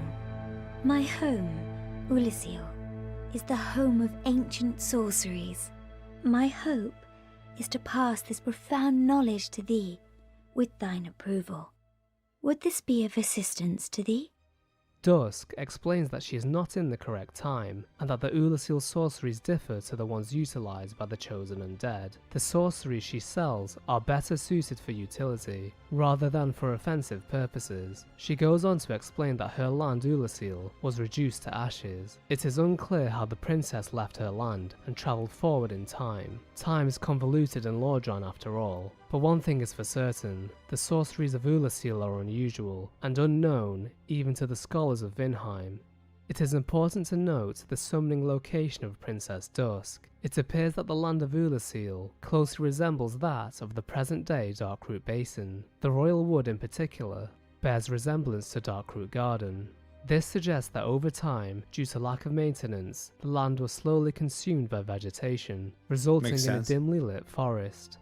With the princess rescued, the Chosen Undead can obtain a broken pendant from the Duke's archives, once again protected by a crystal golem. Seath may have wanted to study the pendant for its magical properties. This object is half of a broken stone pendant. The vine appears to originate from Ulasil. A powerful magic can be sensed from this ancient stone, yet men of this time can neither manipulate nor sense its power, which has a distinct air consisting of both reverence and nostalgia. That's such a cool line. With the pendant in hand, the Chosen Undead can now continue to Darkroot Basin. Doing so results in a portal appearing. Approaching this gateway results in the Hand of Manus reaching out through time and space to grasp the pendant, pulling the Chosen Undead a few hundred years. Wait, they said Manus? Was it the Hand of Manus or something? Into the past. What meaning this pendant holds is unknown. Perhaps it is a relic of Manus's humanity.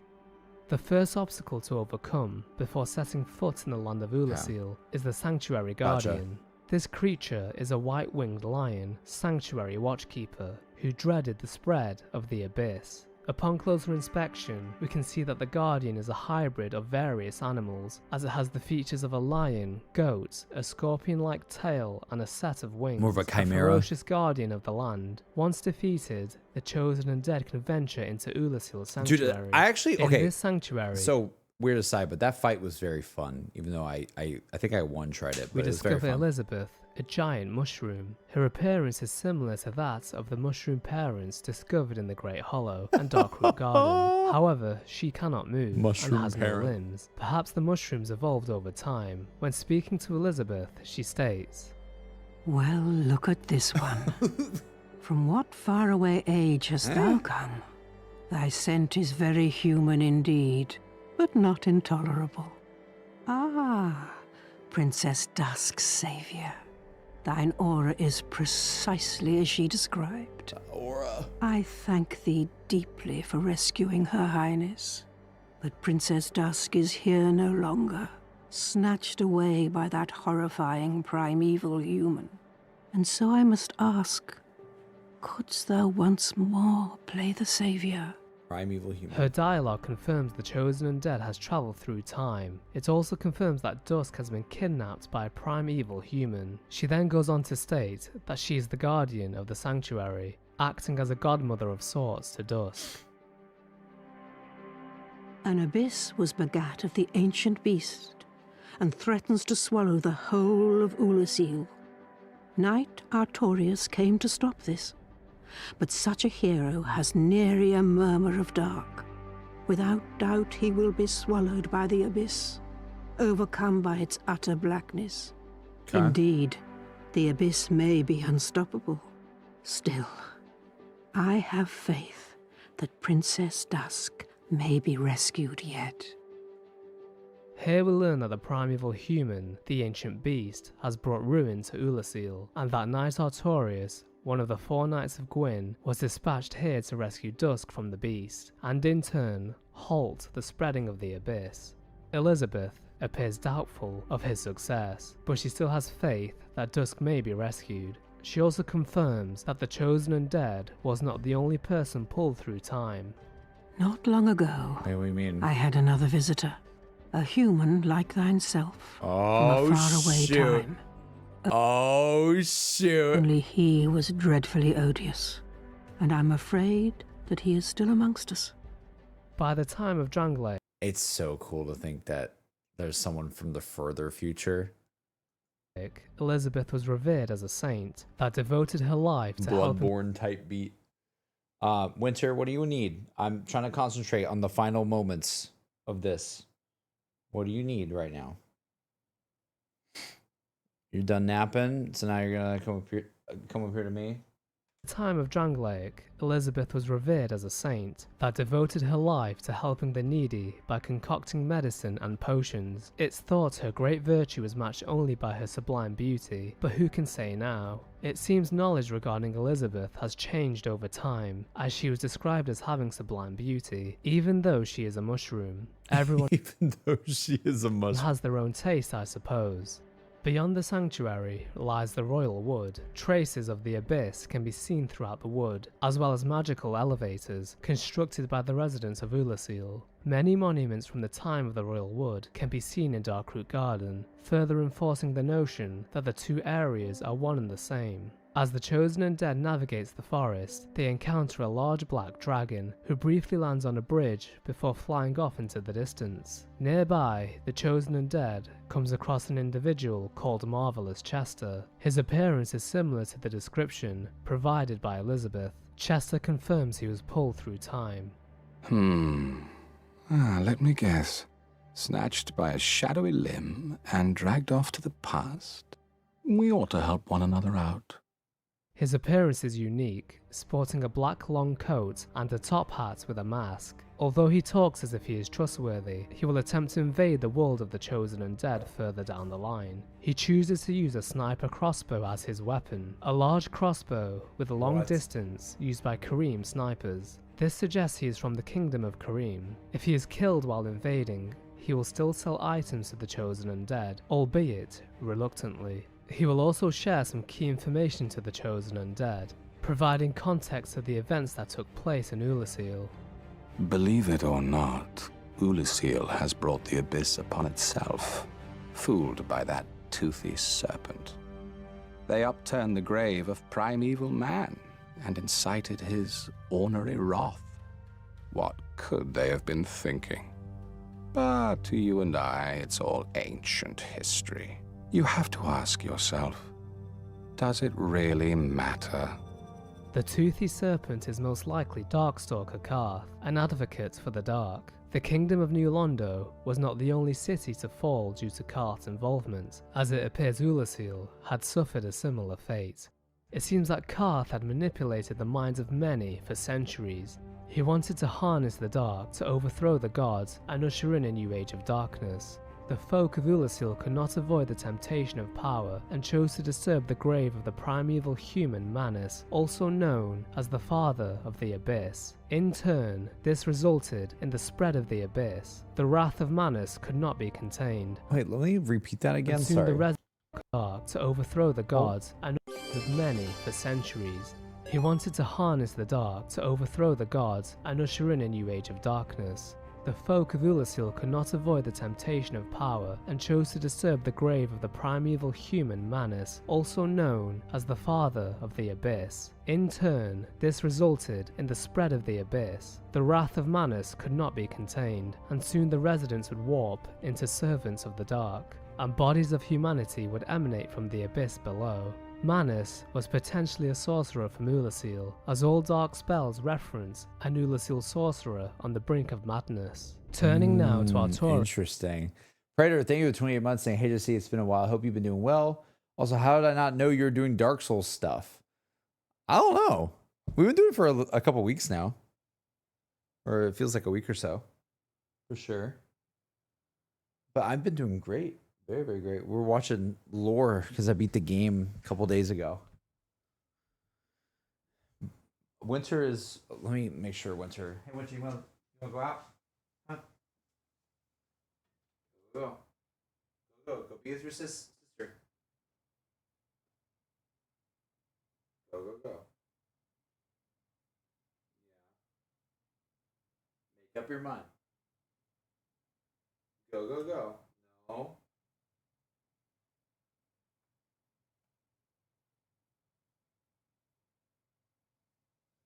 She's so funny that she won't. It's so funny that she just doesn't want to fully leave. Like, when do you want to leave or not? No? Okay.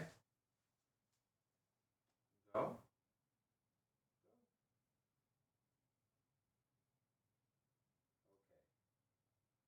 Okay. All right, never mind. She doesn't want to leave yet, I don't think. The Abyss Walker, Gwyn, the Lord of Sunlight, feared the dark, as it threatened his age of fire, the age of gods. The encroaching darkness was a sign of the rise of humanity, and so he tasked one of his knights, Artorius, to traverse the abyss, rescue the princess, and slay the source itself. Artorius was well equipped to deal with the abyss, and was the most suitable knight for the task at hand. His greatsword was designed to strike harder against dark servants. He was also accompanied by the great grey wolf Sith, who was much younger during the events of Ulasil. In addition, Artorius was also in a covenant with the beasts of the abyss. Ultimately, Artorius was bested and was forced to withdraw. A trail of abyss substance leading from the chasm of the abyss to Artorius' location highlights his path of retreat. By the time the chosen undead reaches the knight, he is nothing but a husk of his former self, a once great knight corrupted by the abyss, as confirmed by his armor. The death of the armor's owner can be surmised from the corrosive dark of the abyss, and the tattered azure blue cape, once a symbol of pride and glory. Artorius, in his madness, still appears to be hunting the servants of the dark, even after his death, signifying that some of his ideals have been retained. His left hand is limp and mangled, as he left his great shield behind to protect Sith from the abyss. That's so Artorius cute. Did manage to crawl out of the chasm. Oh my god, that's why his arm's like that. It was too late. The chosen undead frees Artorius, but the legend of the Abyss Walker does not die with him. However, this version of events contradicts history. If Artorius fell to the abyss, then how was Dusk of Ulasil saved? How was the spreading of the abyss halted? Why do item descriptions and the testimonies of individuals refer to Artorius as the saviour of Ulasil? The legend of Artorius the Abyss Walker is nothing but a myth. In truth, the chosen undead would navigate through Ulasil Township, fighting the endless onslaught of servants of the dark, and eventually they would descend through the dungeon into the chasm of the abyss. There they would discover Alvina, who would guide the chosen undead to a young Sith, protected by the veil of Artorius' shield. Sith accompanied the chosen undead as he once did Artorius, and together they would put Manus to rest. The soul of Manus is described as a lukewarm lump of gentle humanity. Upon closer inspection of the soul, we can see humanity at its center, as well as dark sprites emerging from within. It also goes on to state that ancient Manus was clearly once human, but he became the father of the abyss after his humanity went wild, eternally seeking his precious broken pendant. Potentially the pendant was pillaged from his grave, although this is never confirmed. Tragic is the tale of Artorius, the knight famous for his prowess in the abyss, who could not halt the corruption in Ulasil. Even in New Londo, dark wraiths remain to this day. Perhaps the abyss is insurmountable. Returning to Artorias' location, the chosen undead discovers a woman kneeling and paying respects to the deceased. This individual is Kiran, one of Gwyn's knights. If the chosen undead speaks to Kiran, with the soul of Artorias in their possession, she will say, "You, is that not the soul of the man who fell on this spot? He was a dear friend. I wish to pay proper respect with that soul. Would you be willing to part with it?" If given to her, she will offer a pair of gold and dark silver traces in exchange. It is not clear whether she was romantically involved with Artorias, or if she just had great respect for her fellow knight. If slain, she will cry out, "You humans, my dear Artorias." This statement insinuates they may have been linked romantically. Either way, she's one of the few that knew the truth regarding the legend of Artorias. With Manus put to rest, So we are the Elizabeth legend, states the right? following. Thou hast rescued Princess Dusk and rid us of that terrible primeval human, even halting the spread of the abyss. I salute the grandeur of thine enterprise. I thank thee, as do we all. I will remember thee, but I will keep thy story to myself. This is the best way, for thou art come from a time far ahead. No one will sing thy praises, but yet thy greatness shall live on, for it shall be my purpose to remember all thou hast done for us. The true savior of Ulasil returns to their... I never, thought to go talk to the mushroom again, either. I just never thought to do that. I was just like, all right, we got it. Let's get out of here, you know? I did not think that, she would have more dialogue, but it's really cool that she does. And I think this is cluing us into what it means, chat. Live on, for it shall be my purpose to remember We definitely are the hero. all thou hast done for us. The true savior of Ulasil returns to their present day, where they can converse with Dusk. This may strike thine ear as somewhat peculiar, but long ago, in my homeland of Ulasil... Wait a second. Wait, what? You can talk to her again? I thought she died. Wait, or I thought she was out of commission. Wait, I'm so confused. Actually, wait.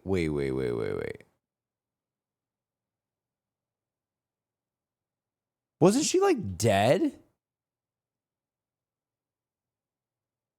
Or not dead, but you know what I mean? She was laying on the ground, out of commission for me. You can talk to her again? So she wasn't...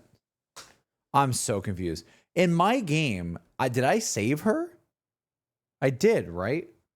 Because she just kind of she was kind of She seems still very hurt though. This may strike... To their present day, where they can converse with Dusk. This may strike thine ear as somewhat peculiar, but long ago, in my homeland of Ulasil, I was beset by a creature from the abyss. I would have perished then, were it not for the great knight Artorias. Oh man. In truth, I saw little of what transpired, for mine senses were already fled. But even still, there was something about Artorias, a certain balance of the humours that quite perfectly fits your semblance. Heavens, could it be that? Oh, dear me. That was Ulasil, many centuries ago. Please excuse my fanciful musings. Wait, okay. I saw little of what transpired. I saw little of what transpired. For mine senses were already fled. But even still, there was something about Artorias, a certain balance of the humours that quite perfectly fits your semblance. Heavens, could it be that? Oh, dear me. That was Ulasil, many centuries ago. Please excuse me. Dang, so she's not even sure. She's not even sure. She's just like saying like, oh, like you resemble a Artorias a little bit, but that's because like to her, she like remembers Artorias saving her, I guess, in her like, you know, like hurt state. She doesn't know that it wasn't Artorias, it was us. And so she's like trying to like, she still thinks it is that story of Artorias, but you can tell she feels like it's not. Only it was so very odd. Oh my God. You and Artorias. I owe my life to each of you, and both seem to share some resonance of sorts. Uh-huh. Perhaps it is the nature of true greatness. I still think on that creature from the abyss that preyed upon me. My faculties were far from lucid, but I quite clearly sensed certain emotions. A wrenching nostalgia, a lost joy, an object of obsession, and a sincere hope to reclaim it. Could these thoughts belong to the beast from the abyss? But if that were true, then perhaps it is no beast after all. Oh. It's just that I wish to know the truth, and no one, not even loving Elizabeth, will tell me. It appears that out of respect for Artorias, Elizabeth hid the truth from the world, although Dusk notices the striking similarities between Artorias and the Chosen Undead. She also recounts that Manus did have emotions after all, an essence of his humanity remained, symbolized by his desperation to retrieve the broken pendant. Alvina also confirms in the present day that the story of Artorias is none but a fabrication and a fairy tale, although she still respects Artorias. Many bandits and adventurers seek the treasures left behind at the grave of the Abyss Walker. Alvina tries to sway people away in order to preserve his legacy and safeguard Sith. When approaching the grave of Artorias, despite centuries having been passed, an adolescent Sith still recognizes the Chosen Undead. They did fight side by side in the Abyss after all. Howling in anguish, Sif reluctantly picks up his master's sword and prepares for battle. It's so good. That's so good.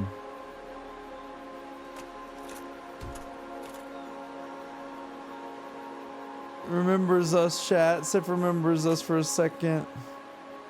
Oh, man.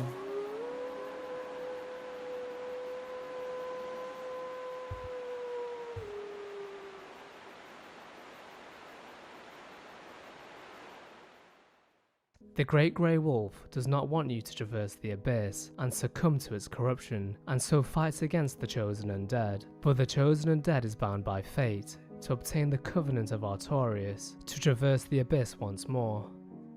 During the journey to the past, the Chosen Undead comes across another knight of Gwyn, Hawkeye Goth, a giant who wields a bow to pierce dragons, a crucial ally to Gwyn. Sadly, Goth has been trapped in this tower as some look down on his kind. Furthermore, Goth appears to be blind, however his lack of vision is due to his helmet. It appears that the eye holes have been filled with tree resin by those who dismiss Goth as a brutish giant. He recognizes the Chosen Undead as the one who freed Artorias and thanks them for allowing him to leave this world with his honor intact. Goth also confirms Chester's version of events, that the townsfolk of Ulasil were persuaded by a dark serpent and brought about their own ruin. From Goth, we learn that the dragon witnessed previously is in fact Calamite. Even if the City of Gods will not confront the beast, Goth will assist the Chosen Undead in taking down the Black Dragon. With the greatest of great bows in hand, Goth fires an arrow into the sky, piercing the dragon and forcing it to land. It is important to note that Calamite is referenced as the last of the ancient dragons, an interesting choice of words, considering the everlasting dragon does the Sonic music absolutely, yeah, and Seath the Scaler still exist. Nevertheless, Calamite's life is one of solitude. The Chosen Undead ventures to the location of the grounded dragon and engages the beast. Such a hard fight, actually. The bringer of calamity, is slain. After his death, a faction called the Dragon Knights would be born. Harnessing the scales of the dead dragon, they forged weapons and armor. These items prove the existence of Calamite, a dragon many consider nothing but a mere legend. And so Calamite, in a land devoid of dragons, had to die to prove his own existence. Okay, I don't get that as much. Choice of words, considering the everlasting dragon and Seath the Scaler still exist. Nevertheless, Calamit's life is one of solitude. The chosen undead ventures to the location of the grounded dragon and engages the beast. Calamit, the bringer of calamity, is slain. After his death, a faction called the Dragon Knights would be born, harnessing the scales of the dead dragon. What? They forged weapons and armor. These items prove the existence of Calamit, Okay. a dragon many consider nothing but a mere legend. And so Calamit, in a land devoid of dragons, had to die to prove his own existence. I don't know where that faction is though.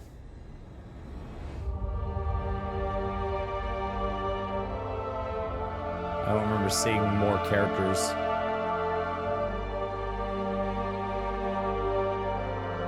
Right, here we go. Is the ending The explanation. chosen undead's pilgrim Man, they gotta wrap up the whole ending in like 4 minutes. is close to its end. Offering the Lord souls to the vessel results in the opening of a gateway.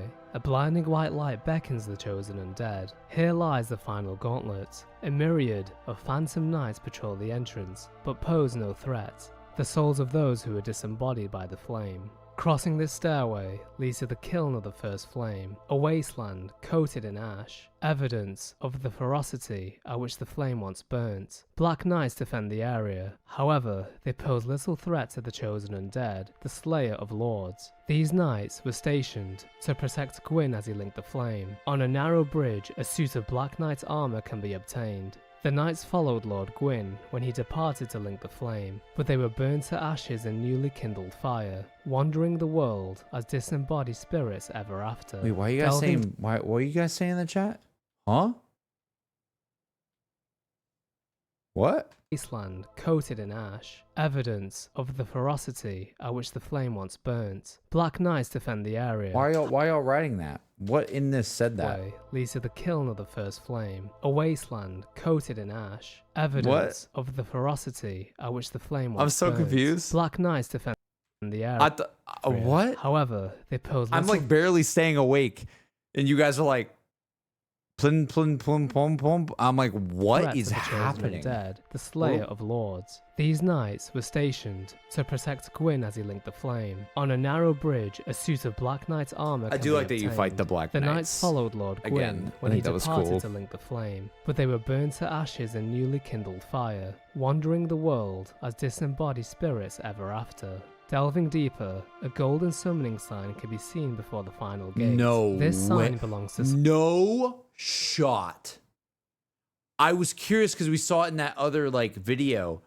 So if you say you can save Solaire and a golden you can summoning summon him? Sign can be seen before the final gate. This sign belongs to Solaire. Although he could not discover his own son, he pressed on. As an undead, just like many others, he would conclude his pilgrimage by setting himself ablaze. All that remains is to venture through the fog one last time, to Wait. face the Lord of Sunlight himself.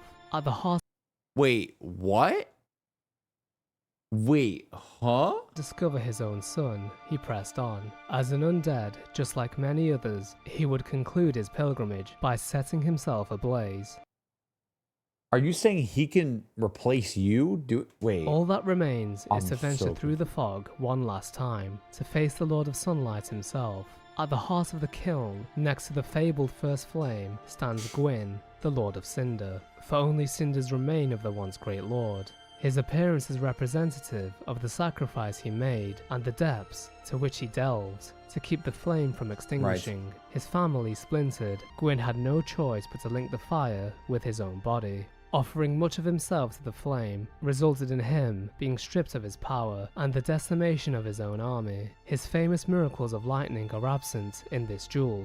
The chosen undead, with or without Solaire's aid, would put an end to the Lord of Light. God. Two options now lay before the chosen undead. Do they link the fire and prolong an age that may one day die, and fulfill the wishes of King Seeker Frampt? Or do they turn their back on Gwyn, as he once did to mankind, and allow the flame to fade? Should the fire be linked, the chosen undead is consumed by the inferno, and their powerful soul fuels the fire for many ages hence. Should they choose to deviate from the undead pilgrimage, they can walk away from the flame, where many primordial serpents have gathered to greet the chosen undead.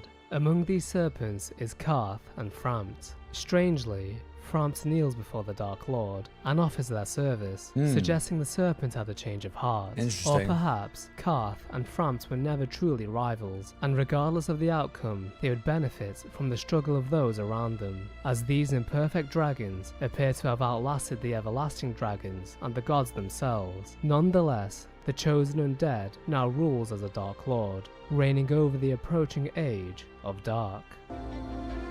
Damn. Damn, let me hear that one last time.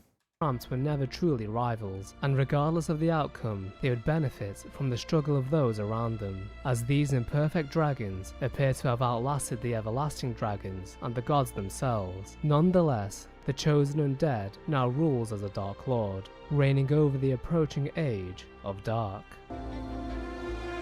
Exhilaration, pride, hatred, rage.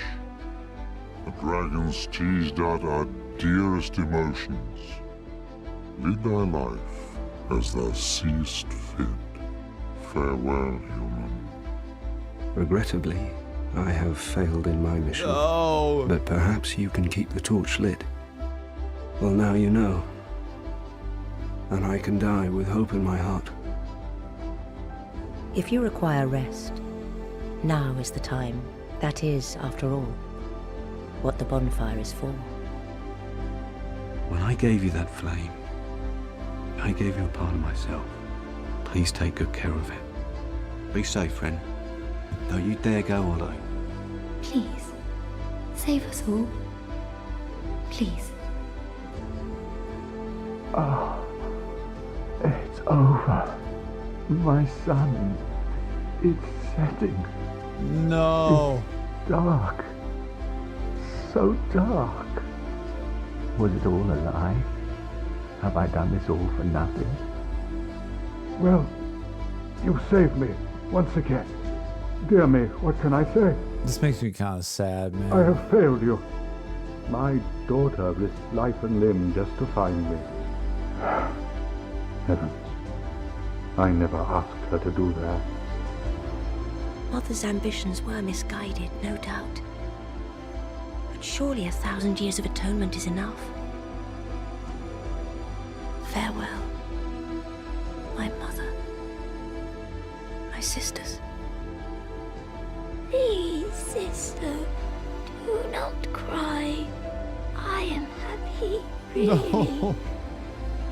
I have you, don't I? I beg of the spread of the abyss. It must be stopped. The breaking of curses is the territory of deities. You must be prepared to give some of yourself.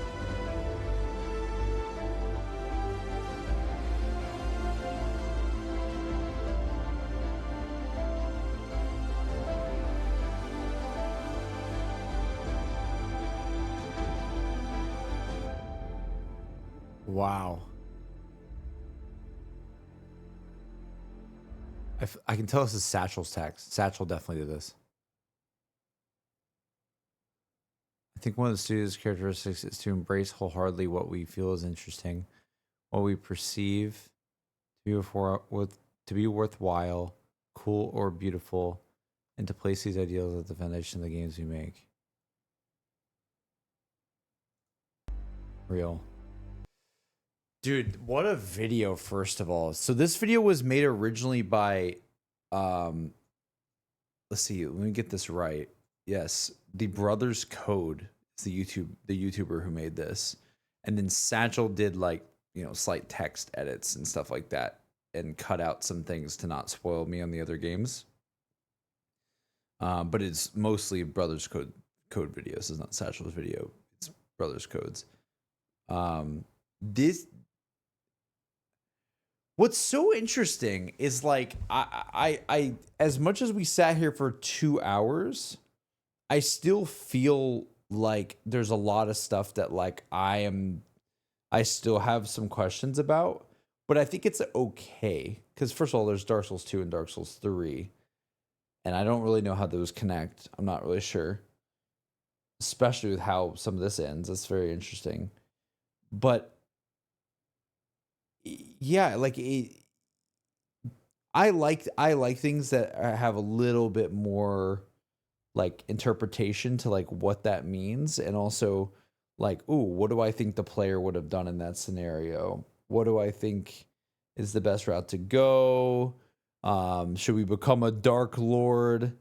It's like there's a lot of feelings like that where it's like I don't know, but it's kind of like cool that there's thoughts, from I'm sure the community on what that means. I think the coolest thing is that they're able to craft such a world that is able to have like a character like Havel, for instance, who's like trapped in a tower, and then you're like, okay, why is this guy stuck in the tower? And then you like find like an item that says something like he was put there and locked in there, and you're like, wait, what? So he actually was locked in here. He wasn't just placed here as like a normal enemy. It's like, nope.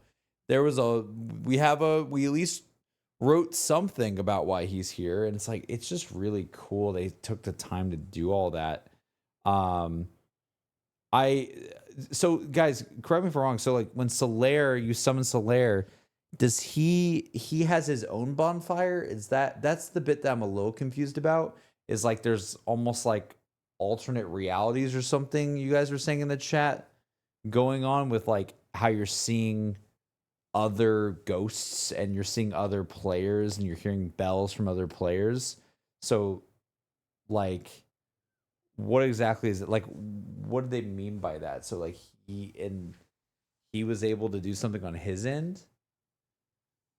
Almost like you're meaning like a multiverse or some sort of like parallel lad that connects to the fire in his own way? Or something like that. It's like overlapping. Got it. You either prolong a time of prosperity that will not last forever, you move on to a new era with an unknown future. Yeah, I mean, part of me thinks new era with an unknown future is the way to go, just because we've seen how insanely bad it is in the other one. And I don't know if prolonging the fire is the move. I'm not sure about that, to be honest with you. I'm really not sure. What do you guys think about this? I'm just curious what you guys think. I mean, it really goes to show like how deep this thing can go. I'm glad we got confirmation on the Artorias thing, where it's like we definitely were the actual hero that fought back the abyss. And all of the NPCs are either A, they were too confused about what was happening in the past to realize that, or B, they're like potentially hiding it because they just the story makes more sense to not, say like, oh yeah, like this person came from the future to save things. Like that seems a little effed. So I don't know. I like that we got confirmation on that. That was cool. That really was cool.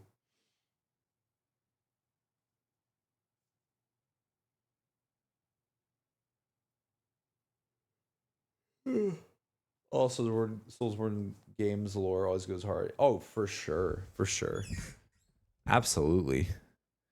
I still think I don't think anything's gonna top Bloodborne for me for like pure atmosphere and story twists and things like that and what was going on. But this is still really cool. This is still very, very cool to think about. It's a lot to do with like it feels like eons of time and gods that are trying to prolong their era of the world and things like that. And I say gods, but yeah, basically gods, like big giants with these souls that are massively important. And there's sort of that question of where does all that lead in the end, and what is required to move on, or what is required from you, and you're kind of like the chosen one. I don't know. It's very grandiose is probably the way to put it. It's very grandiose. You know, you're gonna have questions like, okay, what is the fire? Like, why does the fire give life? Like, what's going on there? Like, what is this primordial fire in the first place? So it's, and also the fact that humanity has sort of like a soul, but then also humanity in them too is interesting. Like they have more going on than just a soul like other types of people. When you summon Solaire, he's entering the Lordron, and he will return his Lordron to continue his journey. Got you. Okay. I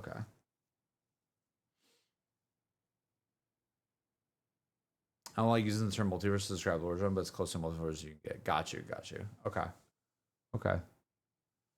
I mean, dude, it was cool. That was like almost too vibey of a video where like I was just like, yes, I could, like, you guys could probably see it in my eyes. I was like, I could go to sleep to this. I think I got a good gist of most of it though, which is cool. I have a better idea of like how the world came to be and who was in charge of the world, especially, and what those factions are. I think it gets a little confusing when they're like, this person came from this realm that you don't really know of, like Katarina, right?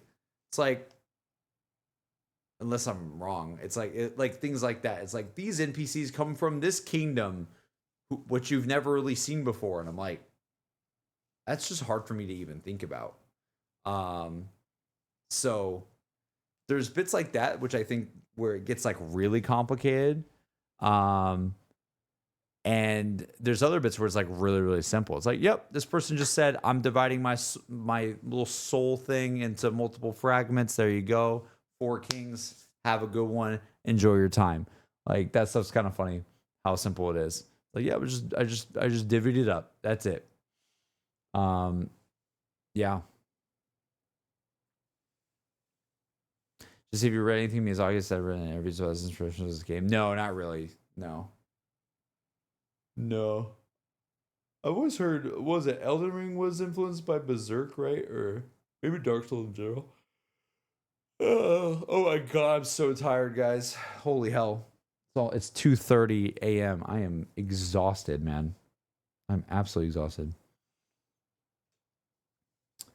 I just woke up, so I'm late, but did chat already show you the old Artorias entrance cutscene of around what time the VOD lives to reaction? I don't think so.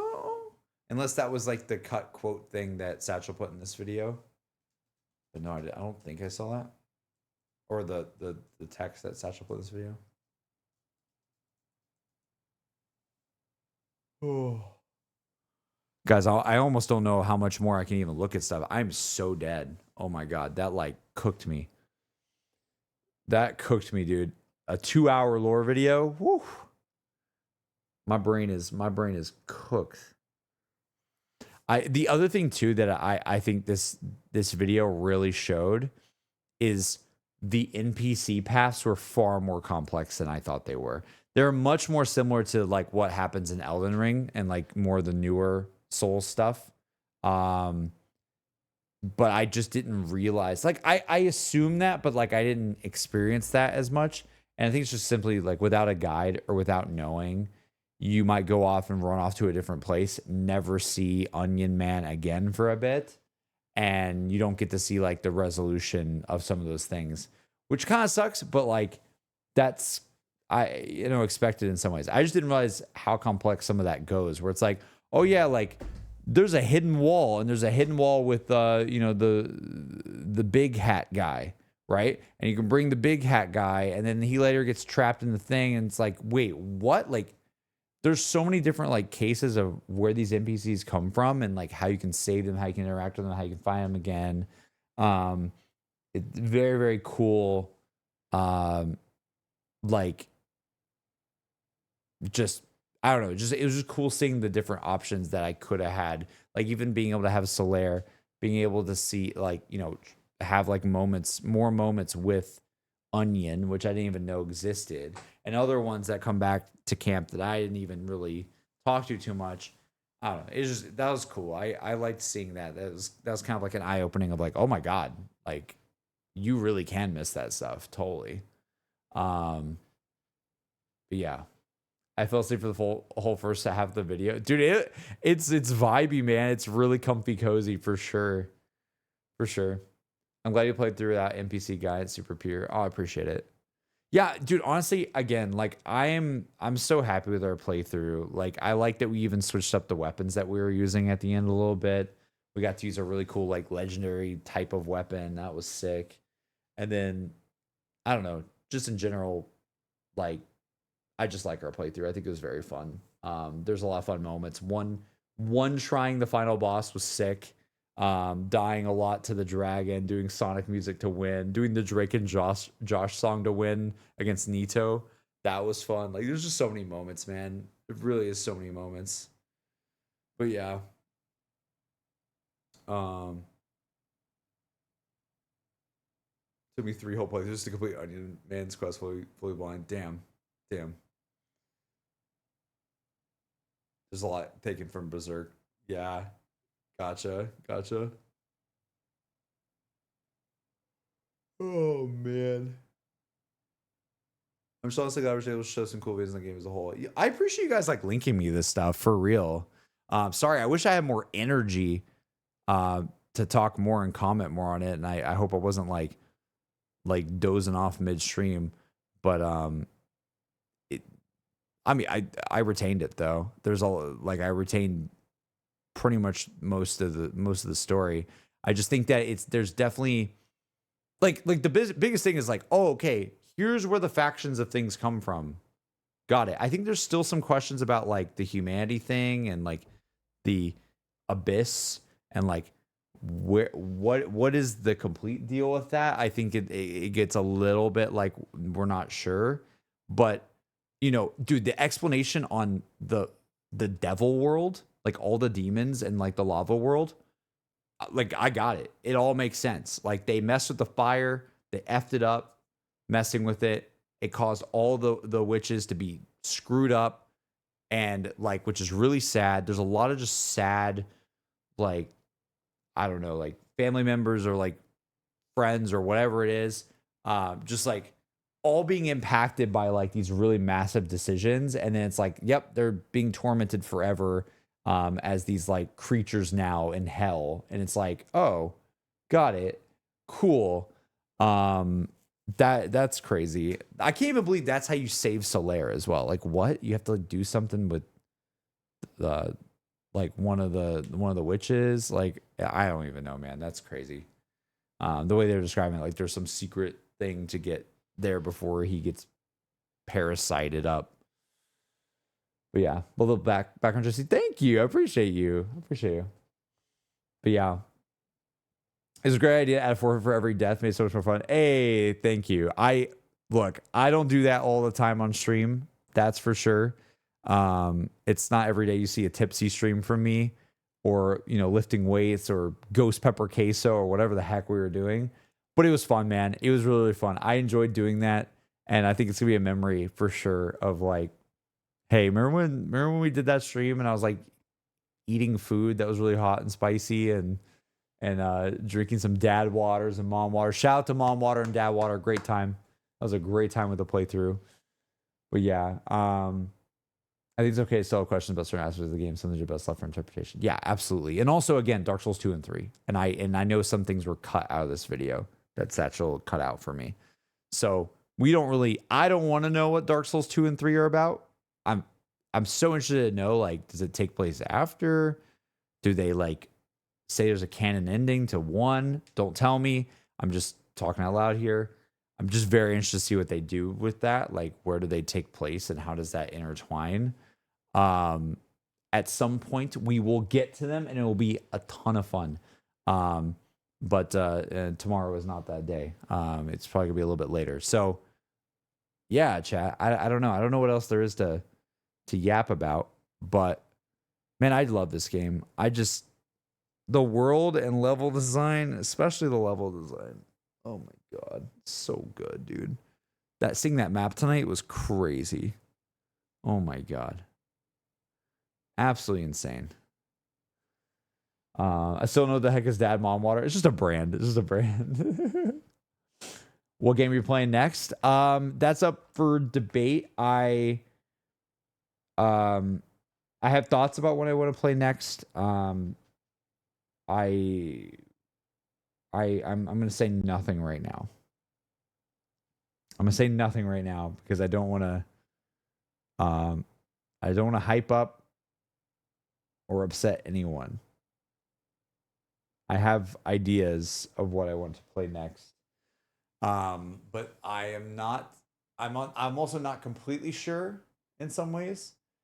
And I want to do at some point. I want to do some like I said, like you guys might not even notice it too much, but like I want to do like some refurbishing of the stream, just to make things a little bit nicer and a little bit more like easier for me as a content creator to like be able to feel comfortable streaming. And there's been a lot of like issues we've been having lately, which sucks.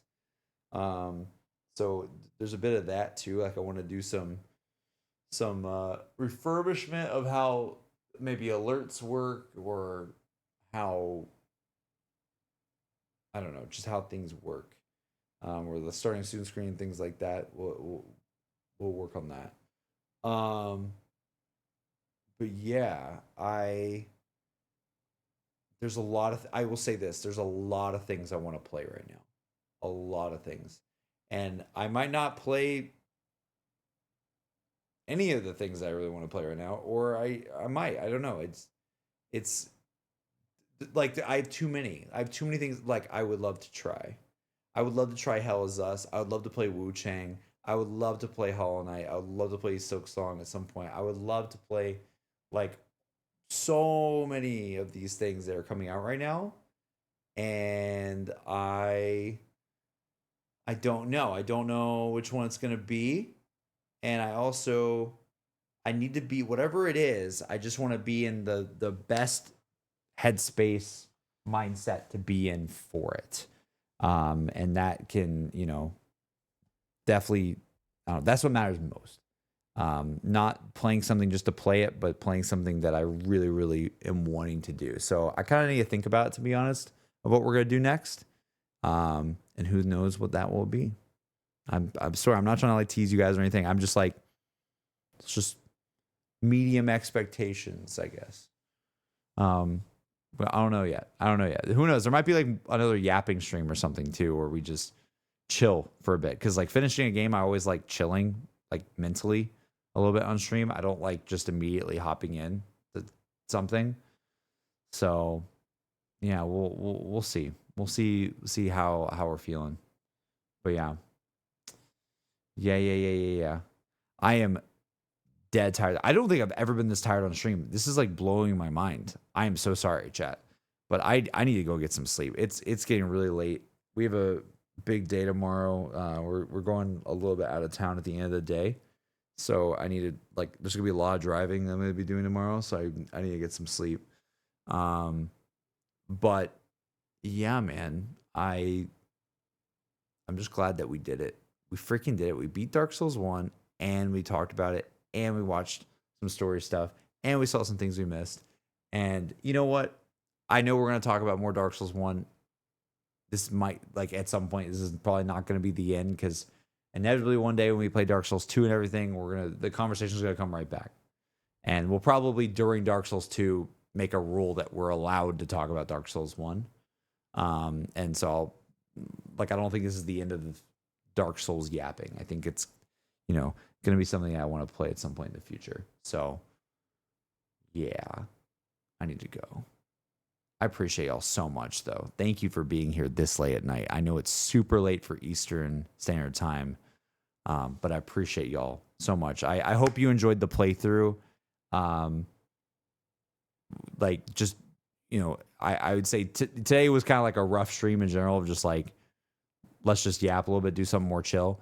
But like just the whole Dark Souls event of doing them all, or like all the different streams for Dark Souls 1, I really, really hope you enjoyed it. It was like literally I put my body through hell a lot for it. Not even just with the game, but like what we were doing outside of it, like we were talking about. And one thing I will say, okay, on a very positive note about Dark Souls 1, like obviously Dark Souls 1 is I don't know if I would put it in my top 10 games. I'm not sure yet. But God, it's really good. But I feel like it's premature to say that right now. But I will say one thing that it definitely did do is, chat, I have been going to the gym every day now for the past, I think this is week 2 or 3. And it all started with that first part of playing Dark Souls 1 where we were lifting weights every day. And I haven't gone to the gym in years, dude. And like legit, I have like every Fridays are a rest day, but every weekday, so like basically Monday, Tuesday, Wednesday, Thursday, I've been going to the gym. And low key, it was all started from streaming Dark Souls that first day. And I just want to say thank you guys. Like, thanks for making that fun, because it actually kind of got me to get my body wanting to be more in shape a little bit, weirdly. That's what Dark Souls did. Not only did it feel great to play, but perseverance in the game, perseverance outside of it as well. I just think that's really cool. And yeah, I just hope you guys enjoyed it, because it was a fun one, and I want to give you guys a big reason why I want to play Dark Souls 1 and do the weights at first and do the sips and all these different challenges is because that's very like classic, feels like old me in a way, like what I would have done in like 2020 or something when I was a full-time streamer.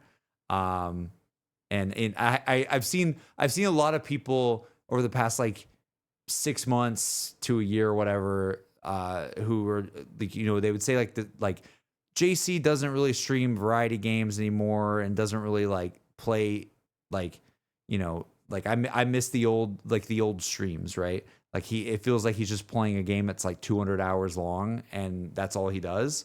But this felt great, dude. It was like a 30 to 40 hour. I know it's still pretty long, but on the scale of things, not that long. And probably more like a 30-hour type game, right? And doing some challenges and failure states with it feels very, very classic stream to me. And that was a big deal for me, as I really wanted this to feel like, hey, if you watch streams back in the day in like 2022 or 2021 or somewhere back there, you might have enjoyed this one. So I hope I accomplished that goal. That being said, I need to stop yapping. Jesus Christ, I can talk all day to you guys. I love you all to death. Thank you for just watching this playthrough, being here for any second of it. Thank you for vibing with me with the lore stuff. Hopefully it wasn't too cozy, but I feel like we're all in the same boat. We're all like, oh my God, that was like vibey. And I want to just rest and dream now. Not in a bad way, because the video is bad. The video is amazing. It's just like, it's just vibey. Just super vibey to listen to. It's like a bedtime story. So yeah. I'm going to go now. Have a good one, chat.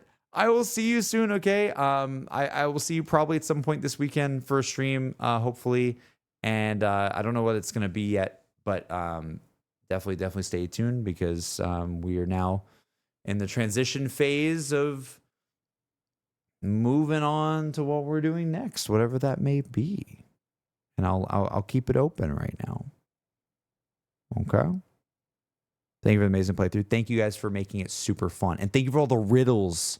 Oh my God. Thank you for all the riddles, making that whole process fun, where like things weren't like fully spoiled for me, because you guys gave me riddles to like find the locations and stuff. That was sick. And also, last thing, I swear, thank you for all the subs.